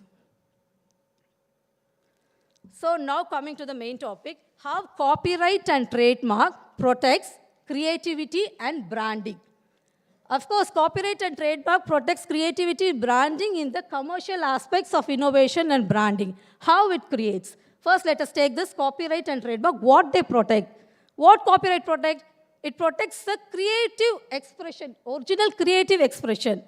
And what does trademark protects? It protects the brand identity. So together, in this business world, the marketing tool, business world and marketing tool, Brand identity and creativity are the essential tools for business growth. So copyright and trademark together create this creative expression and protects the brand identity. How this copyright protects the creativity? First, it encourages the original work. How it encourages the original work? The copyright protection assures the creator that their work is legally protected from unauthorized work, unauthorized use. It means a person is authoring a book with his full efforts and everything. Out of intellectual creativity, all this, he is authoring a book. Or he is composing a music. So the third person, without his permission, may use this book and reap profit out of this. So in such cases, the real owner of the work, real owner of the logo, can restrain this third person from unauthorizedly using this mark by approaching the appropriate court. So next is, it encouraged them to innovate and publish without fear or theft. It encouraged, so when a person has, imagine a situation, a person is creating more work, authoring a book and composing a music with his own work, with his own intellectual thoughts and everything. The other person is taking the profit out of it. So imagine if there are no copyright law, if there are no trademark law, there is no copyright protection, and there is no trademark protection, what will happen to the real owner? What are the repercussions? He will stop from creating new work. So if he is not getting any protection, he will not create any new work, he will not compose any music, he will not create any new brand, so he will stop creating. Only when his work is protected, only when his work is legally protected through some laws, he will come forward to innovate and publish without fear or theft. So the importance of creativity is it encourages the owner, the author, to innovate and publish without fear or theft.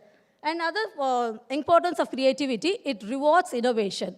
So the real owner, the real author, the real composer can monetize their content and earn royalty through licensing or sales. This is the importance of creativity. What is the importance of branding?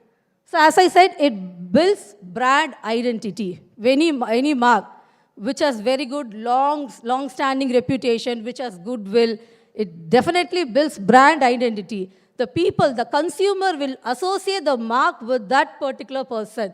So it definitely builds brand identity. It establishes customer trust. So people will have a trust in that product. People will have a trust in that book. If a person, many examples are there. So if you take like soaps or soaps like Hon'ble, people will have a trust in that product because this product gives a good quality. The producer gives a good quality soap. So people will have a trust in that product.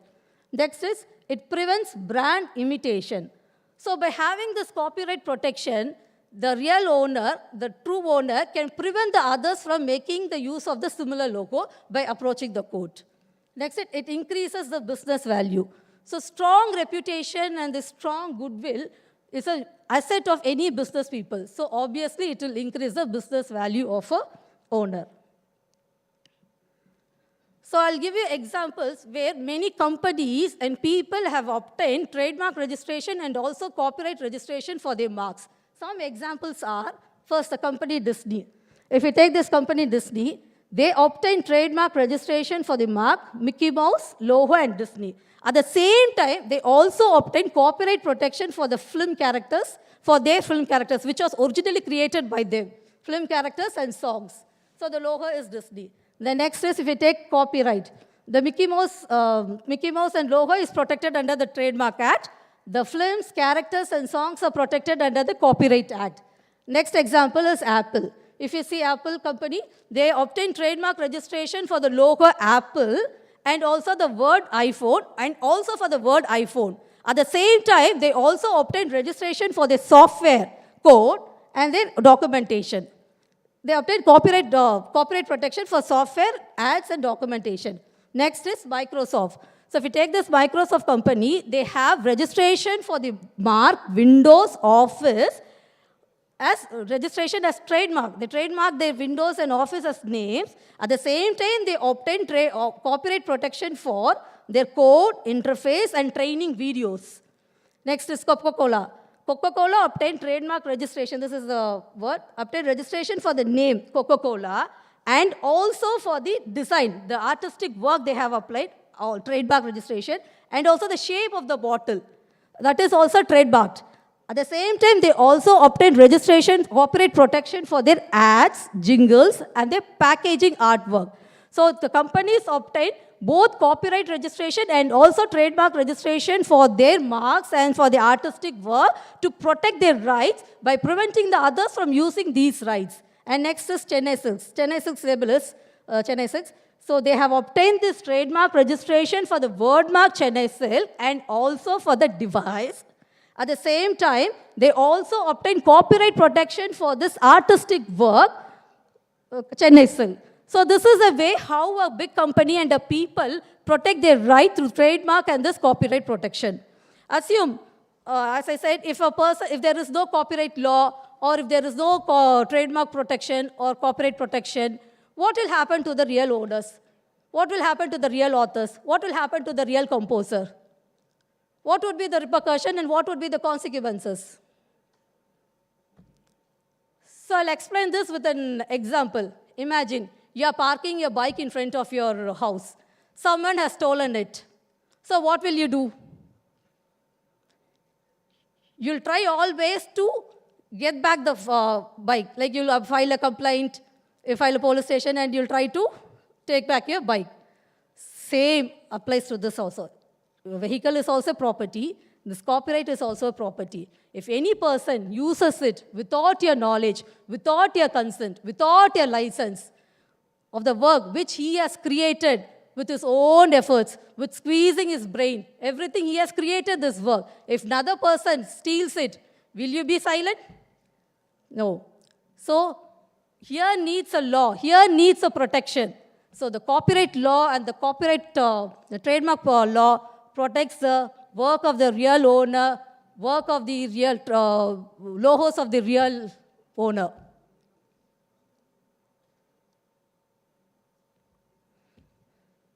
So why it is important? So today in today's technology there is a tremendous improvement in the technology. So online piracy of music and videos takes place. Fake brands and look-like on e-commerce platform brands appears on the e-commerce platform. And deep fakes and AI generate content complicating authorships. So all these are existing in today's world. So how to protect this? Only when you have this copyright protection, only when you have this trademark protection, you can protect your creativity and you can protect your brand. Otherwise, the other person, without investing any efforts, without putting any money, without applying his mind, he'll take away the property, or he'll take away the rights of the other person, misappropriate and earn profit. So copyright protects your creativity and trademark protects your brand. Both are essential to thrive in the acknowledged, knowledge-driven economy.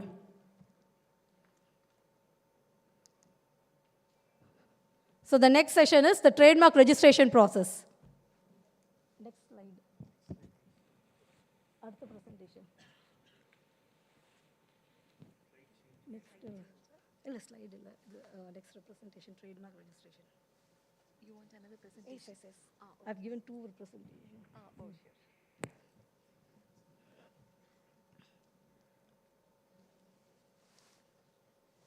So the next topic is this trademark registration process.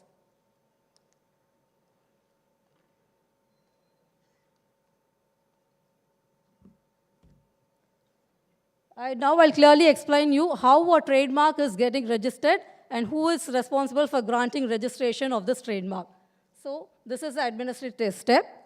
The trademark registration is granted by the Trademark Office. So it is a government of India under this Department of Promotion of Industry and Internal Trade. So under this controller, this is the office, Controller General of Patent, Designs, Trademark. Under this controller, CGPDTM, patents, following patent, design, trademark, GI, NIPM, and copyright. All this office functions under the CGPDTM. And what are the branches available for this. In trademark, there are 5 branches: Ahmedabad, Delhi, Mumbai, Chennai, and Calcutta. So what are the territorial jurisdictions of the TMR office? Is Mumbai, 5 branches, as I said: Mumbai, Ahmedabad, Kolkata, New Delhi, Chennai. And which all areas covers under what jurisdictions is given here. So Mumbai, MP, Chhattisgarh, Ahmedabad, Gujarat, Rajasthan, Union Territories, Daman, and all this. So just to refresh, what is trademark? It is a mark capable of distinguishing the goods of one person from those of others, and it must be used or proposed to be used in relation to goods. So what are the benefits of registration? Before going into the registration process, I'll tell you what are the benefits of registration. Registration is prima facie an evidence of proprietorship of trademark, evidence of ownership of trademark. It means when you get registered, it proves that you are the owner of that mark. So it is a prima facie evidence of proprietorship of trademark. It gives the exclusive right to use the trademark in respect of goods and services and take legal action in case of infringement. So you alone will have the right to use the mark. You can restrict the other person, you can restrain the third person who misappropriates your brand by taking legal action in case of infringement. So the registered proprietor may assign or license a trademark as any other property. The registered proprietor enjoy the goodwill associated with the registered trademark forever if the mark is renewed for time to time. So the duration of the trademark is 10 years. So it is extended by every 10 years if you file the appropriate request. So now I'll start with the filing procedure. Who can file an application for registration of a trademark? So Section 18(1) of the Trademark Act says, any person claiming to be the proprietor of the trademark, used or proposed to be used, who is desirous of registering it, shall apply in writing to the register the prescribed manner for the registration of his trademark. So any person who claims to be the proprietor, it means any person who creates a brand, who creates a logo, who creates a device can apply for the registration of trademark. The registration can be done by filing the basic form, which is TMA. So what the form should contain? The form should contain the name of the proprietor, his address. The main thing, the form should contain the mark for which you are seeking for registration. So how to select a mark? So first you select a good mark. It should mention the class of product. And the appropriate form, as I said, it is TMA. The TMA should contain the mark and the class. So there are nearly 45 classes. The class 1 to 35 deals with the goods, and 1 to 34 deals with goods, and 35 to 45 deals with services. So you first choose a service or class, so service or goods. You categorize it under which class it falls under. Then mention the class in the form, application form. So we follow this niche classification. As per the niche classification, the goods are classified. So what are the steps involved in the registration process? As I said, you should for the basic registration form is TMA. TMA should contain the applicant's name, address, mark, class, goods, and the user date. All the details should be filled in the TMA. So after preparing this TMA form, the form should be either can be filed physically or through online. If you file it physically, if you file it online, there is a concession in the amount or the fee amount. Yes, concession in the fee amount. For example, if a TMA is 10,000, if you file it online, you have to pay 9,000. If it is physically, then the fee amount is 10,000. Now let us see what are the steps involved in getting the registration process. Once you file this application, the application form should be submitted before the branch office or online. Once it is submitted, the office will take the application and allot the application number. So receipt of application. Once the application number is allowed, the next step will be data entry will be done in this application number. After the data entry is done, the Vienna codification, we call it as Vienna codification. If the mark applied for registration is any device or anything, so appropriate code should be given in this for proper examination. So Vienna codification will be done. After Vienna codification, the mark will be examined.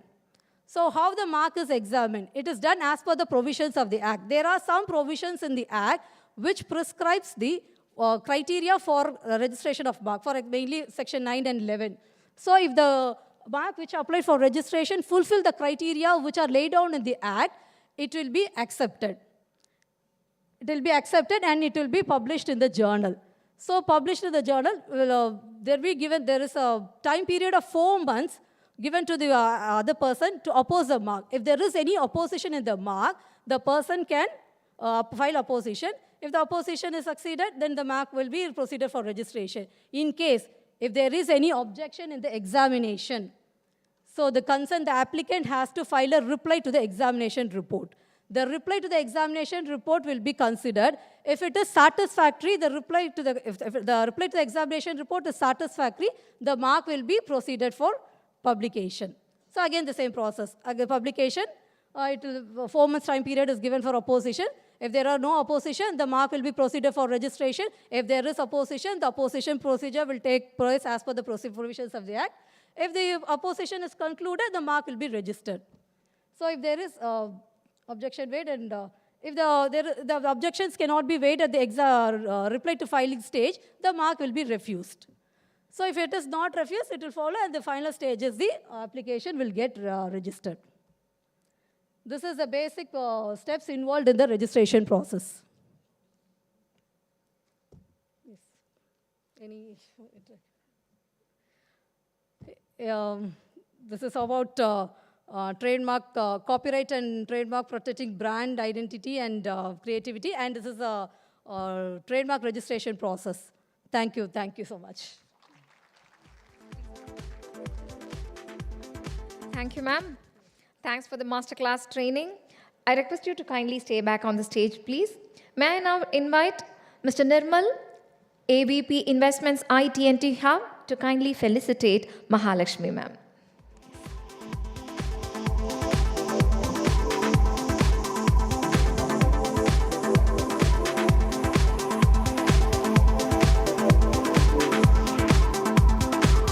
Thank you, ma'am. Thank you, sir. Next in our lineup, we now open the floor to a powerful discussion on navigating the legal landscape of IP protection, a critical theme in today's IP landscape. Please join me in welcoming the moderator, Ms. Shubhatra Mailsamy, Managing Partner, AK Mailsamy and Associates. And our panelists are Ms. Elizabeth Putran, Founder Partner, Putran and Associates, Dr. Sudhir Ravindran, Founder, Altaset Global, Ms. Swapna Sundar, Senior Partner, IPDO. May we all give them a big round of applause to welcome them to the stage, please.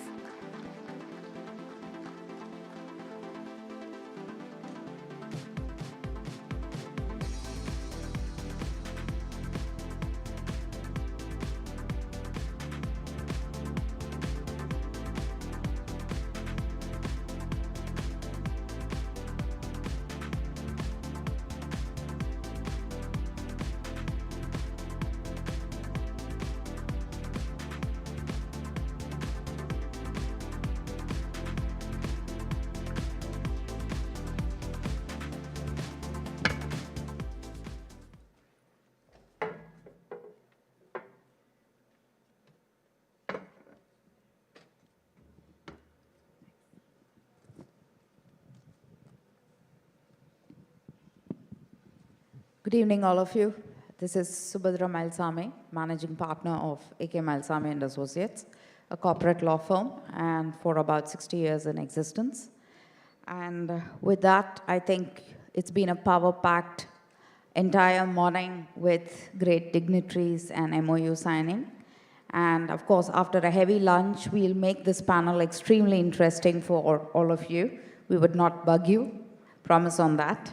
So, to start off, the topic given to me today is navigating the legal landscape of IP protection in deep tech space. Now, before we dive into the subject, I'm happy to introduce the eminent panelists here.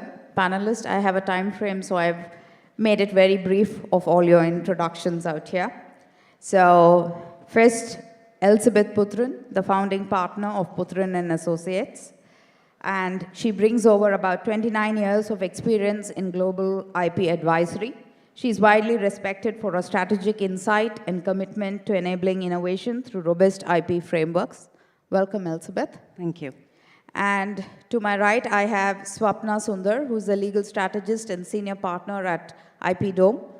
And she also comes with an expertise in international law and policy, a former academic, and she now leads strategic legal initiatives across regulatory and ethical domains in India. Welcome, Swapna. And of course, we have a gentleman among the ladies, Dr. Sudhir Ravindran, the founder of Alticet Global, accomplished and an attorney at law and a solicitor from England and Wales. He comes with a rare blend of engineering and legal credentials. Welcome to the panel. So together, our panel will bring you a wealth of legal expertise, policy perspectives, of course, global insights and challenges and opportunities which you're facing in deep tech today. So let's directly dive into the questions today. So the first one, Elizabeth, out for you. In the context of Tamil Nadu's emerging deep tech ecosystem, what are the most common IP mistakes made by early stage startups, and how can they build a solid IP foundation from day one? Thanks, Subhadra. First of all, I'm really happy to be here, and I'm happy to see that there are a lot of people. I was very worried that there would not be that many after the brilliant lunch we had. And Tamil Nadu state government is doing a brilliant work with the IT&T team. Amazing leadership I see as well. So I'll straight away dive into the question that was asked to me. I work a lot with startups, and one of the biggest challenges that I have found with startups is a delayed filing of IP. They are so busy, and rightfully so, innovating, trying to find funding, doing everything possible to make sure that their business or their startup is up and running. And they are pitching their decks for investors for whatever reason, and their product is out there. So they've actually killed their patent in that process. So then they are not able to file any more patents. Another thing I find is the lack of IP strategy. Yeah. That is something that seems to be missing, because IP strategy is something that has to actually go with your business. You have to be sure that you have a strategy in place that takes your business goals forward. One fantastic thing I found with a lot of startups is they have amazing products, but they do not actually have customers because they've not studied the market. It's very unfortunate, and I'm hoping there are a lot of startups here who are actually going to take cues from it. And there are very many more things, agreements not being looked at, legalities not being looked at, which comes to bite you back at a later stage. So with that, I will let it free. Thank you so much. Thank you. It was very enlightening. Swapna, the next one is addressed towards you. So, of course, Elizabeth had spoken about the IP strategies and things. So for you, it is on how do you think the deep tech startups from Tamil Nadu structure their IP strategy, in fact, to protect their own innovations, in fact, on a global perspective, especially if you see when your resources are limited and the development timelines are also pretty long, right? So what's your take on it? Right. Thank you, Subhadra. And I thank you for inviting me to this forum as well. The crucial aspect of the deep tech and emerging tech technology background across the globe is this, that it cannot be covered by one IP alone. You cannot have a single patent covering the entire solution. Right. So I think the core way to look at it is to have different modules of it protected in different ways. Copyright is cheaper than getting a patent. Trademark is necessary and definitely not as difficult or as expensive as getting a patent. But at the same time, I think one of the things that Tamil Nadu deep tech entrepreneurs should do is to leverage our traditional ties across the waters, for instance, with Singapore, with Malaysia, and Korea. These are the countries that are working on chips. These are the countries that help the deep tech convert to hard tech. Right. And it's important for us to realize that IP is not an India game. IP is a global game. It's not possible to create a product or a market for the entire range of products and solutions that we can come up with one deep tech output. Of course. And it's important to look at how far we can take it. Africa is a great market. So when we look at protecting the IP across the globe and protecting the IP in consonance with our deep tech partners across, say, in Korea or Taiwan or Malaysia, that's the way to do deep tech. It's not possible to just do it in one jurisdiction. Of course, and of course with the whole world being digital and data, Yes, absolutely. and of course with AI coming in, I think the challenges are pretty much multifold today. Also, I think we have to understand that these are deep tech challenges globally. Of course, German yes, I entrepreneurs, understand. Indian Yeah, entrepreneurs, yeah. Korean entrepreneurs, they're all going to face this. So working together with deep tech entrepreneurs across the globe would be the way to go. Yeah. And thank you so much. Mr. Sudhir, for you. So with the initiatives like the Jigsaw Connecting Academia, as well as the industry in Tamil Nadu, what legal structures work the best for managing IP ownership in multi-party deep tech collaborations? Thank you, Subhadra. Before going into the legal structures, one has to get to the basics. There's a metaphor of the three legs of a stool. Okay, when it comes to deep tech or tech transfer, the three legs of the stool would be, first will be the contractual framework, which is the legal framework. Yeah. Many a times we see there is a lack of contracts, basic contracts, essential contracts. So, for example, in IT&T, under the leadership of Anita, we have been helping them put all the MOUs in place. All the MOUs which you signed in the morning are vetted, checked for rights and liability as to who owns them. So that's the contractual framework needs to be there. The second leg would be the compliance, which relates to the institutional policies. Of course. Correct? Academia, industry partners lack institutional policies. Okay, many a times we see that they have rip-off policies from the web, which actually doesn't suit their culture. Yeah, we have Google ready-made templates today available. Yes. Yeah. And the third is the commercialization, the business aspect. Elizabeth touched upon it, Swapna also touched upon it, is that, is there a market for my invention? Correct? So once this tool stabilizes, the form of entity is something which would be a very easy choice to make, correct? Yeah. If the academia policy says that all the revenue which I earn will in turn be plowed back to research, a Section 8 or a non-profit entity would do well. But if you look at the US model, where tech transfer offices of universities, in fact, today fund universities, with the Trump's administration cancelling Harvard's grants, if you look at it, the Harvard Technology Transfer Office gives them back millions. Yeah. So a profit entity would be required. But before you take into any such partnership, it is essential that the three C's, the three legs of the stool are there. I completely agree with you. I do understand. Thank you. In fact, that is actually for every organization, the foundation are your documents, and that has to be pretty much clear right from the beginning. And of course, compliance is not merely a checkbox or a checklist. Definitely, I agree on that. Thank you. Coming back to you, Elizabeth.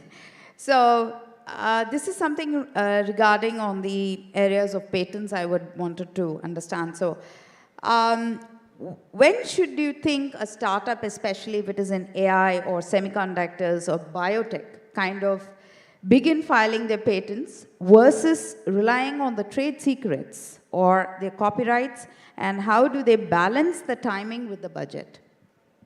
Thank you. So once you have an idea, when it becomes a bit concrete, immediately jump in and file in a provisional, because you will be working on the idea and you get your 12 months time to file the complete specification. So that would be the start. And then I would definitely say that file a patent. You cannot file a patent either too early. If you do that, you will miss out on a lot of things. If you're too late, then somebody else would have taken your patent, or it would have been out in the public domain. The other thing that I find is, I'm not going to go in detail about the whole thing, but I think it has to be a hybrid system. Maybe patent what is essential to you, what is your core competency, and which is something on the surface that the rest of the world can see. And for the rest of it that is hidden behind, just have it as a trade secret. I just want to quote an example of something, how critical it is and at what stage. We had a startup that we were working with. They were really good from the beginning. They listened to us and we filed a lot of patents for them. But their investment was never coming through. The day we took the first patent that was granted to them and gave it to them, the next day their VCs came and gave them a huge funding. So I think you have to give a lot of importance to investment. And also when you are giving, it shows your investors that you are serious about your startup if you protect your ideas on time. The final thing is, TN government, the central government has a lot of funds for startups. I don't know how many of you here or how many of them are aware of the number of fundings that you have. Yes. Please use that. It's very easy. It's very easy. There are several facilitating schemes available. Use that and file under the government scheme so that all the startups can benefit from it. Yeah. Thank you. Thank you.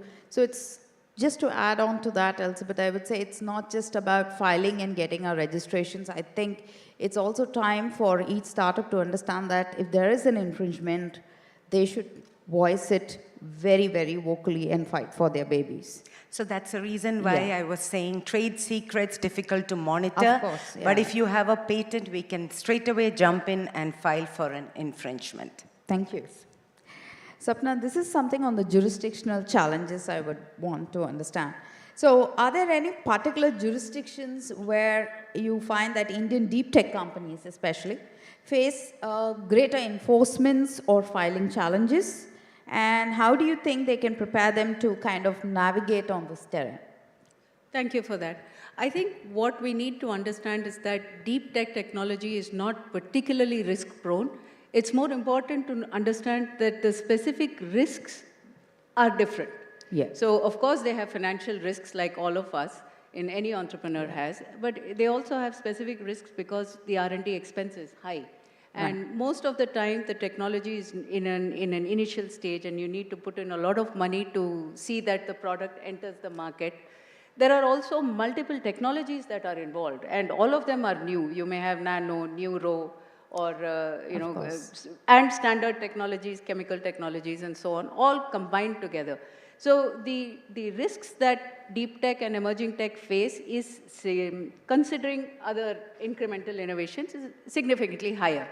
But given that position, one of the areas of challenge that I find is in filing patents and trademarks in countries which require translation. So one of the advantages that we have in India is that we can file a patent in English or in any of the Indian languages.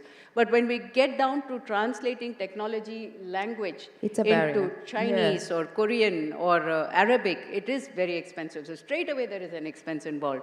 Secondly, where there is a dispute or an infringement case that we have to file, whether it's an arbitration, mediation, or a straightforward litigation, filing it and fighting that case for enforcement in an expensive country is very expensive. A typical UK or European lawyer charges not less than $600 per hour just to look at emails. Right. That said, there are also interesting aspects about deep tech which I find very refreshing, which is that it's difficult to copy in many jurisdictions.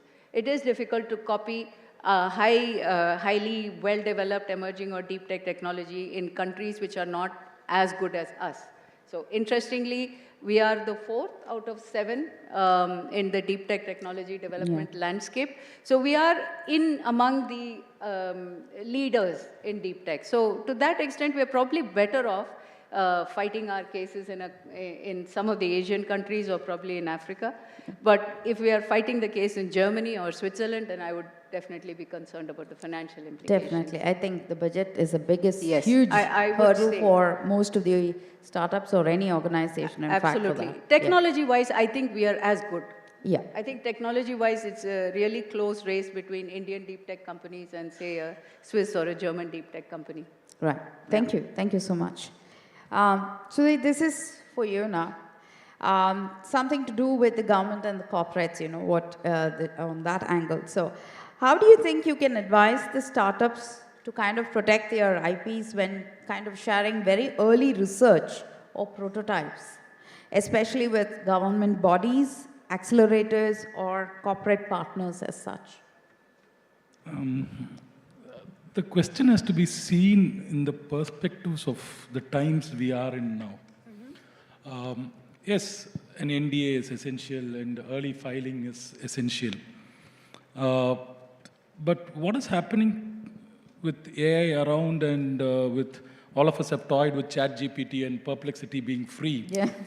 I can see Suresh Sambandam sitting there. I remember 20 years back when we filed his first patent, actually it was his second patent, we took around 45 days to draft the patent. Yeah. Okay, we filed, got it granted in the US. Today there are tools which can do it in 5 minutes. Correct? AI tools, LLM tools, expensive, but they will get democratized soon. A patent draft can be generated in 5 minutes flat. And the input it requires is 2 lines. But we are also giving a lot of data for it inside. No, not really. When you come to proprietary models, you don't have to give it away. What will happen is that patent offices will catch up. For example, the Saudi Arabian Patent Office has adopted AI for examination. Yeah. So the battle of patent grants is going to be between AI and AI. The machines versus machines. The machine versus machine. Then where is the human element to startups? It will come in the enforcement of patents. Correct? How good is your patent? How is the quality metrics? Yeah. And when we evaluate financial assets, we know that, okay, your CIBIL score is so much, your financial score is there. There is no patent quality index in which we can measure whether it is human generated or not. So the challenge for startups is not protection anymore, correct? Yeah. It will become largely DIY. Correct? So you can go in, generate your own patent document. Yeah. Look, very frankly speaking, we thought it was a threat. My 25-member drafting team today is 6. Of course. Okay, aided by AI tools. Correct? Course. So we don't need what used to take us 10, 12 days to generate a draft will take, depending on the queue. So what is interesting for startups is to have the broad canvas and understanding that my patent, look, the numbers don't matter anymore. Yeah. Okay, the number of filings is obviously set to increase. True. So filing will become an essential requirement. It will become like each startup we will see will have 40, 50 patents very easily as we move forward. Yeah, thank you. Thank you so much. Apart from that, we do have some more time left. So I would like to know whether we have any questions from the audience. The floor is open, so we'd be happy to take any questions for the panelists. If you all have any questions, please do address. There's one question there. Somebody at the back. Sir, can we have a mic there, please?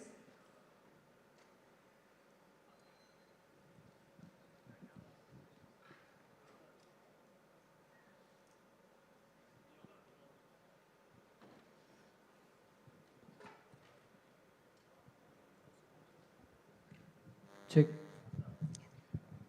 Hello. Good evening, ma'am. Should I speak in English or Tamil? It's comfortable to you. So who would you like the question to be addressed? Who do you want it to be answered from? Ms. Swapna Swanda. Okay. Yes, you can. You said about the African market and South American market like that. Yes. For filing IP in any state or any country like that, if example I'm saying, if someone is developing a device which is prone for internet or anything like that, a new device for any new generation of tech, how one should file an IP in India or else for other countries like Africa, China, or even Southeast Asia like that? Yes. What would be the procedure and whom should one person or one entrepreneur to approach? What would be the procedure? What would be the procedure and what else should he ask you or do? Thank you very much for that question. So it's an interesting continent. Africa is emerging as a place which is also a technology hub and a market, particularly for India. We have 53 countries there. We often forget that. And 50%, almost 27 countries in Africa speak English. or they have been colonies of England, so therefore they do speak English. Some of them, a smaller majority or a smaller number of them speak French. So interestingly, again, I'm talking about Africa, but then this is a similar procedure there. We have to use a local attorney there who's registered to file patents in those countries. And you can approach an attorney in India and they will associate with an attorney in whichever country you want to go to. But interestingly, in Africa, the African Region Intellectual Property Office helps you to file English language patents in, I think, about 18 to 20 countries. And then there is their French counterpart, the Francophone office, which speaks in French. There you can associate with one associate and they can get you patents in about 7 to 8 different countries. So by doing this, by filing a single application, which gets examined in different offices, we can actually reach out to quite a large market. Similar situations or similar collaborations exist also in the former USSR countries, which are now called Commonwealth of Independent States, like Lithuania, Georgia, and so on. So these countries also have a common office. So by reaching a single associate, a legal associate there, you will be able to file patents in several different countries. Thank you. Thank you for that answer. Subhadra, can I just add to that? So for the person who asked the question, the easiest way for you to do is file a patent in India, file a PCT application. Most of the European countries and African countries are members, so you save. If you're a startup, you will definitely save on that time. Sorry, Elizabeth. Thank you so much. So I hope this discussion and this panel has been interesting for all of you and you have got enough sufficient inputs. And I think from all our panel experts here, the suggestion is to file your copyrights or your patents or IPs at the earliest, and it has to be a global phenomena is what we understand. So thank you once again, and thank you all for being part of this conversation. And let's keep this dialogue ongoing and continue building with clarity and confidence. Once again, thank you to IT&T Hub and our CEO, Vanitha, as well. Thank you. Thank you all. Thank you, sir. Thank you, ma'am. May I Thank you. request you all to kindly stay back on the stage, please? May I request Mr. Nirmal, AVP Investments, IT&T Hub, to kindly felicitate our moderator and other panelists.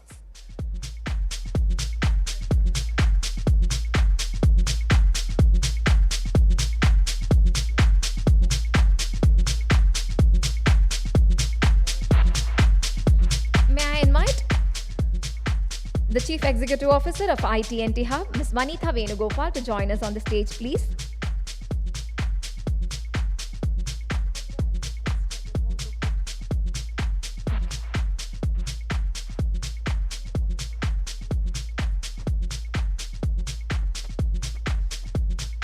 May I request you all to kindly stay back for a group photograph with our Chief Executive Officer, IT&T Hub, and Nirmal, AVP Investments, IT&T Hub, please.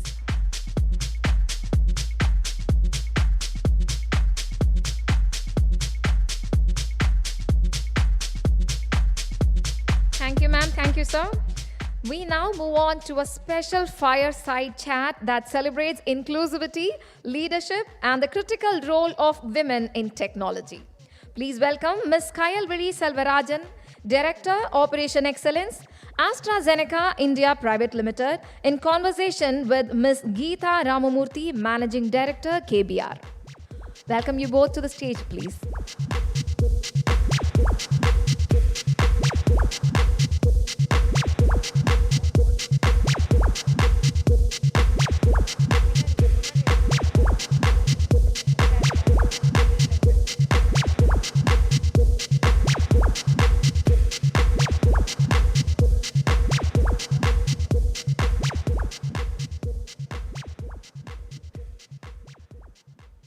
Hello all.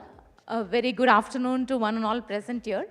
I hope you're all having a wonderful time listening to all the great lineup of speakers and about the wonderful conversations about innovation in Tamil Nadu.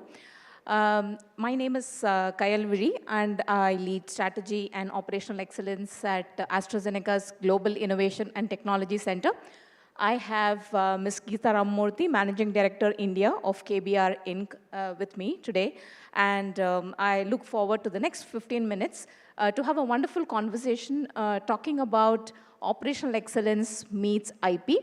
It's not often times that we relate operational excellence and IP, and that's exactly what the next 15 minutes will unpack.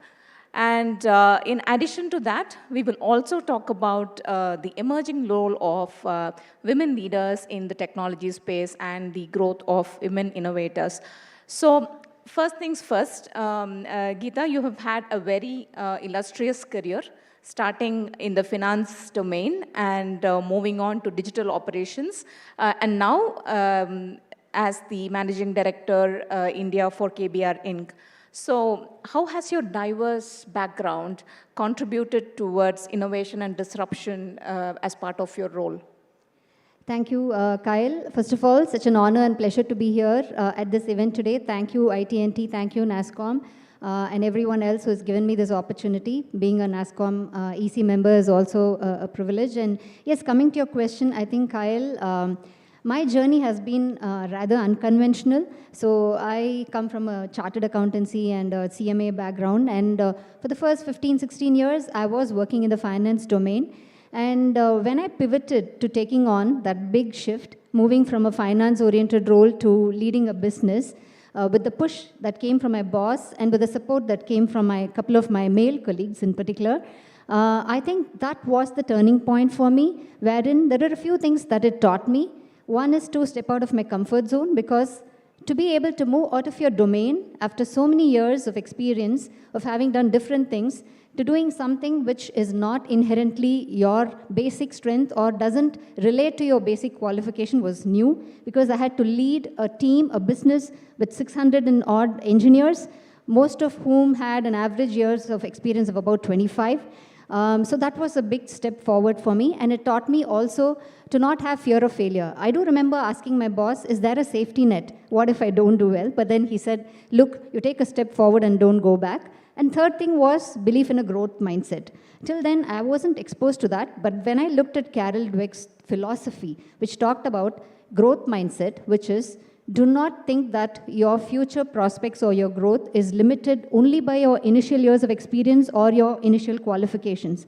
You become a lifelong learner, continue to learn and evolve. So these attributes have actually helped me to drive the innovative spirit in my business, in my organization, where I create that enabling environment for my colleagues to come out of their comfort zone, to raise their hands when they see a new idea and then, share it without fear of being criticized.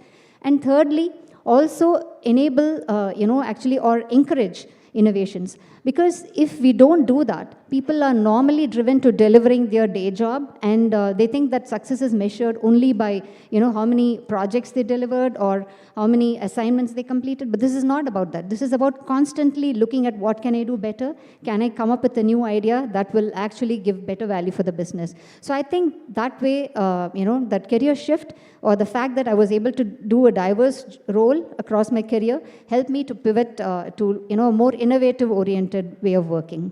Okay, I think that was very insightful, right? Stepping out of the comfort zone, and to all the innovators and entrepreneurs here, I think you've all surely stepped out of your comfort zone to get wherever you are today. And the same kind of context applies to the corporate space as well. The next question is probably, it's around the operational excellence space that we're talking about. When we speak about operational excellence, we generally talk about streamlined operations, a set process, and that's the thought that comes to your mind when you talk about operational excellence. But when you talk about innovation and IP creation, there is a radical shift. You are talking about risk-taking. You're talking about stepping out of your comfort zone. So how do you relate these two, and especially if in your organization and in your experience, can you give us some examples where focus on operational excellence has led to innovation or IP creation for that matter? Yeah, that's a brilliant question, Kyle. I just want to start off by sharing a small anecdote or an incident, I would say. In one of our management classes, there was this real-life story of DBS Bank, which was the first bank to be named as the world's best digital bank by Euromoney Awards for excellence. Piyush Gupta, the CEO of DBS Bank, when he was asked, how did you make it happen? He said, it's not going to be easy. It's like running around a closed room with, whilst you're changing your clothes, but you have to keep running and not stop. So your day job, your business has to continue. You can't drop the ball, but at the same time, you've got to innovate. You've got to get better and better. So I think for me, that's why I was able to, consciously, whilst focusing on operational excellence, by looking at the near-term goals, you do have a plan to deliver it. But at the same time, you've got to create that space. You've got to create that environment where people are consciously encouraged to look at ways of improving, how they do things. And not only that, it's also about being fit for the future. Because as an India, head, one of the things I realized was we don't have dearth of talent or ideas, but it's giving that support and giving that platform for people to come out and share the ideas. One of the things we did was, apart from, ensuring that the projects were continuing to get delivered as per schedule, cost, and quality, we also had hackathons where, we gave some problems to the team, real-world problems, which were going to help the business get better, like sustainability-related problems or problems related to AI application in our business. And there was enormous amount of response from the India teams, and they also emerged as one of the winning teams across the globe. Now, that didn't happen automatically. It happened by design. And I think that is one of the examples where, I've been able to relate the fact that operational excellence can also lead to innovation and value creation for the business at the end of the day. Yeah, I think that's a wonderful statement. Even at AstraZeneca, when you look at innovation, the way we started off was how we can use AI to improve productivity. You make baby steps, you start off small, and then you will hit something really big. So that was, that's how we also adopt AI into our ways of working as well. Shifting gears a bit, right? We are in Tamil Nadu, we are in part of the Tamil Nadu IP Conclave. So when you look at Tamil Nadu, as per a report in FY23, Tamil Nadu has the highest number of patent filings in India as compared to all the other states. About 9% of the total patent filings come from Tamil Nadu. So you have worked with several, global organizations, especially from your government engagements in the West, defense-related assignments, or especially where you are working with the government. Is there anything that you feel we should adopt in Tamil Nadu to be able to nurture this environment, the startup culture, and the innovation in the state? Any thoughts from your work experience, Geeta?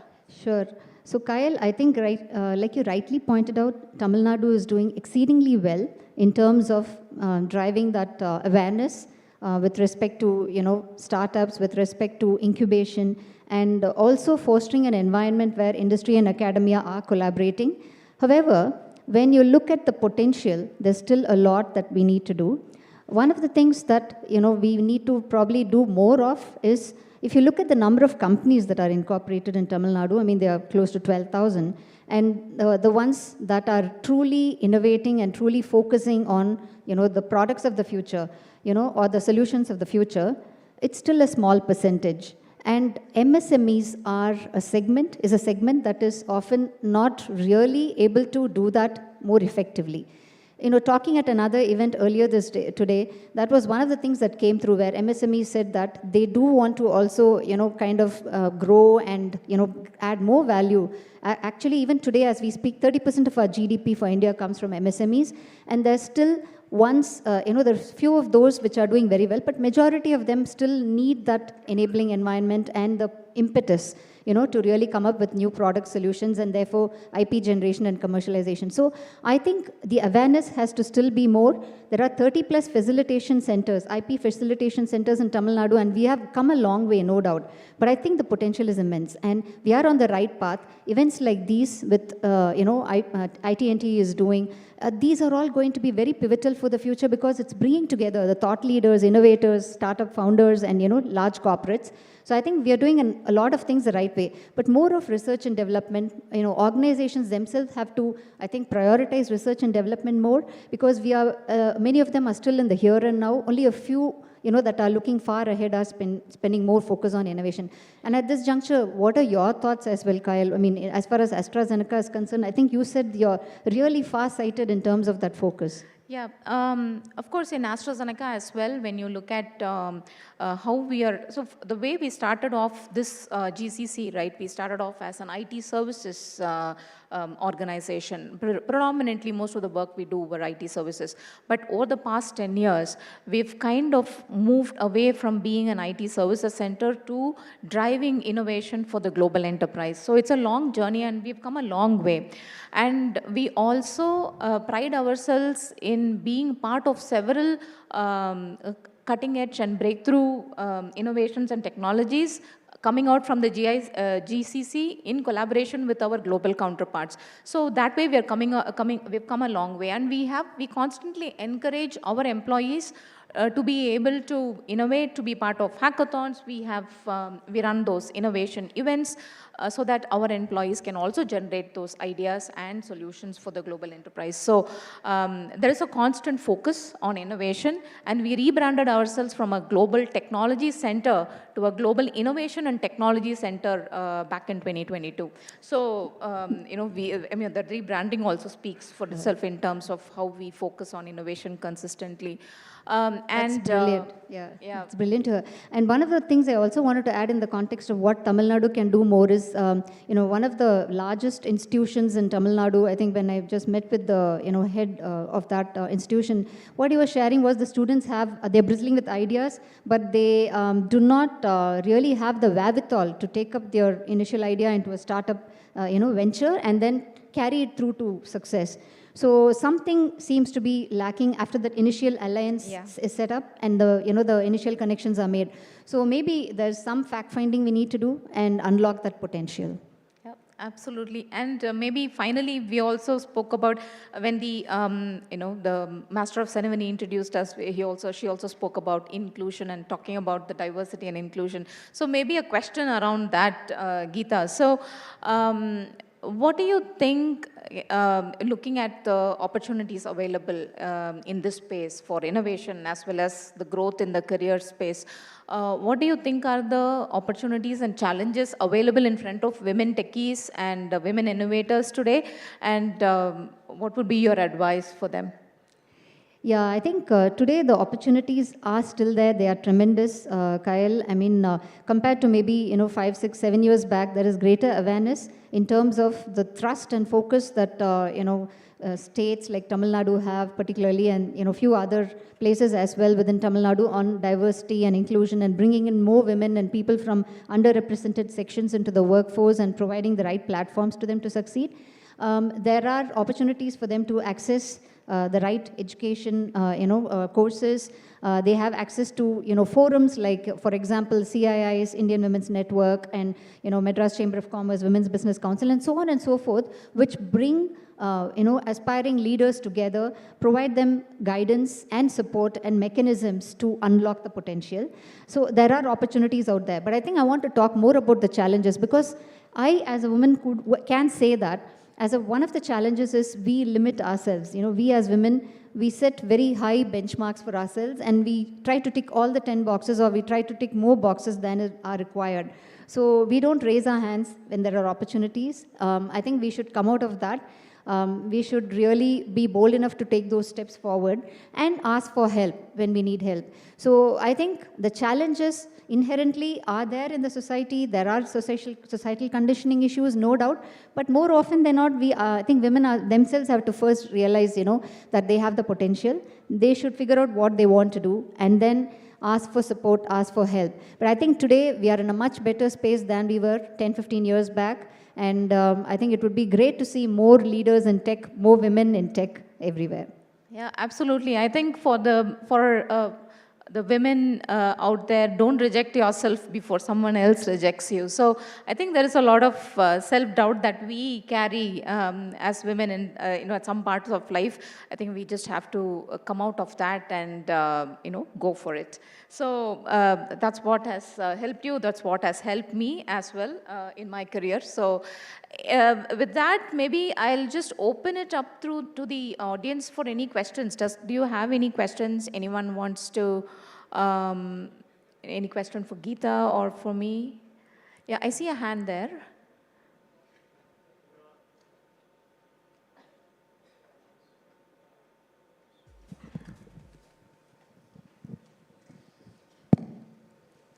Hello, ma'am. Hi. Yeah, ma'am, my question is to the both of you. So I hope you both have extreme expertise when it comes to software. And when it comes to software, I think we have very less protection in the intellectual property subject. And what do you think about it? And how can we go about it? And currently, we are, in order to accelerate the process, we are using various APIs, including the large language models APIs. So with that being said, the total arena of IP changes entirely. So what's your take on it? And since I am in the software front, in health and wellness sector, I'm unsure of how to go about it. Okay. I don't know. I'm not an expert in IP, but one thing that is a big challenge today is that, as you rightly pointed out, if your focus is on software and your products are around it, today there are a lot of tools and software available which can generate code for us, right? So even amongst our teams, we are actively encouraging our employees to look at these various AI tools available that can be used for software generation, software testing. So it's actively used. So the human plus AI is going to be the future, right? It's not just humans like what it was earlier. So it's humans plus AI. So if I were to, give you an advice, my friend, so it will be how you are going to leverage AI as part of your solution to address the problem at hand. That would be my advice for you. But maybe Geeta, you can add as well. Yeah, I think I would like to just address the question on the IP part. Please do consult specialists, because IP can be a do or die. I mean, if you don't do it right, you tend to lose out a lot of revenue potential and monetization opportunity. Do consult the experts. And today there are multiple avenues available. The previous panel had, all the legal and, counsel and experts there talking about this very aspect. The second thing is have a clear game plan in terms of your roadmap. How are you developing, when are you developing, and when do you have a time plan, game plan to generate return on your investment. So have a more methodical and organized approach to it and consult the experts. That's what I would say. Appreciate it, ma'am. Thank you. Okay, I think we are at time. And it was, can we take this one question? Yes. A quick question from anyone else?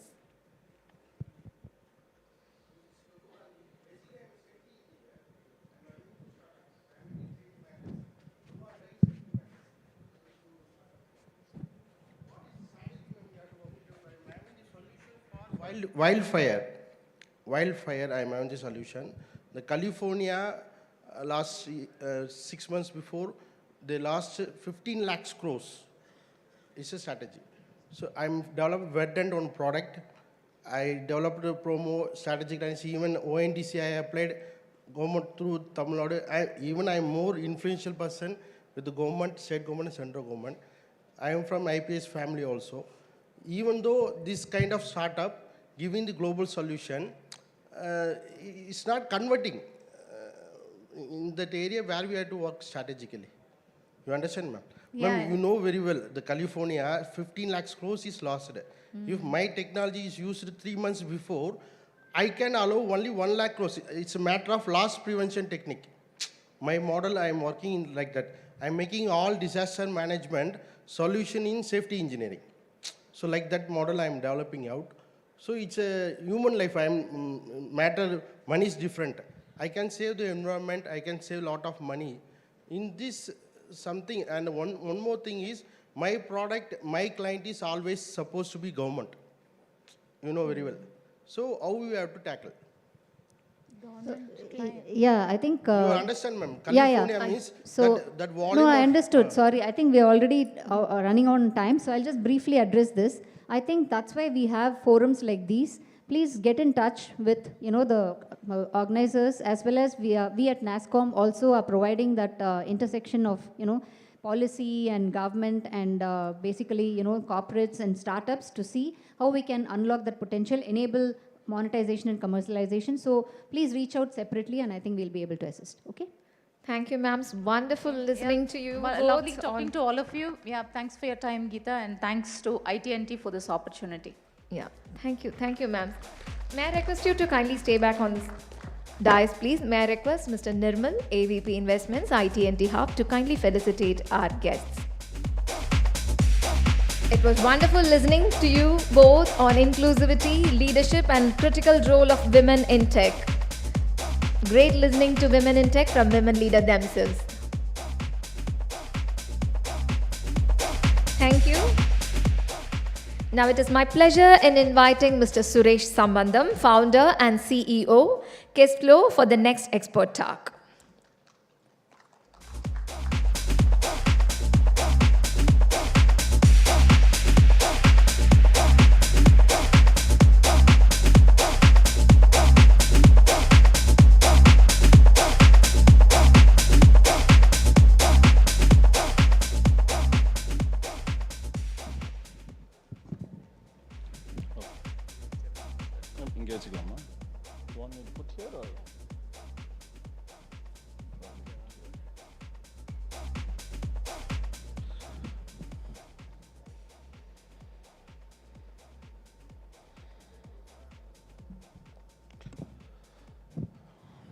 Good evening, everybody. I'm going to talk about impact of AI, especially in the IT industry, as well as the implications of that and in the IP space. Before I get deeper into that, I just wanted a little bit talk about a small personal background that may be a little relevant to this. I grew up in a family where my father is a communist person who used to be a huge trade unionist. So at that time, I actually learned programming. So this, you can imagine the dinner conversation at my home. My father used to talk about how he used to go get onto the streets and fight against automation and computerization because it's going to take away millions of jobs.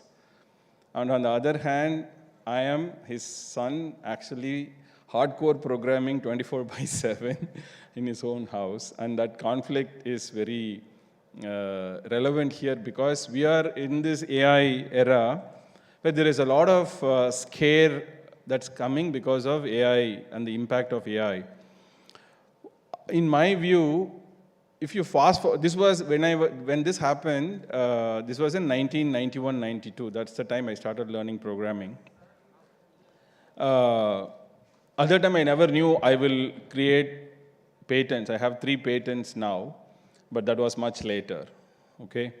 But if you fast forward 20 years from 1990s, what really happened in the computerization era is that, yes, my father's scare was true.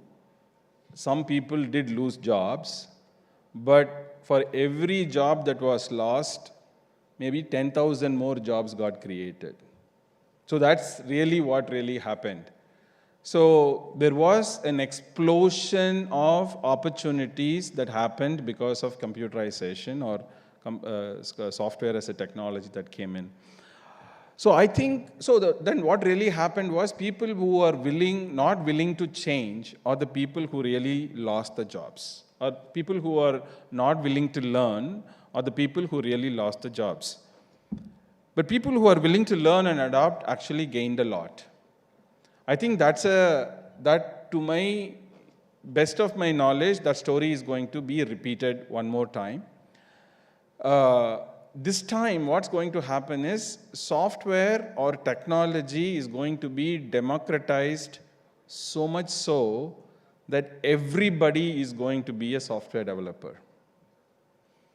The era of people who are learning to program as specialist programmers is going to go away, and everybody, all of us, like 20 years ago, none of us probably thought everybody will be using computers. Today, we are not able to imagine that everybody will be able to program. But 10 years from now, most people will be able to program. cutting across disciplines. And that is the kind of impact that AI is going to bring to the software, to the industry in general. But not just industry, I think it's going to make a huge impact on the society in general, because AI is going to cut across every single segment.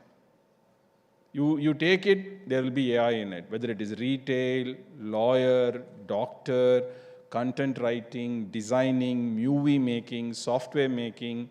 You tell me genetic engineering, genetic sequencing, predicting models, routing flights, booking tickets. You give me any example, in every example there will be AI. Every single use case there will be AI. So I think that is the massive opportunity in front of us.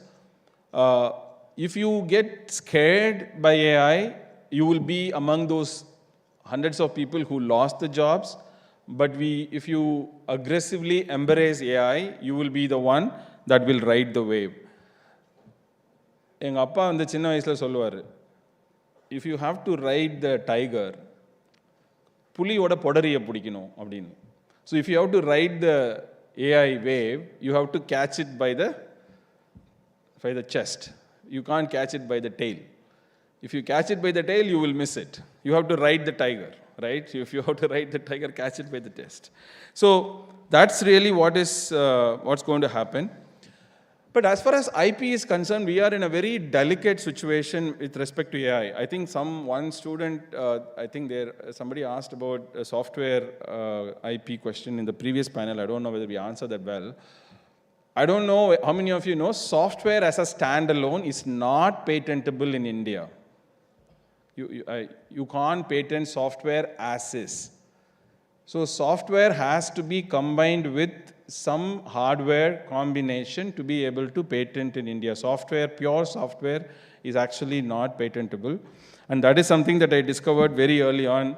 As Sudhir was mentioning the panel before, that was the first time I was patenting in India. My first patent was in the US. The second patent was in India. And, Sudhir came back and told me, you know what, you can't patent software in India. I was like shocked. You can't patent software in India, what is this, right? So, but then we have to create a device and embed the concept of a device and embed the patent in the device and then go for the patent. And we did get the patent. So this is something, this is a challenge as far as software patents is concerned in India. The other challenge with respect to software patent is most of the software patents are actually not enforceable. Very difficult to enforce software patents.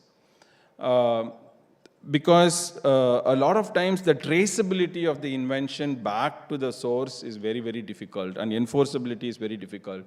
You can change an algorithm, tweak the algorithm a little bit, and then create a new variant of it. So there are a lot of challenges around it. And in patent, there are two fundamental concepts. One is called novelty. The second one is called inventive step. These are the two fundamental concepts around patents.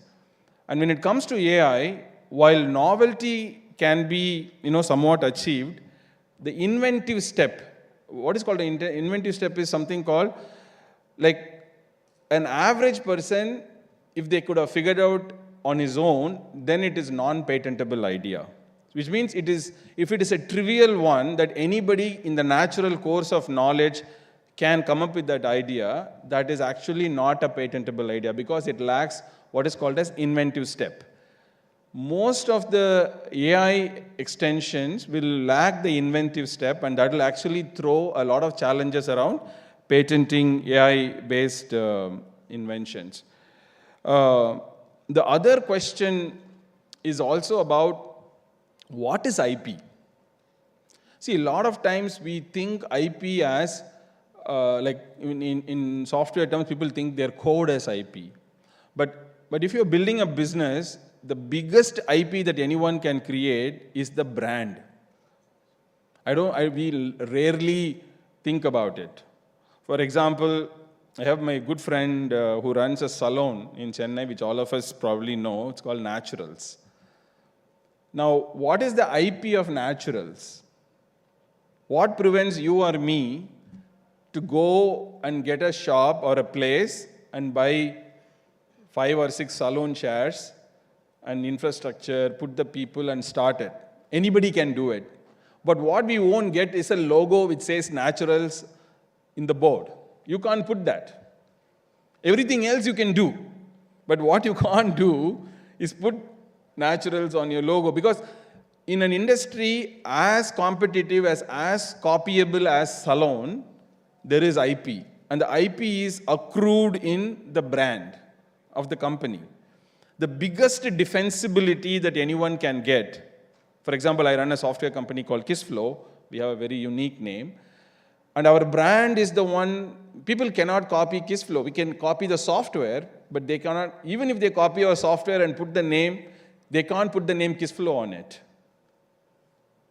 And that actually is very, very defensible. So if you are building IP, in addition to the underlying invention, you have to think about building the brand around that invention, because that is the one that is in the long term tremendously defensible. And there are other AI impacts that's happening. For example, recently 12,000 of TCS employees have been laid off. And I'm not specifically talking about TCS here, no, nothing. I love TCS as a brand. They have done a phenomenal job for the country. But this is not just going to be in TCS, it's going to be every IT company is going to go through this. I have hearing news like they're withdrawing. A lot of companies who have given campus offers have started withdrawing the campus offers. So that is going to be a huge impact. What this really means is AI is changing the IT job market as a whole. So what we are seeing is that, for example, in services, I coined this term called full stack consultant. Previously, consultant will be like one layer, and then below that there will be a technical lead, and then there will be a developer, and there will be a tester. But if you now go into an IT services engagement, there will be a full stack consultant, which means you go talk to customers, they will do requirements, and then they will have a prompt system. They will go take the requirements, put it in the prompt system, and they will produce the software. They themselves will test a little bit using another AI, and then deliver the software, and then come back. So that's the new definition of the job description that's going to happen. And we are not preparing ourselves for this kind of a transformation. And we also saw like Ola founder started an AI platform, and there is layoffs. 100 people have been let go. There, my view is India actually already missed the AI platform wave, like a LLM, creating LLMs and those kind of waves. But what India should not miss, specifically Tamil Nadu should not miss, is building applications on top of AI platforms. There is a huge, huge opportunity there. The opportunity is as big as a single person can build $1 billion company. It's called the 1% $1 billion companies is the vision that is evolving in the AI. A single person using AI technology can build $1 billion. It's not yet happened, and it is most likely to happen in our era. Because already there are single person $10 million companies are available with AI. There are a handful of people who have made 100 million already in 8 months. In 8 months, there is a small company which is having a handful of people who have made $100 million in 8 months in the US.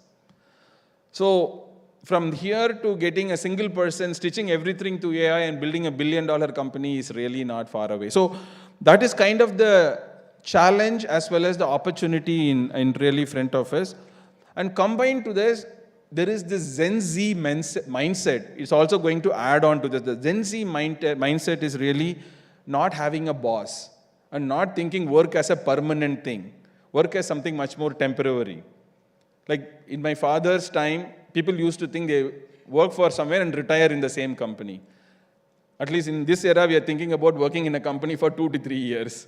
The Gen Z mindset is like 6 months to 9 months stint and then go for a 3 months vacation, come back and then try some other stint. When you combine AI with the Gen Z mindset, you get something very radically different perspective. And all of this is going to play into the next 10 to 20 years, right? And I want to leave enough time for people to ask questions if they want. And I wanted to talk about one last point because we're talking about deep tech. I always had this question, how many investors are here? I know Gautam is here, 2 investors, nobody else, 2, 3. I went to many, I meet all the investors in India, like all the VCs in India, pretty much I know most of them. I run into them every often. Many of these things, they always say, we are focusing on deep tech. And I always ask, what is this deep tech? Can you tell me this deep tech? And I honestly tell you, nobody explained me what is deep tech. I'm telling you honest truth. Literally, nobody explained me what is deep tech. And then there is one guy who explained me what is deep tech. And he said, if somebody talks about something that you don't understand, that is deep tech. Okay? If you don't understand it, and that is deep tech. And actually, it happened to be true because in the same event, I met another guy who came to me and talked about quantum physics and quantum computing, and he's building a quantum computer. And then I'm supposed to be a computer engineer. I never went to computer science. I don't know how many of you know, I never went to college. The last formal education I had was school. After 12th standard, I started programming myself. But I still consider myself as a self-made computer engineer. I did assembly programming, C, C++, and all that nonsense that you can imagine. I was trying to understand what the hell he's talking about, this quantum computer. I just didn't get it. Then I called the other guy and said, yeah, now I know what is deep tech. Somebody comes and tells me all these things, it is deep tech. But the reason I'm talking about this, deep tech is one place where IP enforceability is very high. Like in software, IP enforceability is very low, but on the contrary, in deep tech, the IP enforceability is very high because often deep tech ends up solving some more fundamental scientific, science-related fundamental innovation or breakthrough. Often they will crack something much more, like quantum computer, for example, or quantum encryption. So when you do that, then the IP enforceability becomes much more better. So what I want to leave with, the final thing I wanted to say is, don't get scared with AI. Yes, AI is going to make a big impact. A lot of people are going to lose jobs. But if you are geared up, you will understand the job descriptions and the skill sets are completely going through a transformation. And if you catch on to the wave, you will be the big winner. And who knows, you may be that 1% billion-dollar company. And thank you very much. If you have questions, I'm happy to answer some.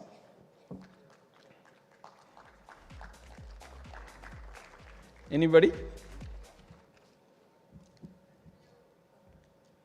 Yeah, lady out there. I'm glad some lady is asking.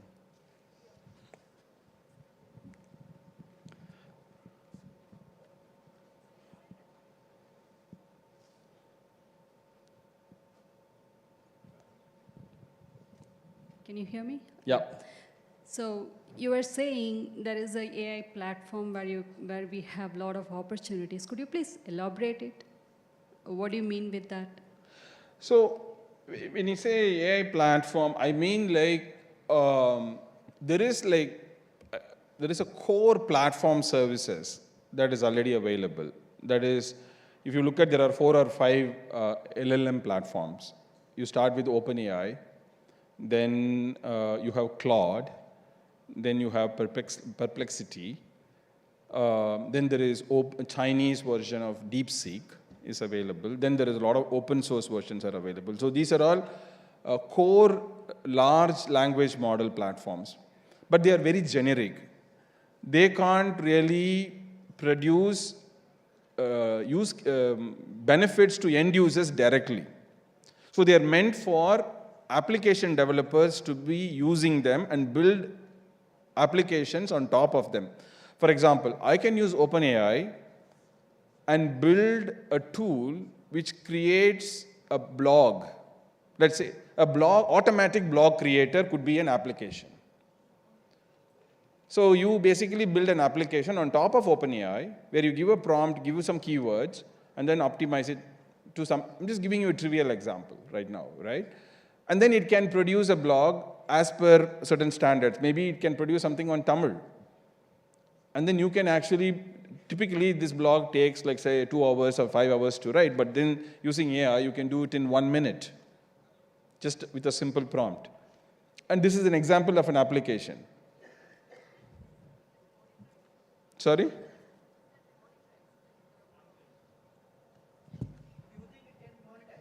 Yeah, of course. There are companies who are specializing and monetizing on this. For example, I use a tool called 11 Labs.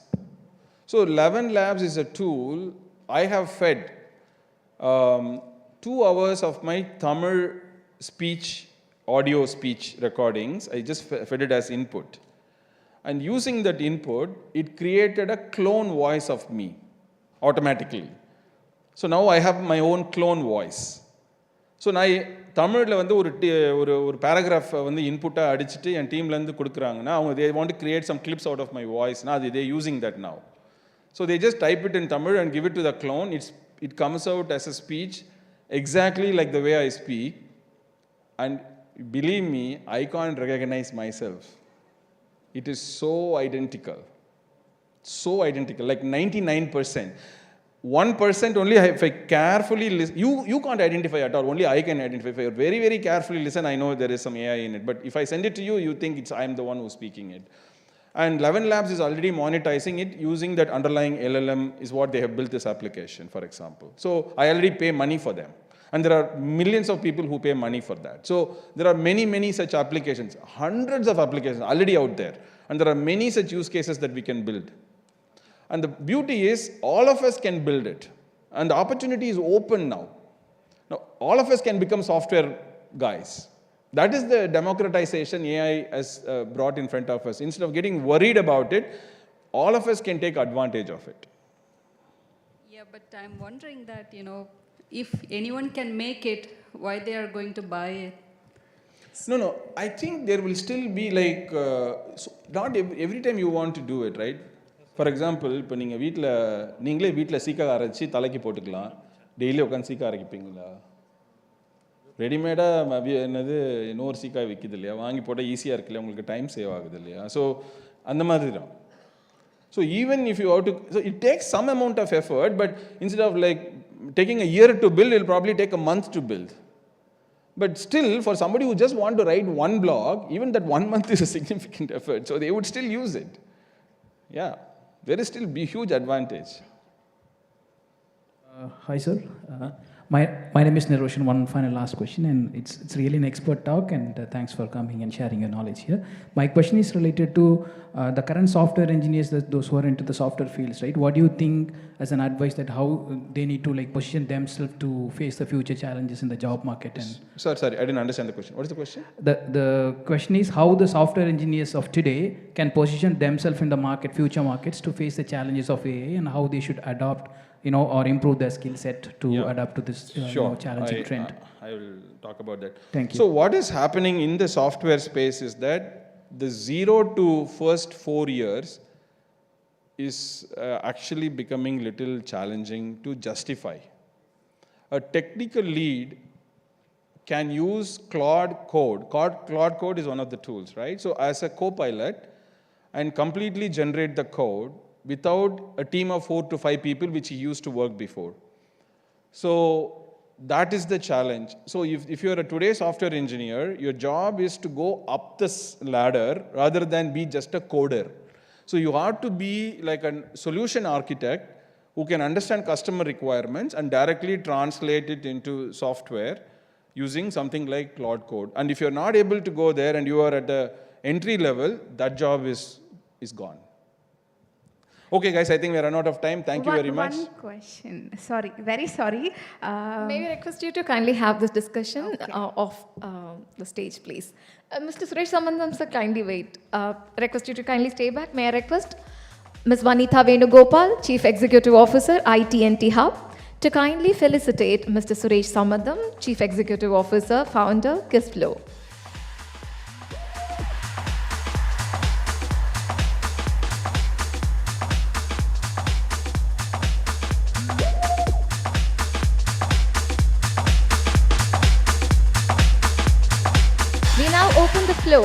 to a panel discussion on evaluating patents and commercializing IP for deep tech innovations. Please welcome the moderator for the session, Mr. Bhaskar Verma, Director, NASSCOM. And the panelists are Mr. Mani Kumar Krishnamurthy, Global Head, AI Virtuosa, Mr. Anand Barnabas, Practice Head, Patent Attorney, Deepening and Deepening.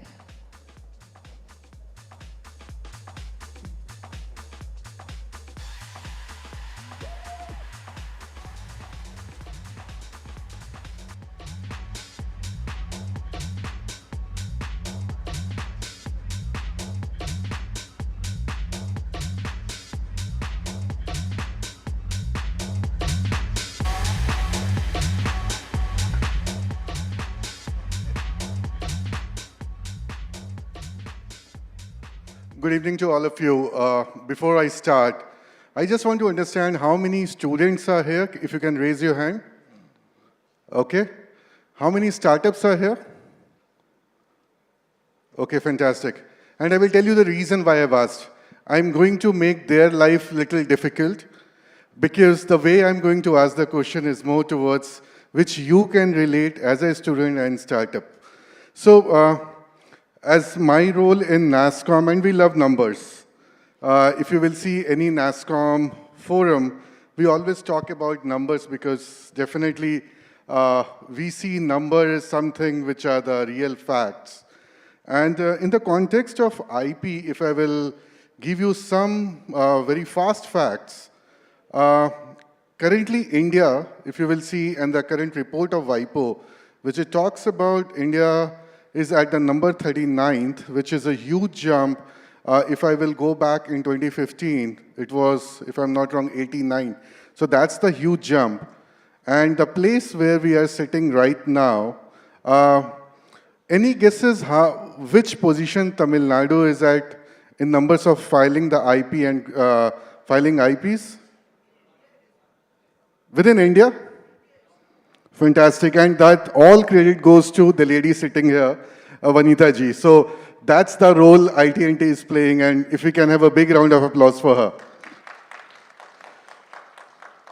So I will go to a few basics while we are talking IP Conclave, and I will start with you.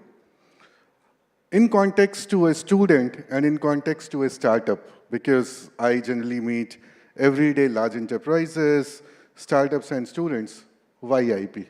Or even if you can say, why patent? I just wanted to start with that because it's we can learn a lot of things from Thirukural. Innovation is one, and that's the reason why I brought that. And it's a interesting question, right? In enterprise innovations, really, we don't think about filing IP or patent and everything. The moment it is a deep tech, we need to be thinking about it. The reason why deep tech and innovation is always, deep tech and IP is always combined is somebody is innovating something. It's in the, I will put it this way, right? This is what I learned as a deep tech. When a company has a strategy or a thought process, they put in to solve a business problem with a radically changing technology. Probably I will call that as a deep technology, because it is going to be giving them a longer term investment. That's what it is all about. In the course of the longer term investment, they need to be filing an IP and protect that. That's how I'm looking at it. And for your question, and definitely for the deep tech, I need to be looking at when I'm solving the problems, how will I be able to protect it if I don't? Because if I don't protect it, I will not be able to monetize down the line. That's the reason why we need to do that. And again, because if I am identifying I'm getting an IP, it doesn't mean that I'm getting a commercial success. That's a different discussion.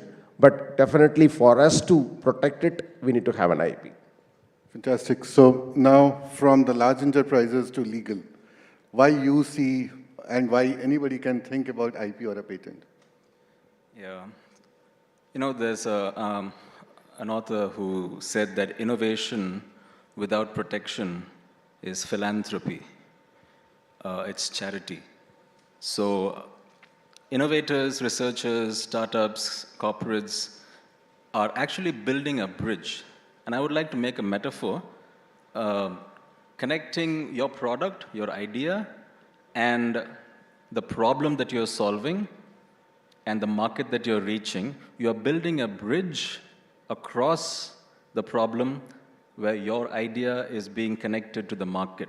Now, why do I have to build a bridge? Many people have this question, why IP? And Bhaskar, thank you for that question, because sometimes we feel that it's not important, it's not necessary. I can do it, publish it differently, and go across that river without an IP. But basically what you're missing out is creating a monopoly, a bridge that only you can access. Anyone else who tries to cross that river, cross that problem, using your bridge, you can charge a toll. You can charge it what we call as either a license fee, a royalty, so on and so forth. So think of it like a bridge. And the many bridges that you can make, that much secure your product becomes, because now you're trying to find 4 or 5 different alternatives to solve a particular problem, thereby blocking your competitor out in the process. So that's the legal side of why we can think of IP in startups or even deep techs. And here's a small statistic. The probability of a startup succeeding by having patents is 30%. The probability of startups failing is, succeeding without IP is 8%. So the patent premium is about 22%. And this is something that you will not know today, because patent is a commercial tool that makes sense only for tomorrow and the future. No, fantastically you have put in the context to start with. And I will go in a very practical manner, and this is completely based on my conversation with startup ecosystem and VCs and all that. One of the question which everyone asks is, I will file a IP, I will file a patent, that's not an issue. But whether it's going to help me in building or monetizing. And many of the organizations, they are doing in a very fantastic manner. So any real life example that you want to share, Mani, from Virtusa or from anywhere else? Great. So probably I will provide this, right? And when I'm really looking for an IP, I definitely, the previous gentleman and the CEO was talking about there is a novelty needs to be there, and the uniqueness, right? The uniqueness is with which you are able to create that solution. And it on its own, it's not that it's an application of something else. That's where the evolution starts. But if you really look at that industries where software, and software is definitely going through the patents, right? Google has, can you guess how many number of patents they have? Probably you'll be thinking, sorry? 1 lakh is a little bigger number. It's 21,000, I think. 21,000 is what they have. And the second one is NVIDIA. NVIDIA is a player in AI right now. They are ruling the world in AI, and they have a 2,100 IPs. There is a reason why they have those IPs, right? Because as part of the process, when they are having a product mindset, they'll be continuously evaluating the kind of a patent what they need to have. And you all know about Tesla? Tesla is the EV vehicle, right? What do they have as an IP there? Even if they have a manufacturing industry, if they have the way how they are manufacturing their batteries, that is IP'd. So when you are looking at a manufacturing industry, also there is an IP, and they need to be continuously evaluating what they need to be doing in IP. Right? The another one is the pharmaceutical industry. The AstraZeneca, the spokesperson we were listening to, and that is also having so many IPs because they wanted to patent the kind of a medication that needs to be provided to the patients, right? Those are the areas. So as part of that, while they have the product first mindset, the patent first mindset of how they need to be continuously evaluating the patents and then taking to the industry is very, very important. That's how I'll probably put it with some of the examples, what you see day in, day out. No, and absolutely, and very, I think in last 7 days, I was having conversation with one of the organization. I will not name the organization, you can guess it. And I was asking how many patents you have filed, and still I am not able to digest that number. They have said I am filing 11 patents every day. Still, I am not able to believe it. It's a global organization, and why they are doing it? It's more towards, obviously, they want to protect the technology, but the other piece is also from the monetization, because I don't know how many of you heard about one of the conversation happening in many large enterprises is, what is your IP portfolio? It's like your bank. So that is going to play a very, very important role. But moving to you, Anand, what are the different parameters you see? Because it's a very complex kind of subject, and also from the legal standpoint. So what are the parameters that you see people should follow when they're moving towards even the journey of IP?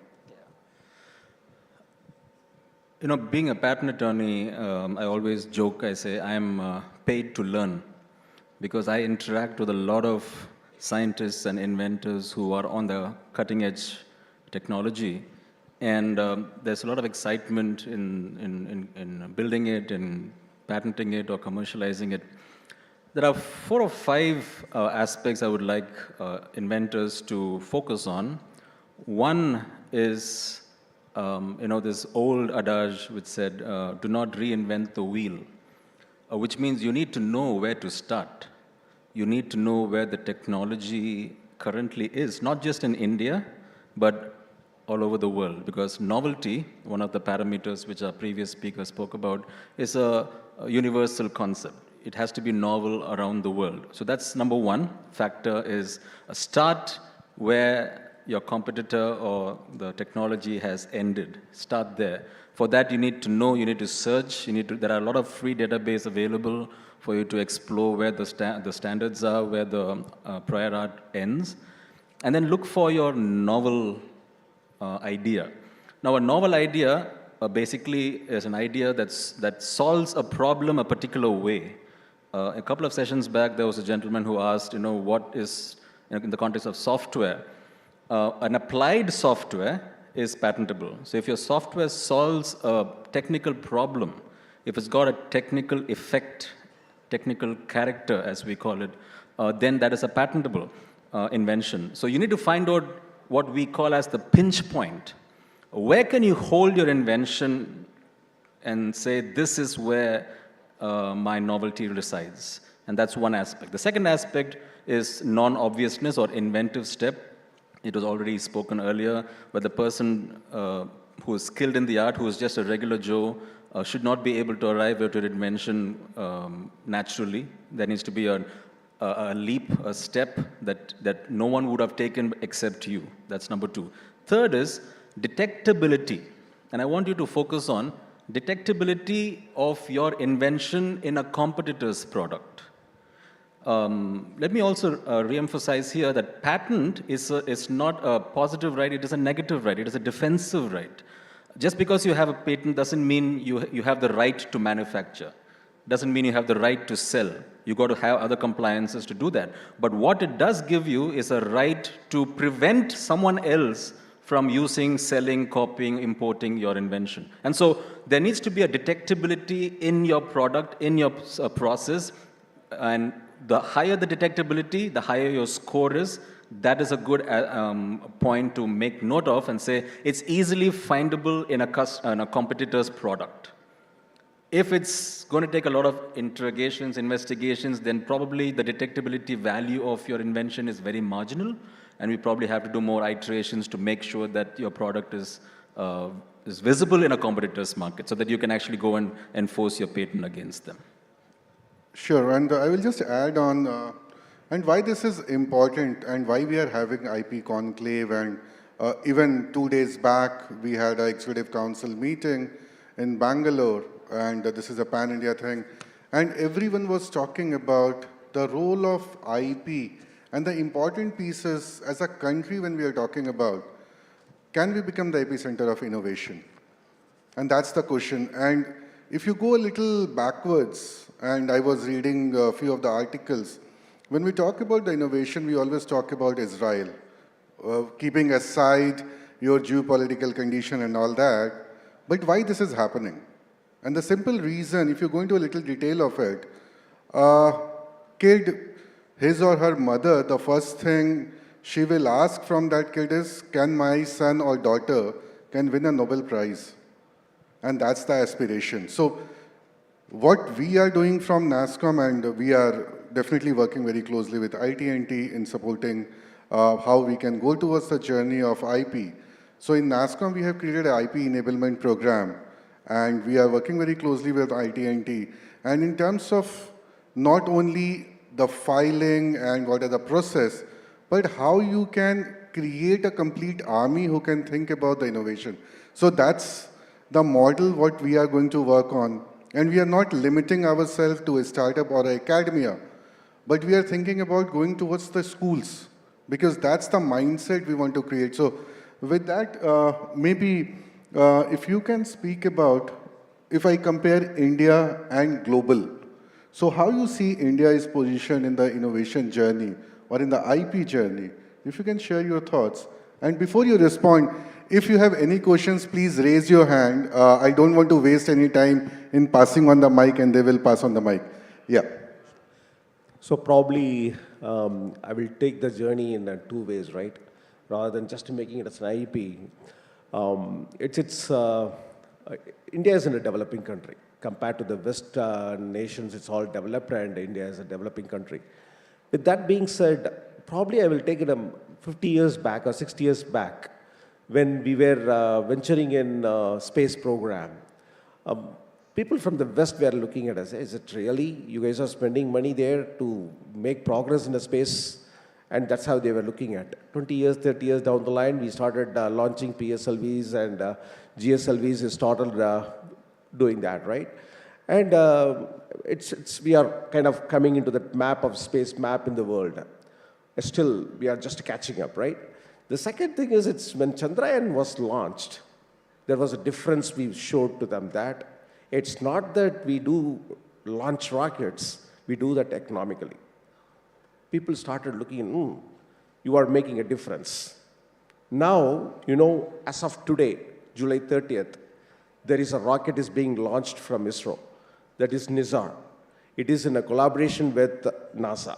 And NASA and ISRO combinedly putting 2 payloads and launching a rocket as we speak on July 30th. That's the kind of evolution we had gone through in an innovation. Why I was saying that kind of an innovation is this has taken 50 years of time or 60 years of time. But right now, if you look at it, in the AI side, it's one of the deep tech, what we are talking about. 2 years back, people are all catching up on the LLMs. How do we create LLMs and all these things? But I'm pretty sure that we are catching up very fast. In fact, I'll provide one example, right? If I put up AI in multiple layers, right? The first layer is energy infrastructure. The second layer is probably what we are talking about, creating models. The third layer is kind of creating platforms. Fourth layer is software application. And fifth layer is a consumer who is going to be coming in. And probably it's going to be taking a little bit of time for us to catch up on the semiconductor and LLM creation, but we caught up on, right? It's probably, the reason why I'm saying that is, semiconductor is it's going to be taking a little more time, but LLM creation, probably you must have heard Servam.ai, that's a startup, right? It has been funded by Indian government. They are creating their own LLMs. Probably in the next 6 months that is going to be out. While they are doing that, we are in a collaboration with Google. They are in a collaboration with Google. They are also modifying and fine-tuning the existing LLMs in Gemma. Right? These are all the things are happening. With 50 years, what I had seen, now it is happening at much, much faster pace. And I would not be wondering in the next few years, from the West, people would be following us. That's how I'm seeing it. I think I have 1 minute, 48 seconds for the counter says. You have to respond in 1 minute and maybe 40 seconds for one question. India versus global, how you see, not only from legal standpoint, but also from the journey of innovation. Yeah, so let me give a quick example, and I probably within 1 minute, but this is not an Indian example. In 2011, there was a Californian Silicon Valley company called Blue River Technology. Some of you may know this. Blue River Technology were cutting-edge technology. They came up with computer vision, robotic technology, and ML, machine learning, combining these three to solve a problem in the farms, in the agrotech. What they did was they were able to identify, using robotics and computer vision, distinguishing crops from weeds and releasing chemical herbicides selectively towards the weeds, thereby reducing the use of chemicals in the farmland. Now, they were a startup company. They had this cutting-edge technology. No one had come up with this. They did not know how to market this or make it commercially big.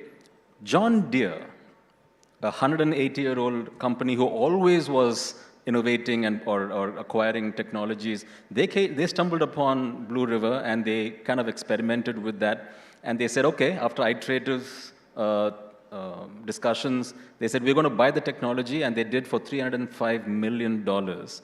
Collaboration is the path forward for India if we really have to catch up with where the West is today. Large corporates desiring to change but don't have the R&D or the investment, they don't want to take that risk, but there's already a startup who are agile. Startups are always agile. They want to take the risks. They have the solution. All it requires is these two to come together and use their strengths to go forward. So that's an example, I would say, for us to follow in the future as well.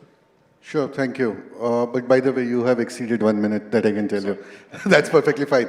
But in the interest of time, I know other speakers, they are waiting. So time is up, but we are all here. And if there are any questions, we can take it offline.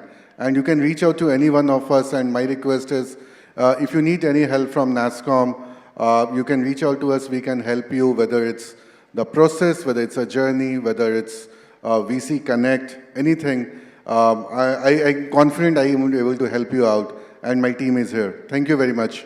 And thank you, both of you. Thank you. Thank you, sir. Thank you for your kind gesture. May I request Mr. Nirmal, AVP Investments, to kindly felicitate our guests. May I also invite Chief Executive Officer IT&T Hub, Ms. Manita Venugopal, to kindly join us on the stage for a group photograph, please.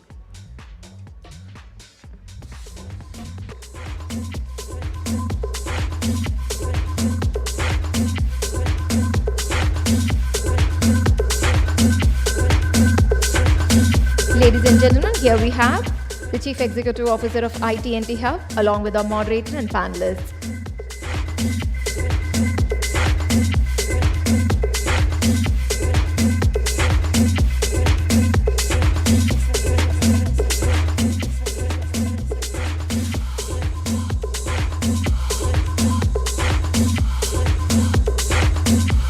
Thank you, ma'am. Thank you, sirs. Up next, we continue the conversation with a fresh lens in our upcoming power-packed panel discussion on government and intellectual property. Please welcome the moderator, Kevin George, GCC Head Expeditors, and panelists, Mr. Rajeshwar Singh Janwar, Director and HOD, Software Industry Promotion Division, MeitY, Government of India. Mr. Sivaraja Ramanathan, Mission Director and Chief Executive Officer, Startup TN. Dr. S. Vincent, Member Secretary, Tamil Nadu State Council for Science and Technology. Ladies and gentlemen, let's welcome them with a big round of applause.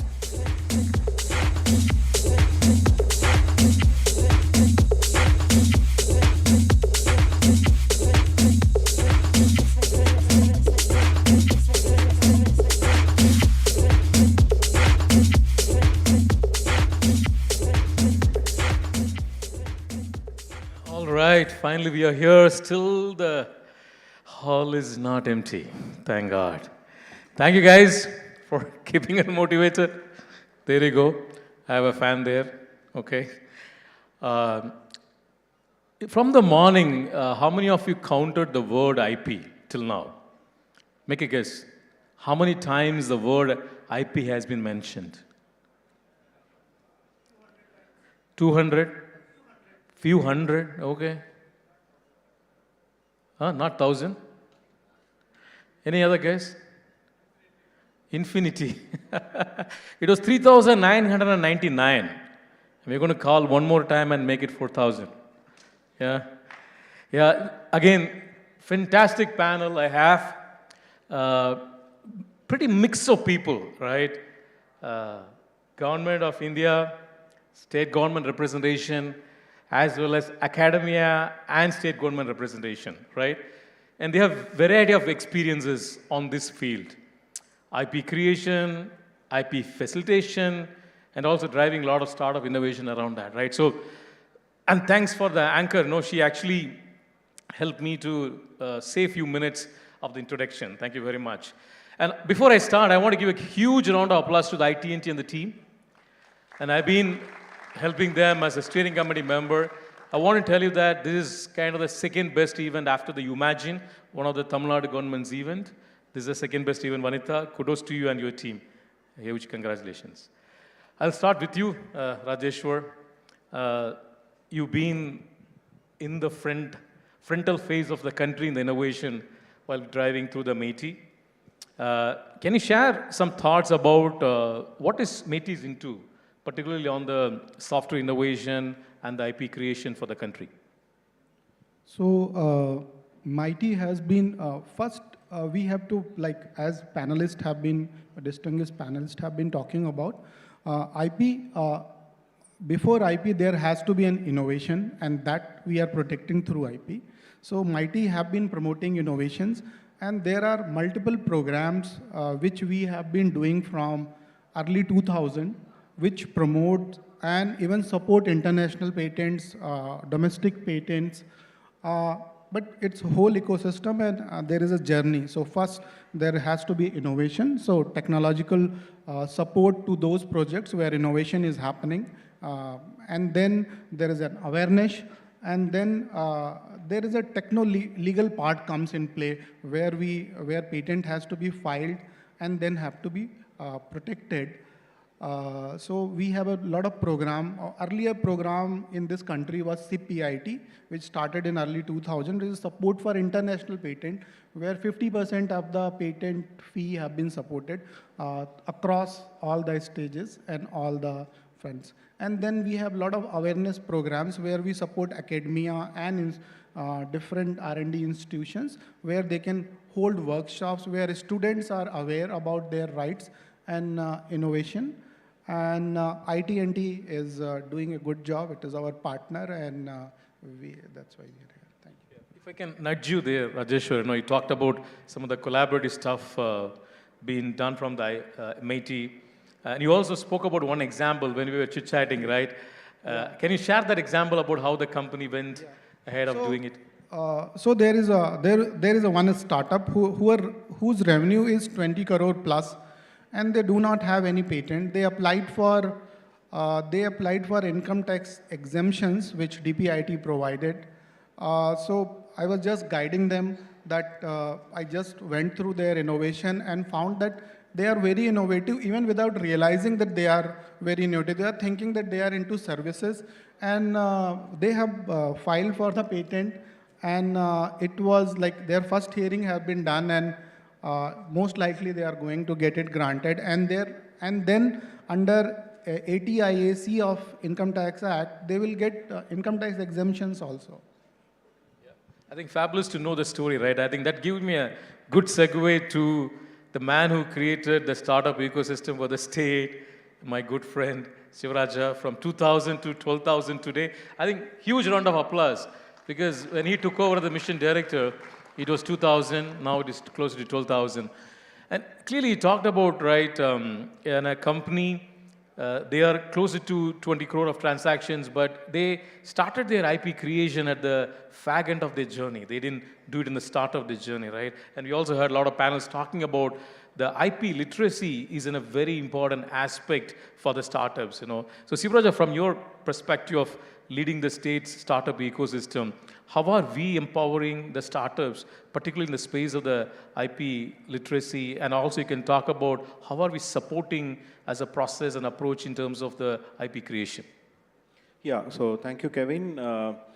Like most of the audience here aware, the Startup TN is a broad objective. The objectives are very broader to create an ecosystem rather than going deeper like IT&T in specific areas like deep tech and IP, commercialization and all. But with the understanding of this broader perspectives, we have initiated some programs to provide the literacy and also the awareness and also connected support. So I just quickly throw upon some light on what we are doing.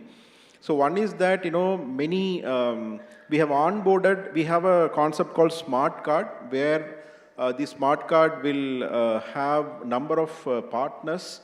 Partners meaning, starting from the accounting firm to legal firm to, like server providers to, and also people who provide this kind of IP facilitation services. So we negotiate with them and we get the best price, and we continuously promote these partners to different startup companies through various events. So that is one area.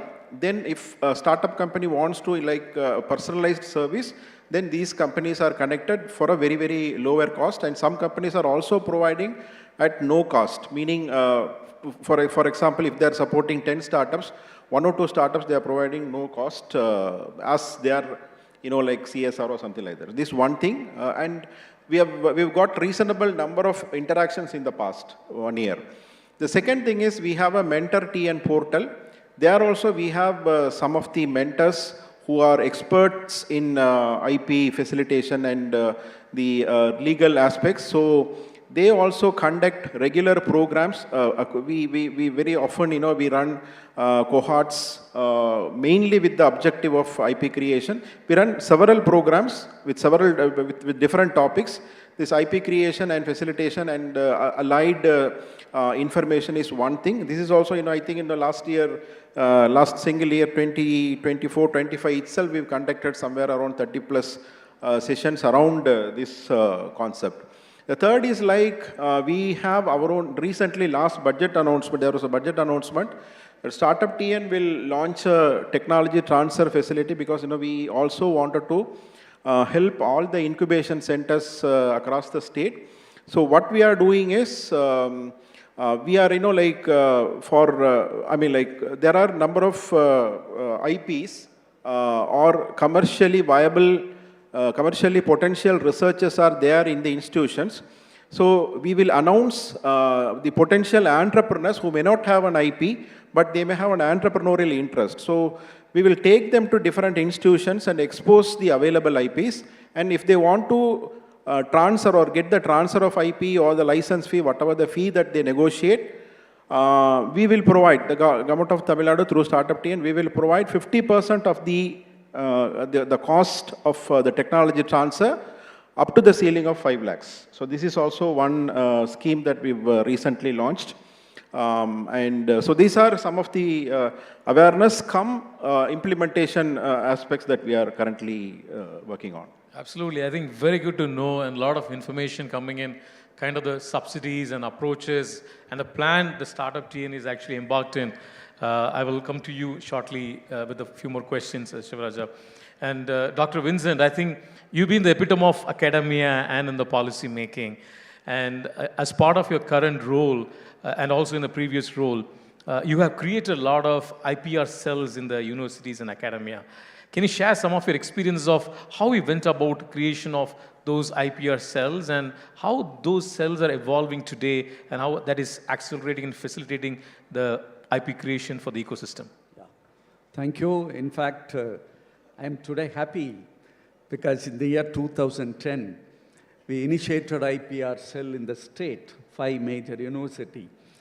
I visualized how our state can be in the process of innovation. I should thank Dr. Vanitha that IT&T done a wonderful job today, because today I'm not seeing it as an event, it's a path, how really we can take it to the greater height and keeping our state as an innovation hub. And in fact, the Tamil Nadu is the first state I should testimony to all of you. In the year 2016, the national IPR policy came into the process. There, 7 components are important.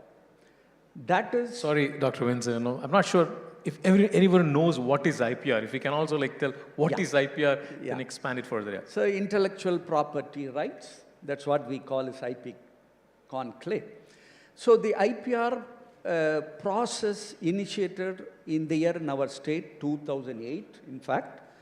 Then the first IPR cell established in 5 major universities. But the Tamil Nadu State Council for Science and Technology done a mere extension activity, creating awareness. And today I could see most of the institutions are present here, all exposed in the process. So that was the first initiative.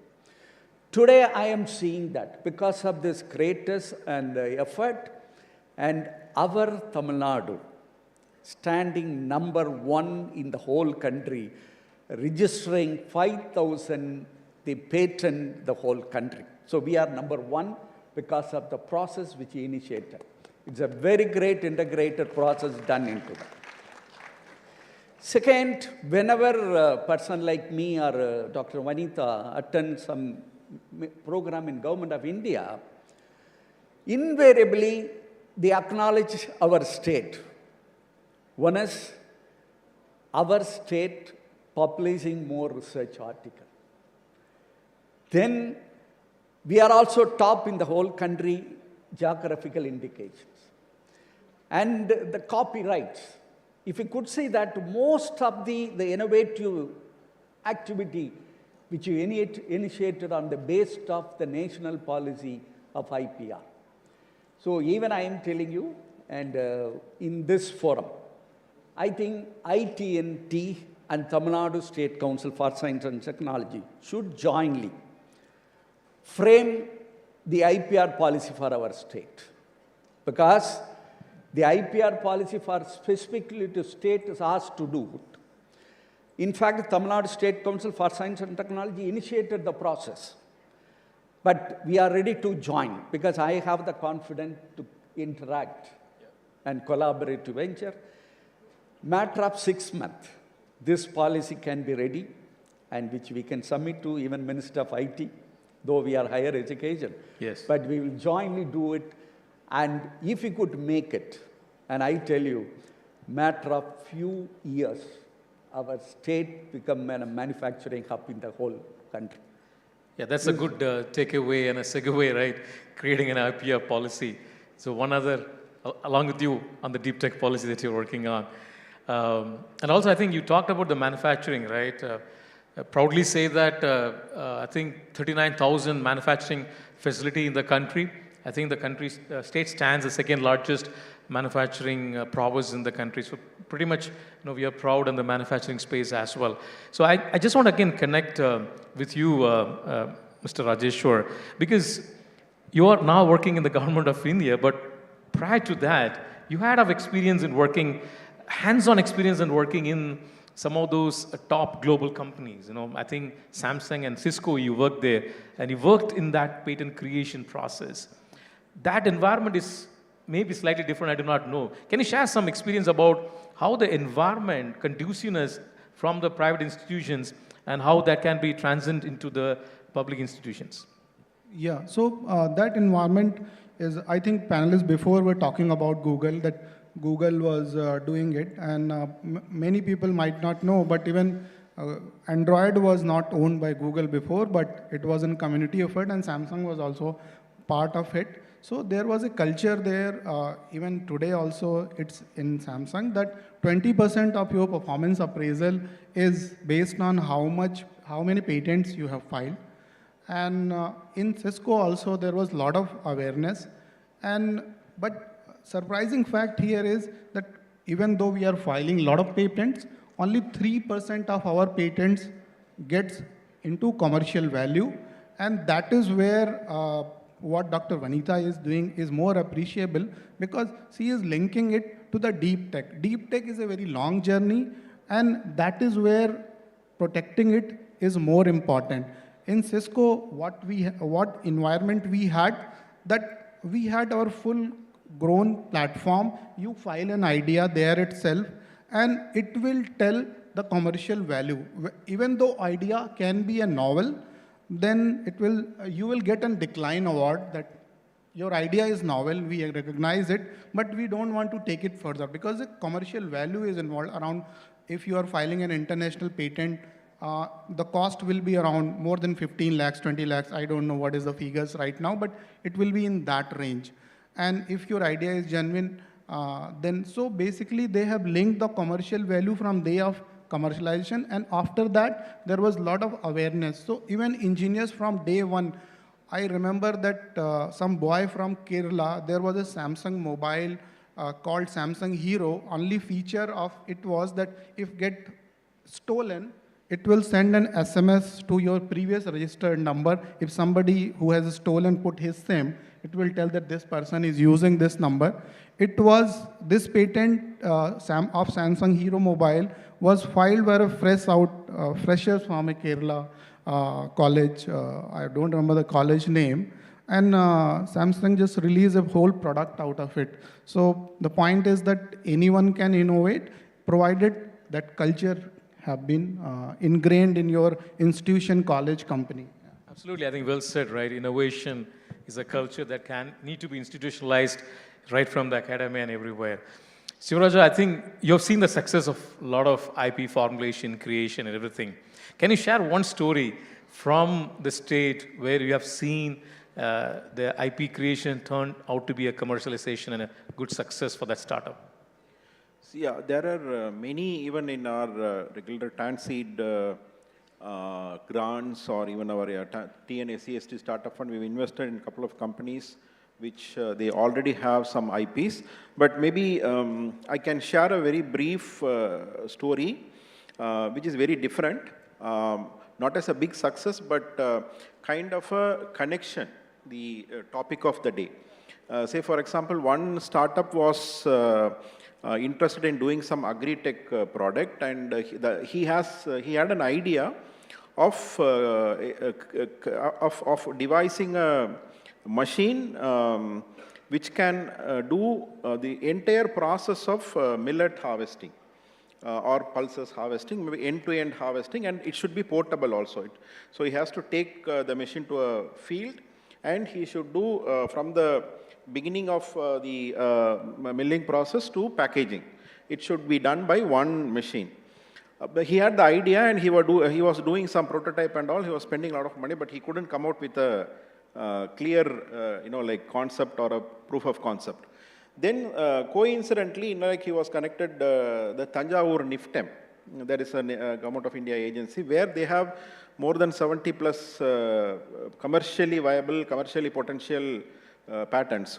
So now, like, not now, some 6-7 months back, he engaged with them.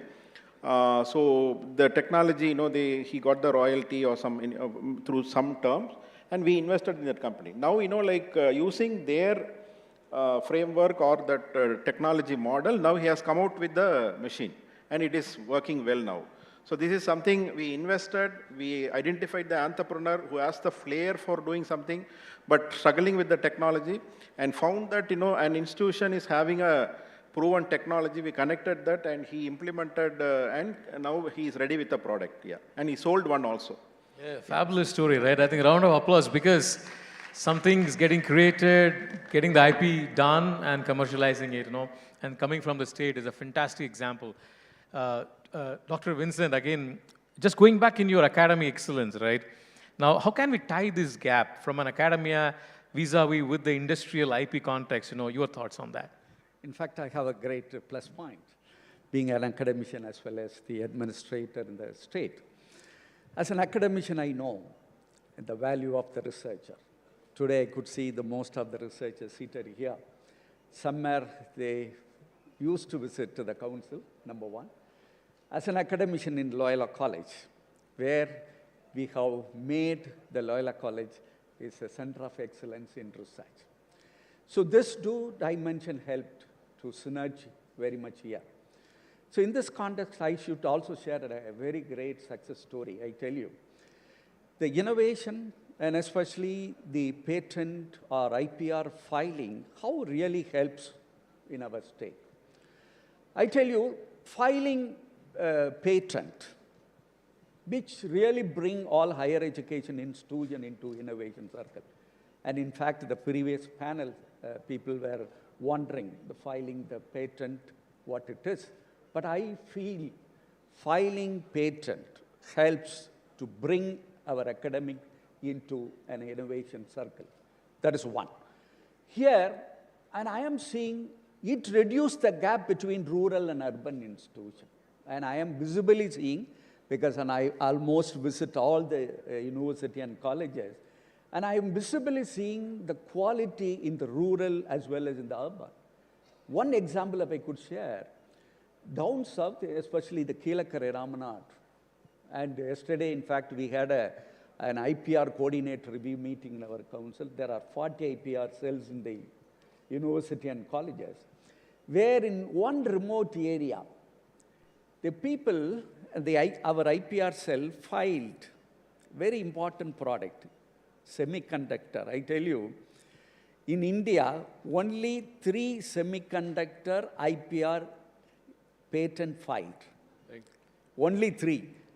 One is ISRO, second one is Bell, Bharat Electronics Limited. Third, our state, our Tamil Nadu State Council for Science and Technology, that is from rural institution. Now it's the highlight in the whole country.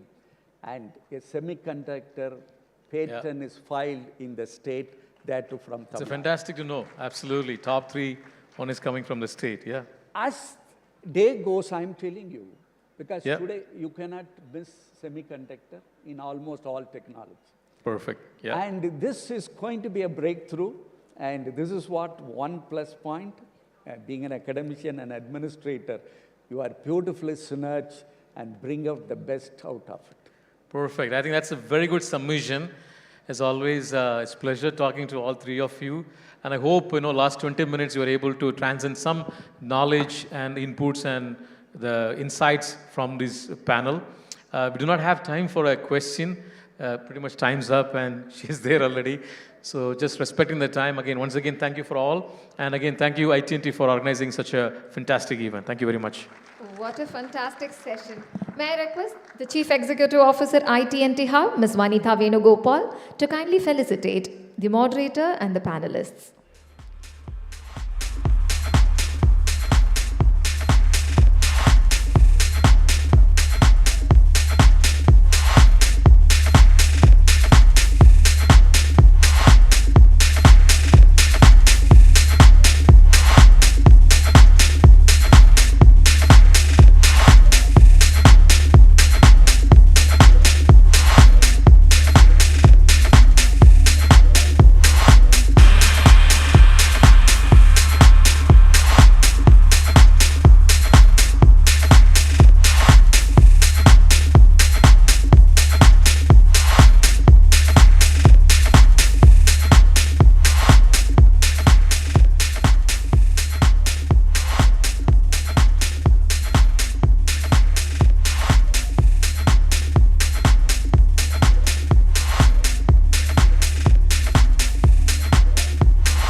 Thank you all. I thank all the dignitaries on the stage. Let's now move on to our next session. Please welcome Mr. Satish Gokhale, Founder and Director, Design Directions Private Limited, to deliver his expert talk.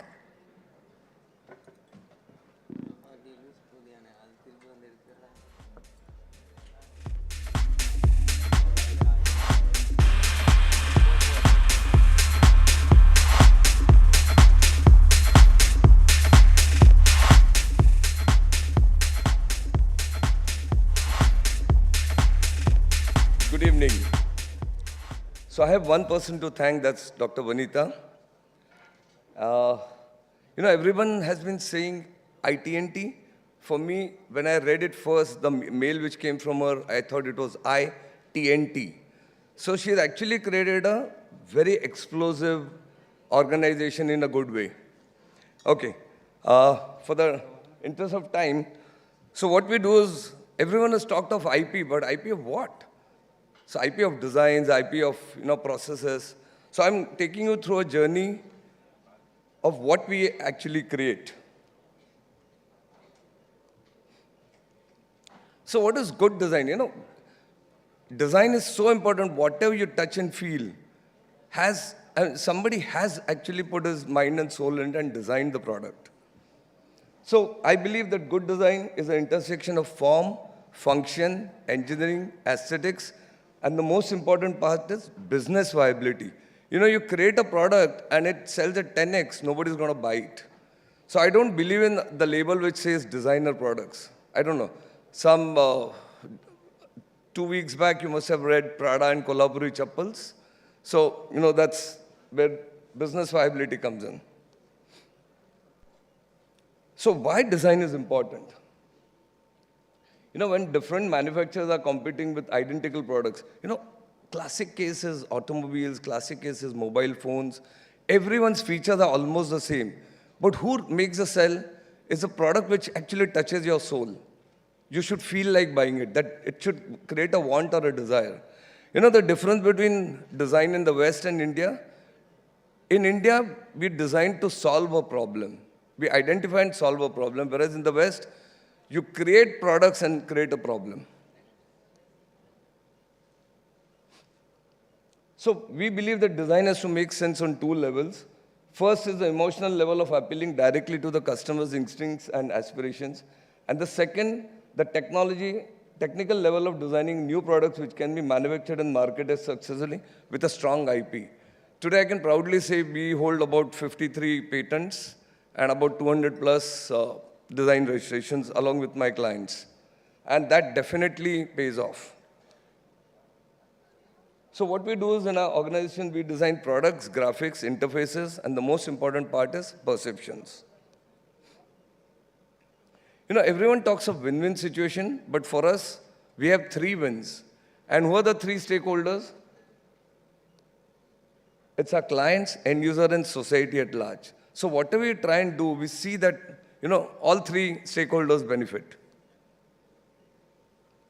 So today, we've completed over 850 plus products, but some of them proudly are selling in 40 plus countries. If we did not have IP, there was no chance for us to sell in 40 countries.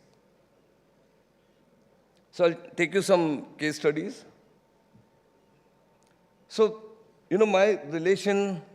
my journey with Tamil Nadu started way back in 1988 with a company in Coimbatore.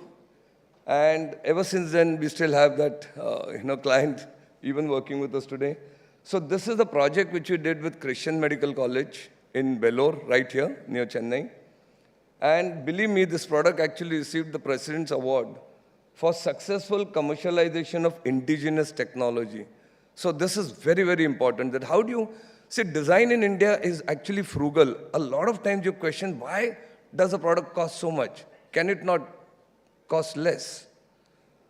So as designers, what we do is we identify what the real problem is. A lot of times clients come to us saying that our products are not selling. And he thinks the problem is different.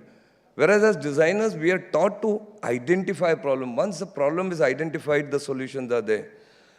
So our competitor products are typically in the range of 18 to 20 lakhs. And in villages, CMC Vellore wanted to distribute these in villages and save babies' lives, asphyxic babies' lives.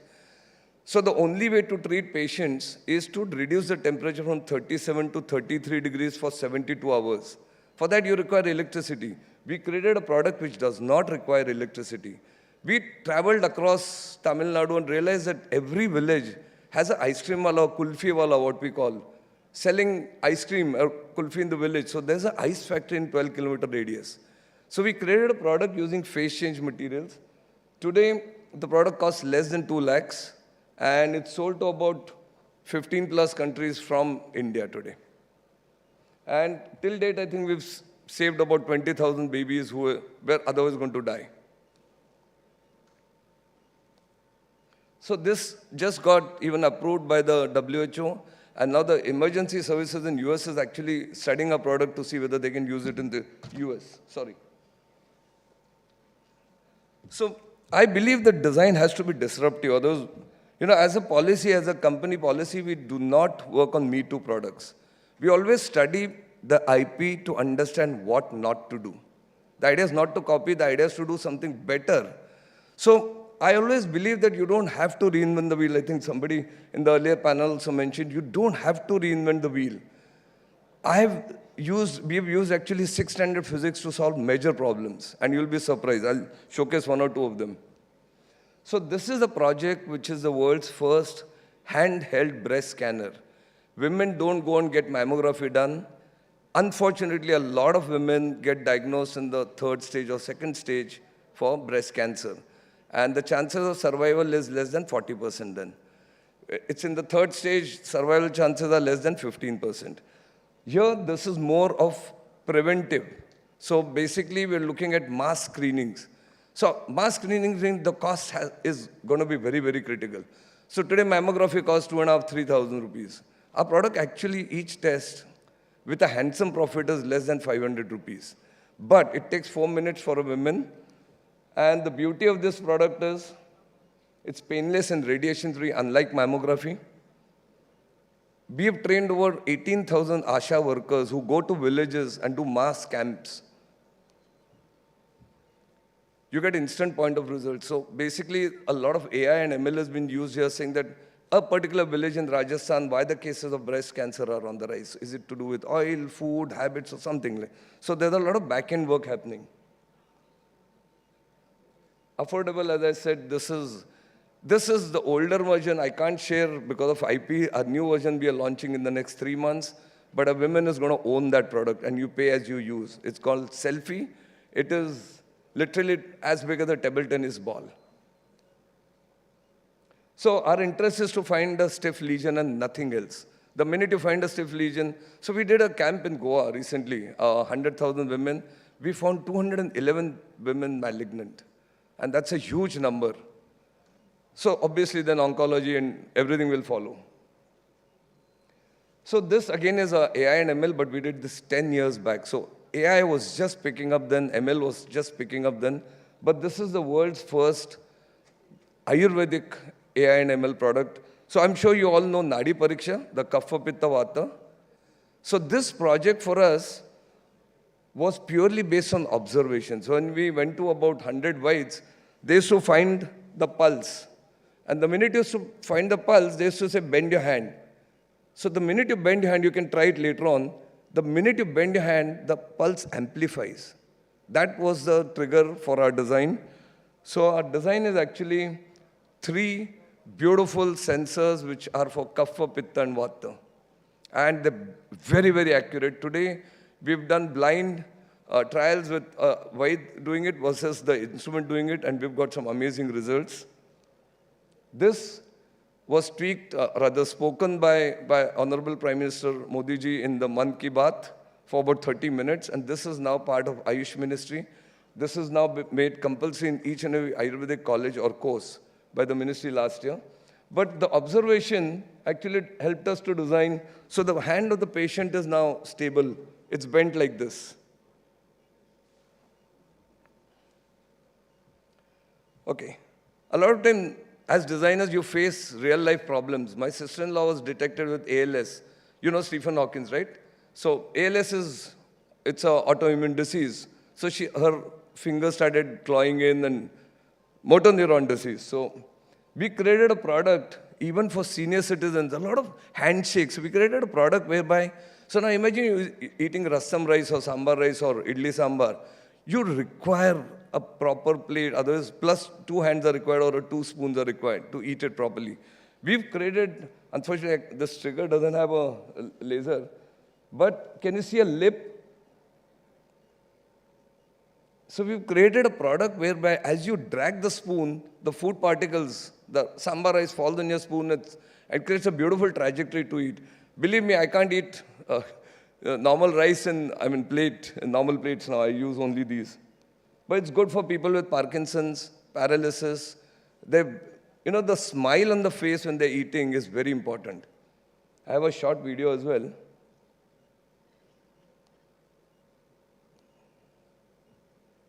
And there was a patent in the manufacturing technology besides the design. How do you create a metal part in a single piece with an undercut? So process patent is also what has happened in the whole process. We've done pure silver. There'll be a strata of society who would want silver as well. Just handshake old people, it works wonders. Oh, I don't know, there was a video, but... Okay, so we also, on one side, we do a lot of healthcare products to save someone's life. On the other side, we also have designed 2 products to take someone's life. We've completed a revolver, we've completed a carbine. It's been launched by ARD.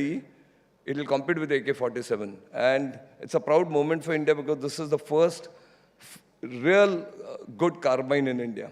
But this is to save person who's drowning's life. So our main target was Indian Navy, Coast Guard, and NDRF. So during COVID, you must have seen a lot of videos where a person is drowning, they throw a drone, and they, steer it to the person, he grabs it, and, you can pull him back to the shore or the ship. Whereas, okay, this was truly an Atmanirbhar project. We received the Defense Expo Award in 2018. That's when our journey started. So this is the end product. And believe me, this is 6 standard physics to solve a major problem. Nobody in the world, including Israel, somebody mentioned Israel. I love Israel as a country. We study their IP, a lot of publications from Israel. Our competition product, one is it's very slim, it's small. It does not instill a confidence because of the waves. You can't see the product. So when a person is drowning, when he sees something coming to him, his confidence level changes, his desire to live changes. And what happens when there's a wave, a tide? It just capsizes. You're sending a device to save someone's life, but it capsizes, it's of no use, absolutely zero purpose. We are the only product in the world, we are the fastest in the world, 100% designed in India, which uprights itself and goes against the waves. And this is nothing else but buoyancy, 6 of 5th standard physics. You'll see something on top, a pillow kind of thing, that's a hollow part.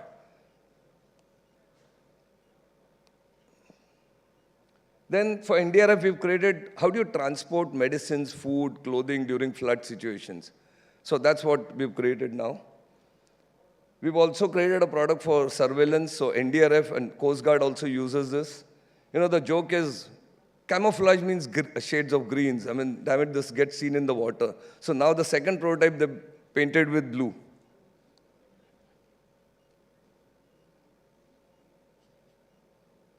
Oh, there was a sound, sorry. Excuse me, can you put the sound pin, audio? The number of lives that you are wanted, it's required a to 1.5 minute video. Is large, which cannot be done by a single agency. So we do a lot of work I'm in very proud Chennai. that We have we an are growing and inflatable we are aircraft in enhancing our Chennai. capabilities, and all these equipment that you have seen is Indian made. Now these new units are carried out under the IGs of the National Maritime Search and Rescue Board. For more on this, WION's principal correspondent Disha Shah has sent us this report. National Maritime Search and Rescue exercise was conducted in the city of Chennai. So Coast Guard actually does, mass surveil. This is approved by Goa government, so this is the non-glamorous Baywatch, I could call it. But see the kind of waves and see the way it's navigating. Twice he did it, and successfully he was rescued and brought to the shore. See, it gets dropped and it straightens up on its own, and then you start firing it.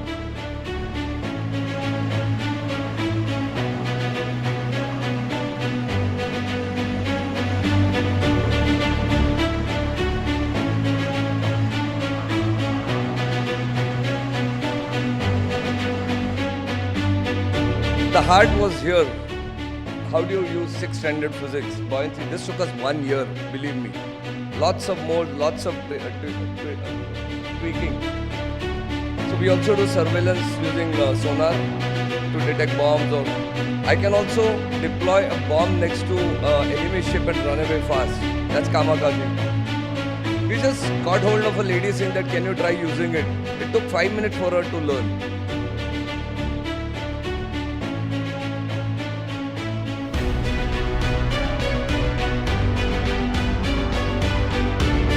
We also can tag around 20 inflatable dinghies with this. So imagine Titanic, we can actually save 200 people with one drone now.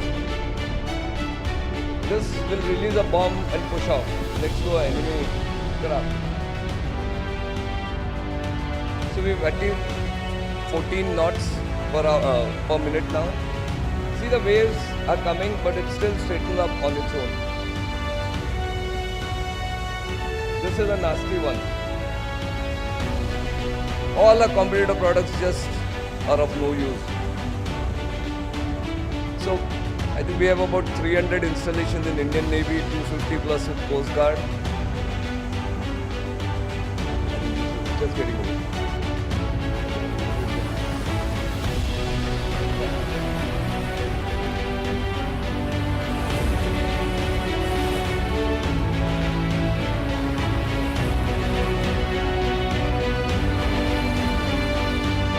So we believe in cross-pollinating ideas. As I said, you don't have to reinvent the wheel every time.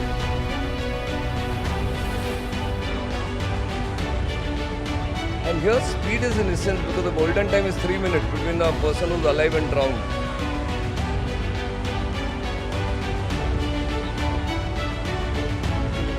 Okay, you can fast forward this. This is the most nasty situation in Daman. No diver will dare to jump into this.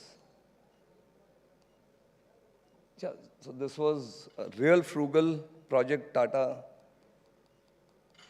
Yeah. So this is my last slide. Clients still consider it as an expense, not as an investment, but design is an important part. Thank you.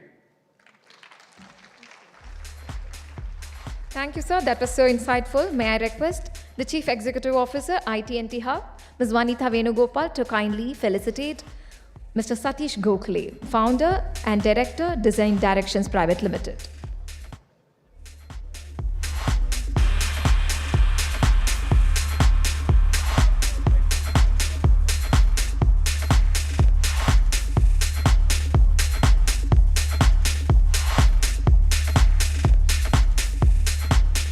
Thank you, sir. Thank you, ma'am. Moving on, let's welcome Mr. Sasi Kumar, President Elsina, for an expert talk. Thank you.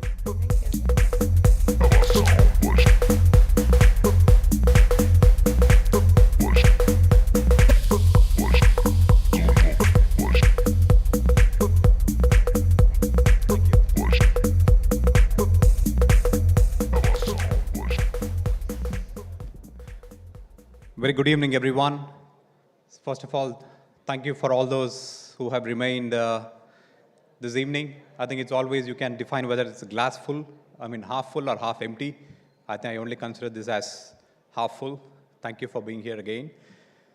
A very interesting topic.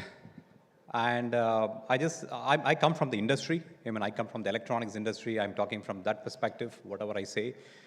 I have no idea about software. I have no idea about firmware and these kind of things. It's mainly on the electronics hardware manufacturing. My colleague Josh was here this morning, and I just want to reiterate some of the points that have been spoken. But I'm taking the cue today from our principal secretary. He said this morning the 4 I's. I think everything is exactly that, and that's exactly what I'm going to talk about today, sir. Explaining on that 4 I's. I just want to add one more, which is the G. So 4I and G is kind of forge. So we just do this together. I think we'll all, have a nation with highest product IPs. So let me just go one by one. India has been one of the biggest consumers, or continue to be as one of the biggest consumers as far as electronics is concerned.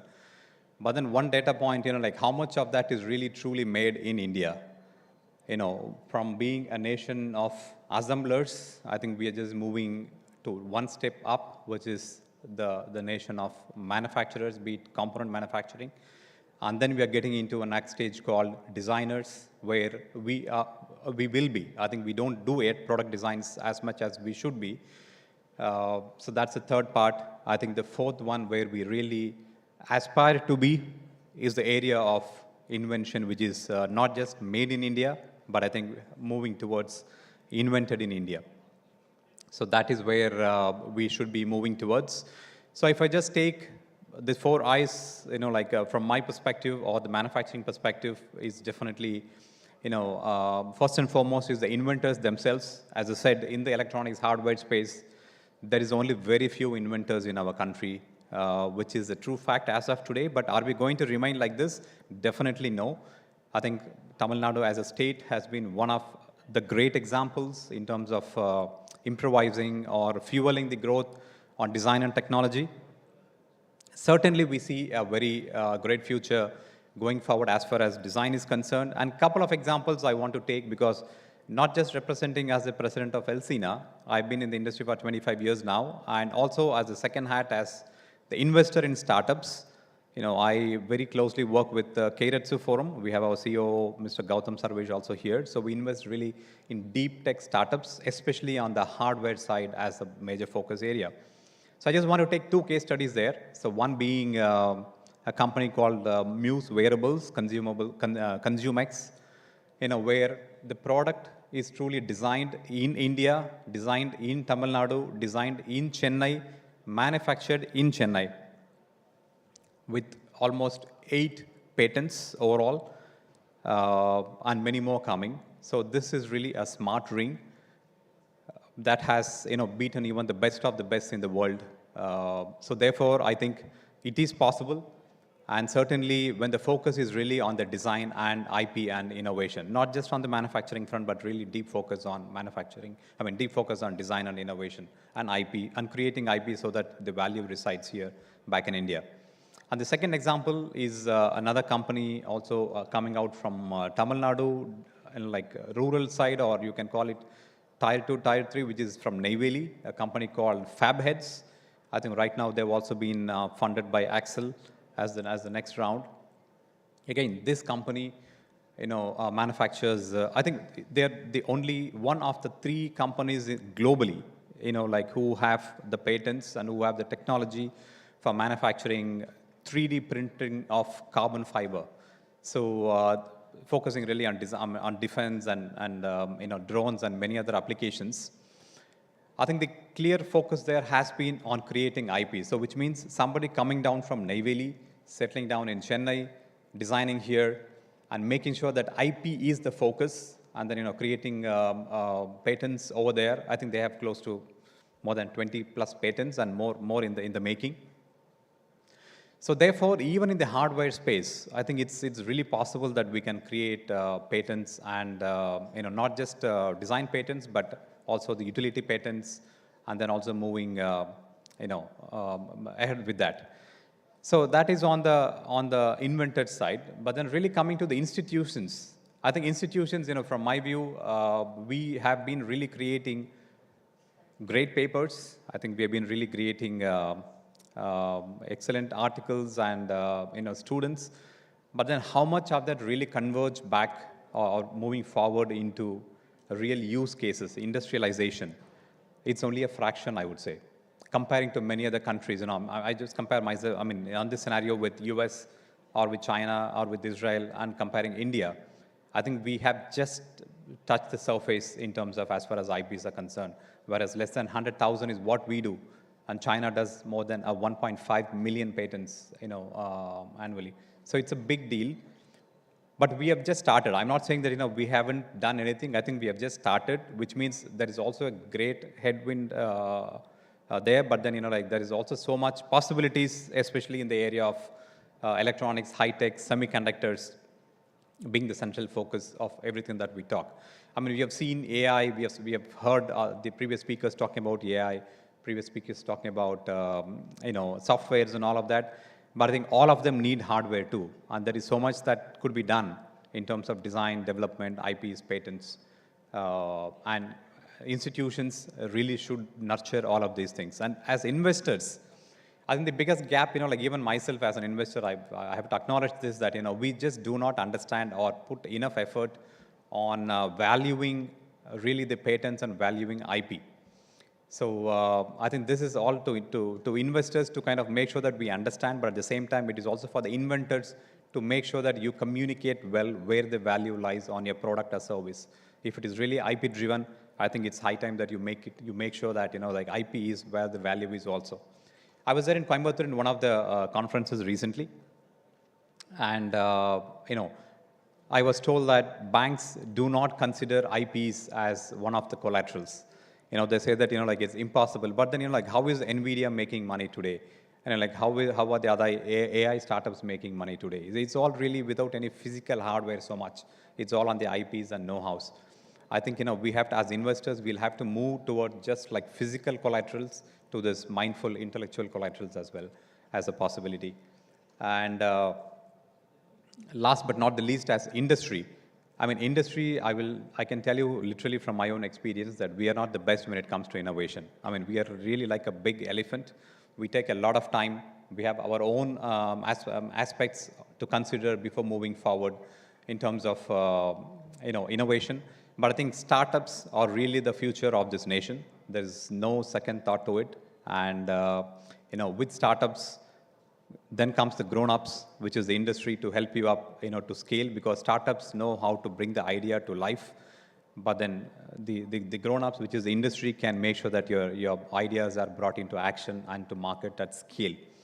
So it is really important that, this both join hands together, and platforms like this is the medium. And one last thing that I want to mention is also about the G, which I mentioned, government. I will have to commend both the government of India and also the government of Tamil Nadu, IT&T, TN Startup, and many other missionaries that's really fueling the growth of the state and the nation. And if US is what it is today, and everybody thinks about California, being the place for innovation, I think it's really the wrong question. It's not just we wanting to be California, but I think we have to be who we are and drive innovation from the front. So there's a very famous saying, I just want to close with that, which says that, like India has actually missed the bus. So this is a very famous saying in most of the conversations. But I think I have to tell you that though if we have missed the bus, I think we are in a mode where we can create the engine for the train. So let's really keep that as our mission and make sure that we move forward with highest conviction. And as investors, as industry, not just as industry association, but also as individual industry and investors, we are very happy and we are willing to, more than willing to kind of cooperate and make sure that we take this to the next level in terms of commercialization and industrialization. So I'll leave it with that. Again, wish you all the very best. We are doing, that's something that we could not do many years ago, but I think there is really momentum at this stage. We just have to catch up on this and move forward to make sure that India becomes the IP capital of the world. And Tamil Nadu will be the center stage of that. Thank you so much. Thank you, sir, for your inspiring thoughts. May I request the Chief Executive Officer, IT&T Hub, Ms. Vanitha Venugopal, to kindly felicitate Mr. Sasi Kumar, President, Elsina.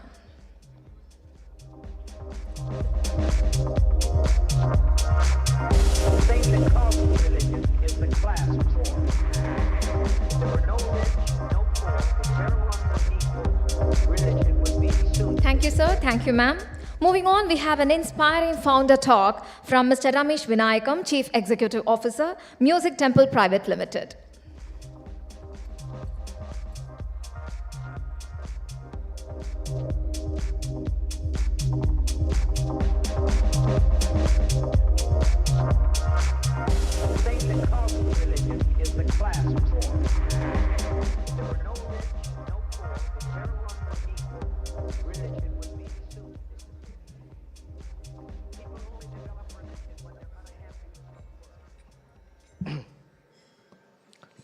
Good evening, everyone. This is a pleasure for me, Ramesh Vinayakam, music director from the film industry that you might have known about me from movies like Nalathamayindi, Azhagi Thiye, Eini Romba Azhaga Irukku, Ramanujan, which fetched my state award. I'm a singer, I'm a composer, I'm an orchestrator, I'm a writer, I'm a teacher. But more importantly, I stand before you as the inventor of the first ever comprehensive system of notation for Indian music. In thousands of years, Indian music has been an oral tradition. கேள்வி ஞானம் அப்படின்னு சொல்கிற மாதிரி ஒரு குரு கிட்ட போய் பாட்டை கற்றுக்கிறது தான் நம்மளுடைய வழியாக இருந்தது, because we never had a notation system, a written language that could actually have a knowledge system in place. Western music is coming from Europe. It is a small space in the whole world. And the European music became worldwide classical music, like we have Mozart and Bach and Beethoven and all those people, because they have a system of notation called the staff notation, which made it possible to have a knowledge system of theory, practice and performance. Indian music is really within this, only in the ambit of a few people.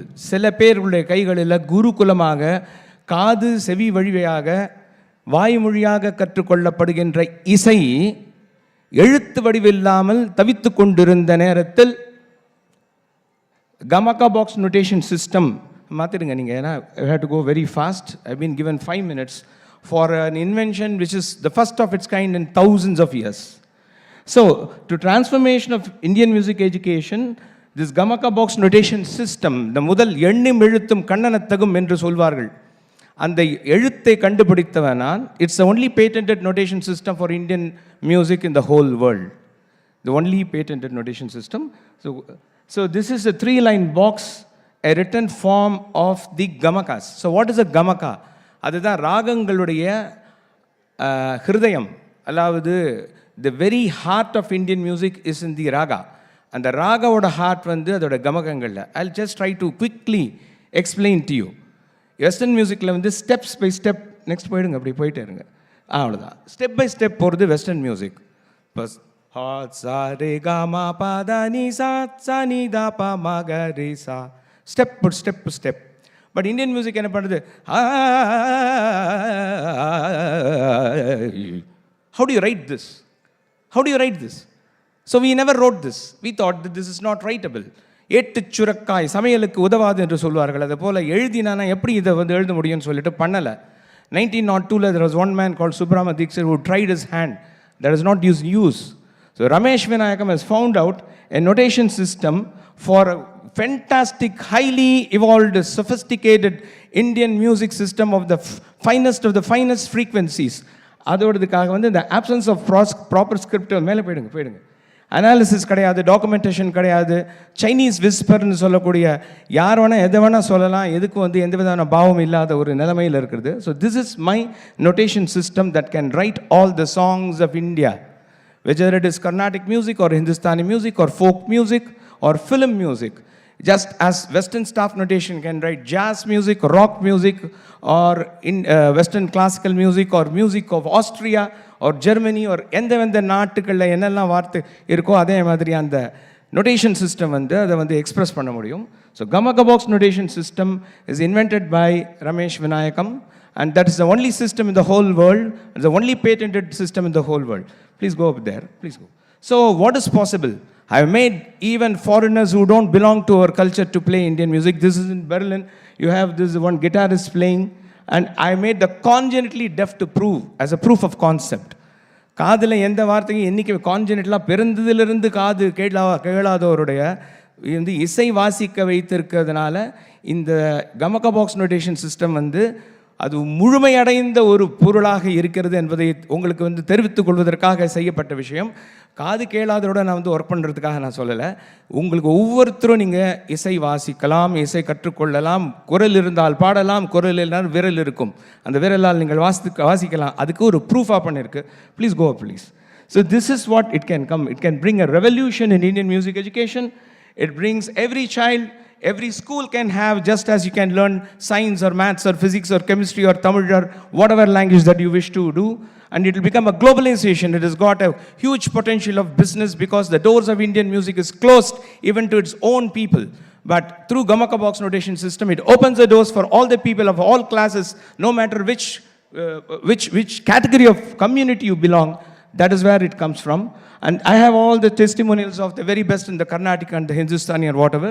And then go up, please, go up. So this is, you can see that Vande Mataram or Raghupati Raghava, the Assam state anthem, we are already entered the Assam state, which is implementing 57 schools, where we are implementing Assam folk songs, also Hindustani music. That is what we are doing. You can go up there. So anybody. So these are the possibilities that this can do. And go up there. Then here, it can also have a direct connection with AI. Please go up. Go up. And there are other prospects. We can do books, we have publications, and we can have this globalization where every other person other than Indian can do that and bring all the music technology back to here. The questions of IP. The IP is the very essence of startups. It is the intellectual property of a person. It is an asset. It is something very special. கண்ணதாசனுடைய ஒரு பழைய பாடலை சொல்கிறேன். அது இன்றைக்கி இருக்கக்கூடிய ஐபிக்கு வந்து முன்னாடியே சொல்லியிருக்கார் சினிமாவில். Cinema is the greatest, one of the most creative platform. அதில் என்ன ஒரு சொல், ராமுன்னு ஒரு படம் பழைய பார்த்தா நிறைய பேர் சின்னவங்களாக இருக்கீங்க. அது வந்து ஒருவரின் துடிப்பினிலே விளைவது கவிதையடா, இருவரின் துடிப்பினிலே விளைவது மழலைன்னு சொல்லியிருப்பார் அவர். ஸோ ஒருத்தருடைய இன்டலெக்ட்லேருந்து வருது intellectual property. That is an asset that will make a disruption in the whole world's life, like what Wright brothers did to this world. They just flew for 400 meters. We are now traveling to Mars and beyond. So an invention should have a fundamental value that brings to disrupt the whole mankind, and the impact of which will unravel itself in due course. That is what an invention is all about. I just would like to excuse me, it's 5 minutes, already over 9 seconds, but I'll still have to have Mr. Kushi or somebody can play the testimonial alone. Can you just play this testimonial alone, please? So that I will close my shop. If you can, time is up. I have 5 minutes. You wait for 1,000 years and I have only 5 minutes to tell something. Can you play, please? Yeah. So I have the test. Kindly look at what Gamaka Box has had an effect on the most important musicians of this country. And also, it has a value in terms of writing the finest of the finest and most sensitive melodies of maybe the Middle East, whether it is Turkish music or Arabian music and Indonesian music or Chinese music or Japanese music. All monophonic music of the world can be written in Gamaka Box.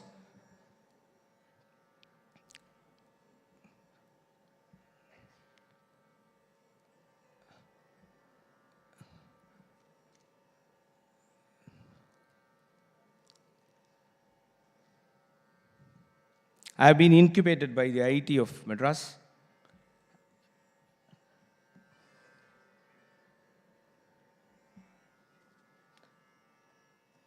You want to close or you want me to wait?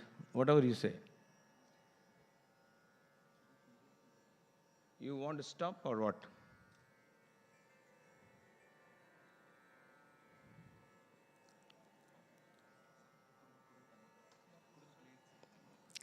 Very unfortunate that you don't get the full idea of what I want to say. Thank you very much.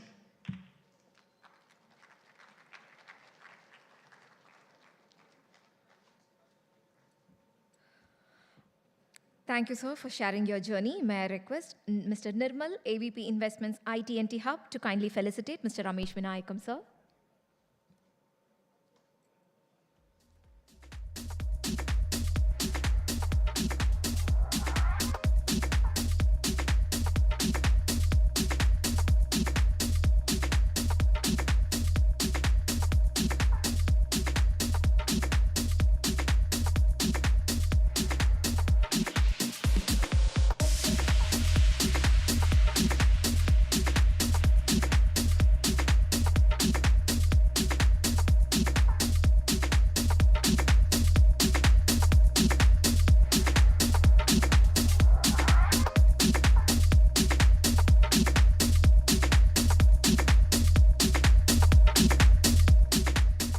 AV team, request you to kindly play the testimonial, please.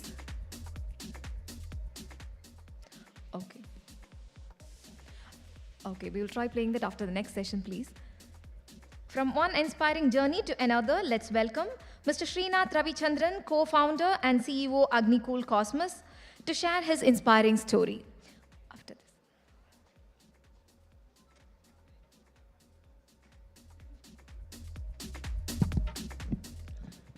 Hello. Good evening, everyone, and thank you so much for having me here. By way of introduction, I'm Srinath Ravichandran, one of the co-founders and the CEO of this company called Agnikul Cosmos. So for those of you who may not have heard about us, at Agnikul, we build rockets that take satellites to space. So this has been a very interesting industry generally, right, in terms of space. I think actually by now the most recent GSLV launch should have happened. I didn't check what happened. 5:35 there was a launch plan today. So wonder what happened there. But anyway, for Agnikul, the story has always been about building rockets that are meant for today's satellites. Right, so in case you're wondering what's new, why should we build rockets? Rockets have been around since 1960s, right? In fact, we are all aware of the moon landing in 1969. So why should someone go and build rockets today? The industry has changed. Satellites have become smaller. Like with electronics, everything has shrunken. Even satellites have shrunken. But rockets, which are basically vehicles to carry satellites to space, they are still sort of stuck in the past. They are meant for the bigger satellites. So we figured there is a business opportunity, and I myself, I have been a space enthusiast all my life. So thought there is an interesting opportunity available to put these two together. So that's how Agnikul itself started. Our goal has been to build rockets that are meant for today's satellites. So what is challenging there? Why am me talking about innovation or intellectual property in this context? When you take a big size technology, say a big machine, for example, right, and you try to shrink it, immediately you're fighting something called economies of scale. Things that will usually not be very efficient in bigger systems are not efficient in smaller systems. So then it becomes a costly affair. Yeah, we'll have a rocket, but no one will actually want to buy it. No one will actually want to fly it. So then the question became, what should we really change to make rockets actually affordable at this scale? Then came the real revelation. The revelation was that the old technology will not work. 60 years of rocketry exist, but those technologies will not allow you to build cheaper rockets at a smaller size.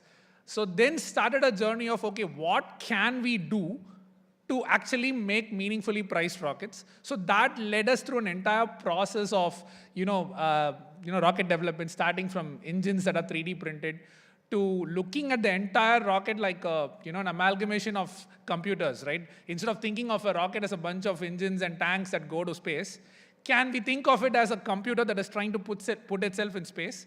But hey, you know what? You need to attach some engines to it. You need to attach some tanks to it and so on. So that sort of an approach is what we took. And over that process, we have developed a bunch of interesting technologies, patented 4 of them already, and the most spoken about one, at least within the company and in the community for us, is the single-piece 3D printed rocket engine. I wanted to play a quick video of that flight and the team there. Is it ready? Can we play it, or just in the interest of time, wanted to check that? Great.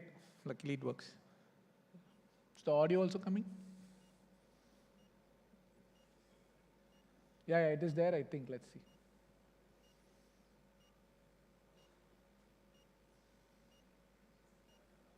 The audio starts 10 seconds in, I think. So maybe you can play it for 10 seconds and see if the audio comes. So anyway, this was a flight with such an engine, with such an autopilot software and such a set of flight computers where the entire rocket was conceived in that format. While we're waiting for it, just a couple of points for people who are here, particularly if you're looking at a startup or starting something new. Strong recommendation to... okay, sound is here. So it's about 4 minutes. I'll just wait for this and then wrap up with a minute more.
standby for the time are T-minus 6 hours and counting.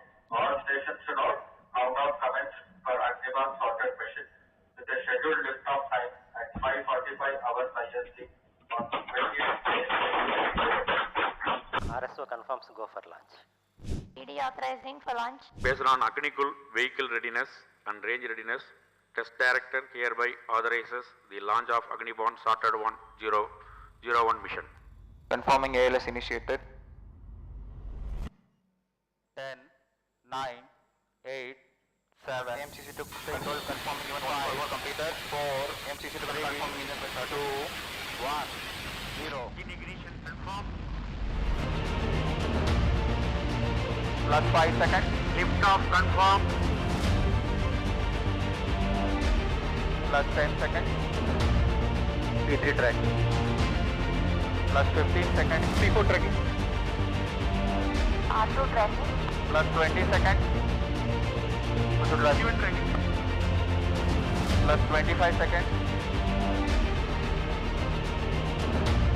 Plus 30 seconds.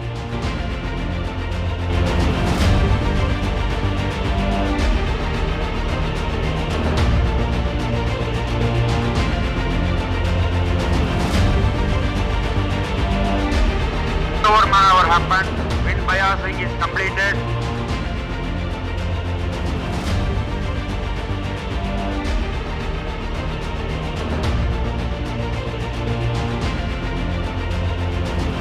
Plus 1 minute.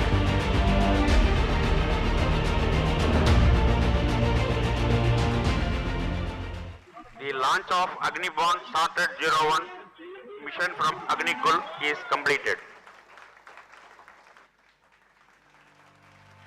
That this is world's first single piece 3D printed semi-cryogenic engine. Historical, you must all realize. It's not just a launch of a sounding rocket based on liquid engine. So thanks to the government, thanks to InSpace and all the support for actually allowing for a framework. So I don't think this would have been possible without InSpace and ISRO. From the launch pad, which is built by not only the launch, but also the launch pad is built by Agnikul team. We had a very good launch as predicted.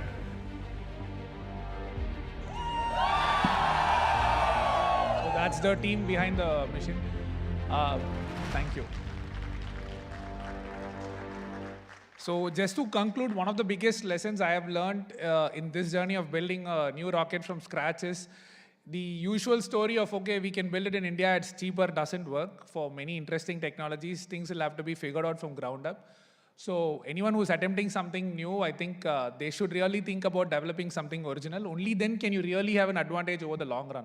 So please keep that in mind. In our journey, it was very clear because the pricing didn't work out otherwise. But there may be other places where you may start off with pricing advantages if you're doing it from India. But then it's a global market today, right? Everything sells everywhere. So you will have to really think about that. Keep IP as an interesting aspect to solve for from the very beginning. It will help people who are in startups or even in larger companies who are trying to build new things. It always makes a difference in the long run. So thank you again for this opportunity, and hopefully we'll continue to make more of this with all of your support. Thank you. Thank you, sir, for sharing your journey. May I request Chief Executive Officer IT&T Hub, Ms. Vanitha Venugopal, to kindly felicitate Mr. Srinath Ravichandran. Mr. Srinath Ravichandran is the co-founder and CEO, Agnikul Cosmos.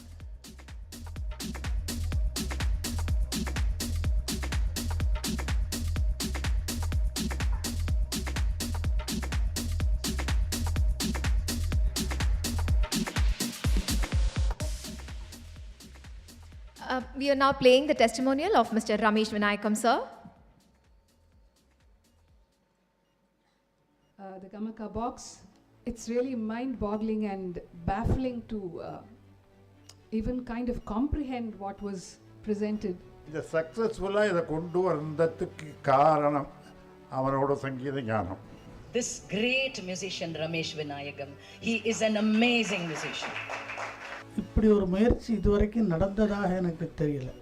The Guinness bookலனா வரணும்.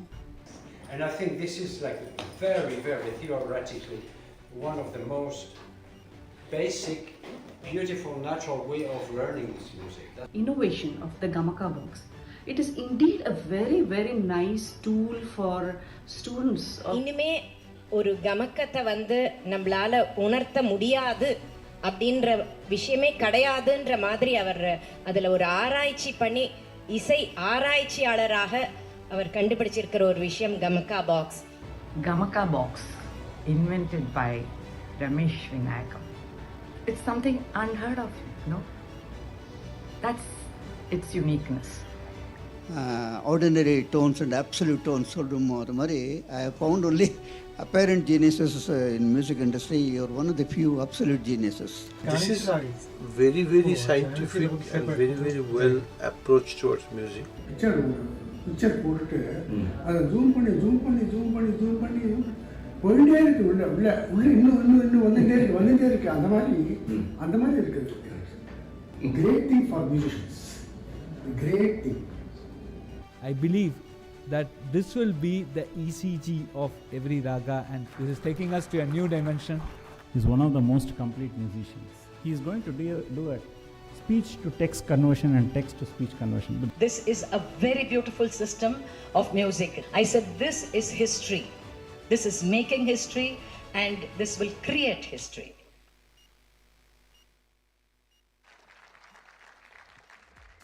This truly deserves a well-rounded applause. May I request the Chief Executive Officer, IT&T Hub, to kindly felicitate Mr. Ramesh Vinayakam. Mr. Ramesh Vinayakam, please be on the stage, please.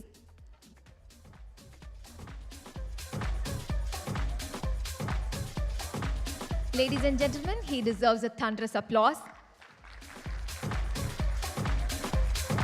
May I also invite Mrs. Srividya Ramesh Vinayakam to the stage to join him.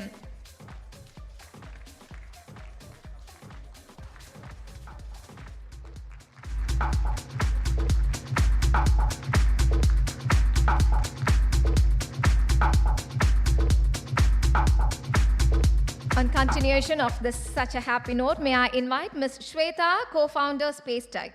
SpaceTech is Pathfinder incubated startup. Request her to kindly share her journey with IT&T, please. Welcome.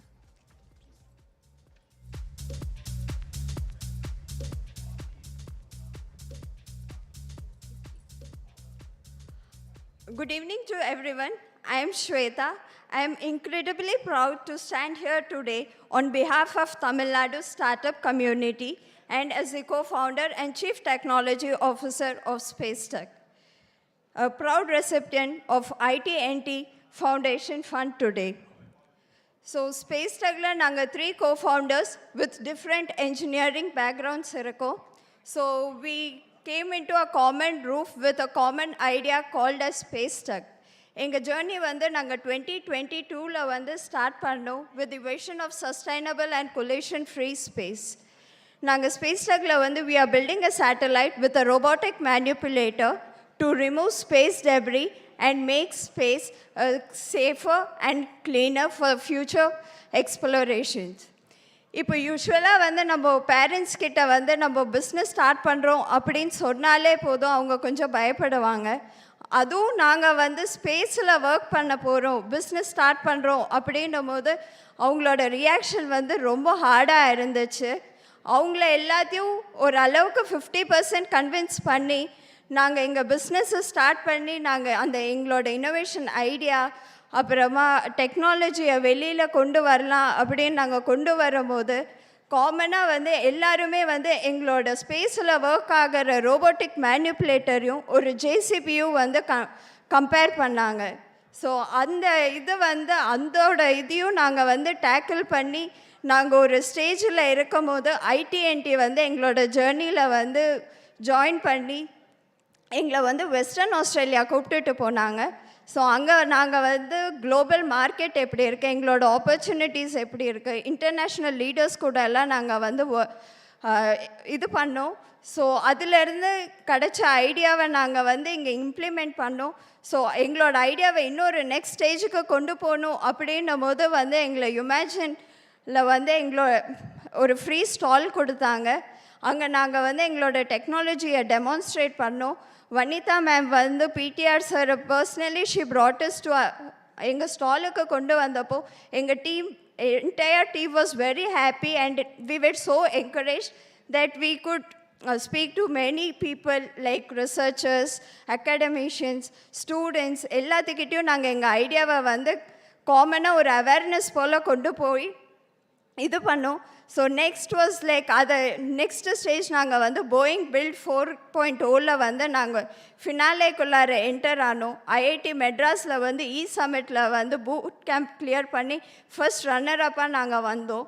So next இது எல்லாமே இருக்கும் போது she took us for like எங்களோட start up பற்றி அவங்களோட news லெட்டரில் வந்து கொண்டு வந்தாங்க. அதிலேருந்து நிறைய பீப்புள் வந்து எங்களை அப்ரோச் பண்ணி வாட் வி ஆர் டூயிங், அதை வந்து எப்படி நெக்ஸ்ட் லெவலுக்கு கொண்டு போகலாம், மென்டர்ஷிப் எல்லாமே வந்து ப்ரொவைட் பண்ணாங்க. அதுக்கப்புறமா ஷீ ஜஸ்ட் லைக் கலைஞர் டிவியில் வந்து ஒரு ஷார்ட் ஸ்டோரி போல் எங்களோடது வந்து இது பண்ணப்போ பீப்புள் வந்து even my parents were so happy, like இவ்வளோ பண்ணியிருக்காங்க, நம்மளுக்கு தான் வந்து அதை புரியல அப்படின்ற போல். இப்போ நாங்கள் 3 கோஃபவுண்டர்ஸோட பேரண்ட்ஸுமே வந்து ஒரு அளவுக்கு கன்வின்ஸ் ஆகி they are also part of our journey right now. Like, I would specially thank Vanitha ma'am and ITNT here. Even today, she wanted me personally to come and speak here. Like, women entrepreneurship வந்து எப்படி இருக்கும், women entrepreneurs வந்து ரொம்ப encourage பண்ணாங்க ITNTல. ITNT's support and financial சப்போர்ட்டை விட ஜாஸ்தி வந்து அவங்க வந்து எங்கள் கூட எங்களோட ஜேர்னியில் தான் வந்து நிறையா இது பண்ணாங்க. they were also part of our roller coaster journey, ups and downs எல்லாமே எங்கள் கூட சேர்ந்து அவங்களும் வந்து ட்ராவல் பண்ணாங்க. And like today I would like to give my special thanks to ma'am and ITNT team, Secretary sir also, who have been a part of our journey. And thanks to all the dignitaries, government officials, academicians, ecosystem partners present here today, and startup company like us. And from my journey and from our startup, we have always learned a lesson that not to give up. We always gave another try. That one last chance has brought us here today. Thank you so much. Fantastic journey indeed. May I request Mr. Suresh, ED PSG STEP, to kindly felicitate Ms. Shweta.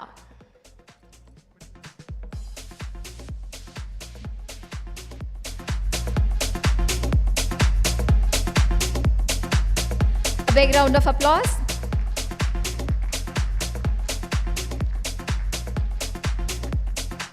Thank you, sir. Thank you, ma'am. Ladies and gentlemen, we now proceed to the official launch of Foundation Network. May I request the CEO of IT&T Hub, Ms. Vanitha Venugopal, to receive the letter of intent from key investment partners. May I invite? May I invite? Okay, sir. Algram Labs, 4i Airavat Ventures, Malabar Angels, Campus Angels, IN44 Capital, Keiretsu Capital, Lead Invest, Pontec, Enlighten Capital, Artha 99, Artha Venture Capital, Peaceful Progress, and IV Cap Ventures to the stage for the launch of the Foundation Network. Foundation Network.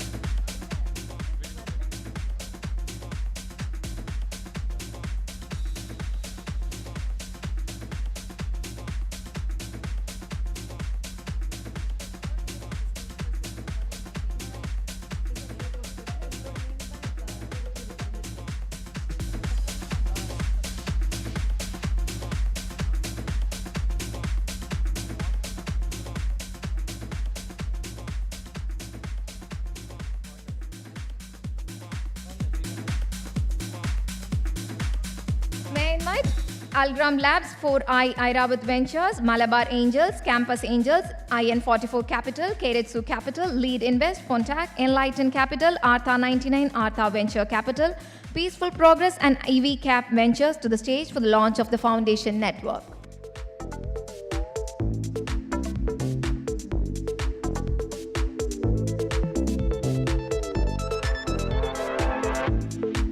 Foundation Network is a peer group of investors and HNI supporting early stage startups from pre-seed to pre-series A through a seed fund.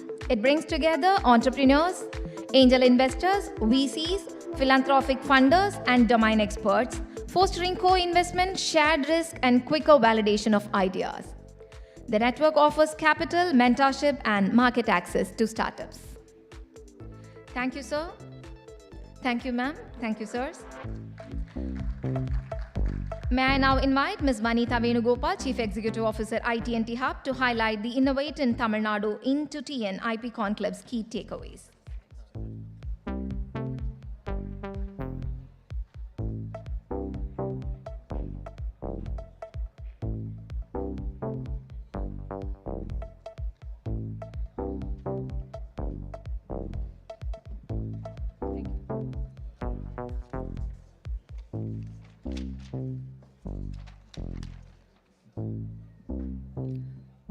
எல்லாருக்கும் மாலை வணக்கம். Thank you very much. I started the day in the morning. எல்லாருக்கும் காலை வணக்கம் சொல்லி I'm still happy. At least 40% of the crowd is still here, and I'm very grateful. Our secretary sir came back to make sure that he's supporting us through the evening also. Thank you, sir. So it gives me great pleasure to keep the key highlights from the inauguration of Innovate in Tamil Nadu, which was held today at the iconic Anna Sanitary Library. So just to kind of recap on what happened since morning, இன்னைக்கு வந்து காலையில் பார்த்தீங்கன்னா honorary deputy CM வந்திருந்தாங்க, Udhayanidhi Stalin sir, doctor Palanivel Thiagarajan sir, எங்களோட IT minister, along with a lot of government officials, global collaborators and leaders from academia, research and industry had come and graced this event. அதில் வந்து ரெண்டு ரொம்ப defining moments we all felt was the 30-minute interaction all the officials had with the 16 patented researchers from, across Tamil Nadu. And இன்னொன்று என்னன்னு பார்த்தீங்கன்னா, finally நாங்கள் last year வந்து we had announced that ஒரு foundation fund வந்து கொடுப்போம் last July IT&T டேயில். அது வந்து இன்னைக்கு has come a full circle. இன்னைக்கு 5 ஸ்டார்ட்அப்ஸ்க்கு வந்து ஒரு deep tech foundation fund for for product development கொடுத்துருக்கோம். So that was a very defining moment for us as a team here. Then also, generally, just to give, today we had over 1,000 plus attendees. We were thinking over 500-600 தான் வருவாங்கன்னு, but there was so much of interest that came from the research and the academia community that it was very overwhelming that we couldn't say no. So thank you very much for showing the support. And இன்னைக்கு வந்து again 16 cutting edge research showcases நடந்துச்சு. And also something that not many people will know, because நீங்களாம் இங்கே உட்காந்துட்டு இருந்தீங்க, you were all sitting here, you didn't know what was happening, was 37 high impact speed mentoring happened. What that was exactly is, in collaboration with NASSCOM, we had connected the 16 researchers to 10 industry partners. So, and the research வந்து அந்த இண்டஸ்ட்ரீஸ்க்கு வந்து தேவைப்படுமா, could there be a collaboration? The first step, we took it as an initiative today. Hopefully, we will be able to come back and tell you அந்த collaboration-நால அதோட outcomes என்ன வந்துச்சுன்னு சொல்லிட்டு. Also, 4 technology transfers happened. We just recently inaugurated last week a technology transfer facilitation center in ITNT in the presence of Honorable Minister. And something that I thought maybe in the வருஷம் வந்து ஒரு 2 technology transfer facilitate பண்ணாவே வந்து ஒரு பெரிய விஷயம். So we were very happy that Anna University-லேருந்தே 3 நடந்துச்சு. இன்னொன்று NRDC வந்து NIOT lab-ஓட சேர்ந்து ஒன்று பண்ணாங்க. So we are feeling very encouraged that maybe we will be able to do much more in this year. Then the 6 MOU partners that we have selected and we wanted to work with very collaboratively directly to support the ecosystem. NRDC, CDAC, ASME, Bosch, Mahindra and iStems. Also with the 4 LOEs with the IP firms. When you talk about technology transfer, we are not the legal experts. So we wanted to bring the legal experts as part of our ecosystem so that when a startup or a researcher have any questions, today we had IP clinics. Monthly once, one day, these legal experts that we signed LOA will be in IT&T on a specific day where all day you have any questions, you can approach them either in person or by phone. Also, finally, 25 researchers and startups were onboarded today into our IT&T's Jigsaw platform that was launched last year. Quickly, let's go to the speaker highlights today.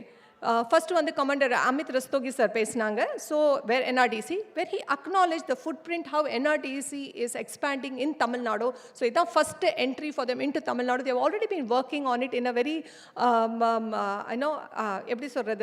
informal manner. This has formalized their collaboration with us and how we can, work with them, including, finding out how we can do TRL definition or standardization is something that we want to work with NRDC to facilitate that.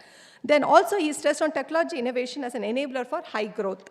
அடுத்தது பார்த்தீங்கன்னா we had a very good talk by Naved, who is from MD for Bosch, how the commitment in supporting innovators in the tier 2, tier 3 city. IT&T is very quickly going to move into, have little spokes in Madurai, Trichy and Coimbatore to make sure that we have something there for the local tier 2, tier 3 researchers to be, supported. And Bosch is committed with IT&T to make sure the lab facilities as well as mentorship or industry connection will be facilitated using multiple areas. அடுத்தது பார்த்தீங்கன்னா we had Shivakumar Padmanabhan sir, MD AstraZeneca, where he talked about how we can introduce a dedicated GCC policy, recognizing the strategic role in the economy. Then Josh Folger came and talked about, how we can do, supporting researchers in IP protection and commercialization. Also, how can Tamil Nadu use its manufacturing edge in hardware innovations? So one of the design schemes that IT&T has announced in the budget this year, these are all the ecosystem partners that would be extremely supportive to make sure that we come with the right hardware design. Then we had Mr. Shankar Venugopalan from Mahindra Research to talk about the 3 synergy. Something that really connected a dot and touched was the 4-point framework that he talked about. How do you do the focus? How do you do the leap? How do you orient? And finally, what's next? One thing with Shankar sir, I always like to work with him is he always talks about what's next we are going to do about an MOU is a piece of paper, right? How do we operationalize this? So having said that, we want to ensure IT&T success. He will be working with us, the Mahindra team, in scaling deep tech innovations and designs. Manu Iyer, without investors, as we say, we need mentors. I think we talked about mentors. We need investors so that they can give you money. So when Manu talked about the early stage IP base, because one of the things we talk to investors is IT&T has early stage startups. Can somebody have a better risk appetite and support them by giving them money, because deep tech startups need a lot more money to create a product. So from talking about virtual semiconductor chips to AI-powered stethoscopes and even magnet-free motors, we talked about different things in this discussion. And these also showed how we can connect you. All the investors who were there on the stage are part of our IT&T's investor network. What that means is you can get connected to them via us. So we are just a stone throw away distance from you guys if you want to get connected to any of these investors today. Then we had Kevin George from Expediators, who talked about IP literacy, where he said IP literacy is no longer optional for startups. How do you start thinking about, IP right from the time the idea is formed? So that was a key takeaway from that. So where we had officials from just not state government, but also from central government and academia. And one of the things the higher education secretary had told us was how IT&T can collaborate with them to come up with the IPR policy, which will kind of bring in the standardization, which will be supportive to the deep tech policy that, as Minister Sir said, will be launched very soon. Again, we had a lot of master classes today, which was parallelly running here. Around 250 participants took place, where we talked about IP filing, protection, trademark, copyrights, and how do we build, make sure that these are all used together when you are thinking of our product creation. Sasi Kumar from Elsina was emphasized on the need for, made in India, how we are moving away from nation to an assembler nation to a manufacturing nation, and how we can aspire our own researchers to work on this. One of the other key things which will go without me is the design thing. How do we inculcate design from the day one? So we had Satish Gokhale sir coming specifically from Pune to talk about how do we inculcate the design thinking in a researcher as well as an entrepreneur and an innovator right from the beginning, so that what we create has the best ergonomic design when we talk about form, function, or manufacturability. again, so what is strategic next steps, right? So how do we operationalize the Tamil Nadu Technology Facilitation Center that we have formed, working with the partners, activating the MOU partnership that we have signed today to enable the Tier 2, Tier 3 startups and researchers, then institutionalize some legal support through IP, which I already mentioned. Then finally, deep tech industry engagement for the 30 researchers industry interaction that we have today. I'm very excited about how it is going. And not to end this conversation, it's the beginning of a moment, and without your support, I don't think IT&T can, take the leap forward. Once again, thank you, and I'll give the opportunity for my team to thank everybody individually, but once again, thank you and one dream. Thank you, ma'am. As we near the end of this meaningful gathering, may I now invite Mr. Nikhil Mupavarapu, Vice President, IT&T Hub, to deliver the vote of thanks before we formally conclude the event.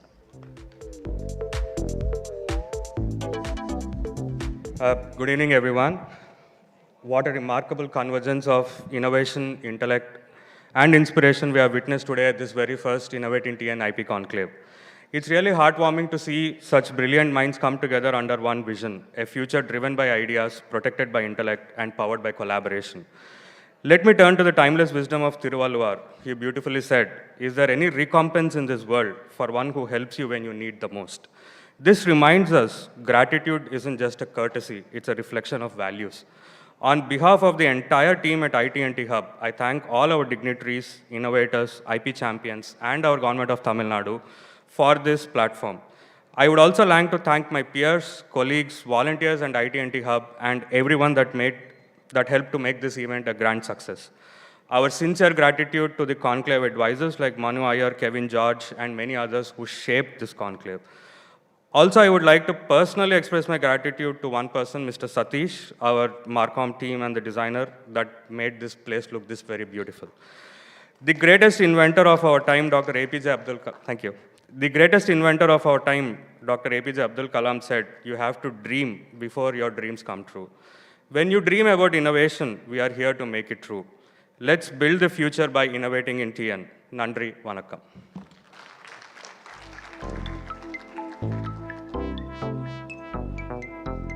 Thank you, sir. This concludes the Innovate in Tamil Nadu IN2TN IP Conclave 2025. We thank all your presence, participation, and our sponsors, JPR University, Vellore Institute of Technology, Kotak Mahindra Bank, and TVS Next for supporting this monumental event. Please remain seated until the dignitaries have exited the hall. I thank the Principal Secretary, Information Technology and Digital Services Department for gracing this occasion with this time, and also I thank the Chief Executive Officer, IT&T Hub. Thank you all.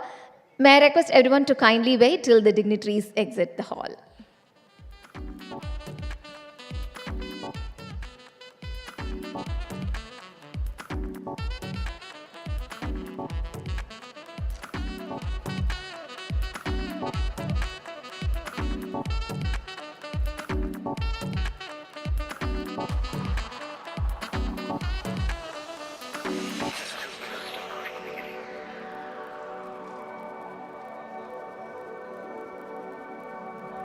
Can't you understand?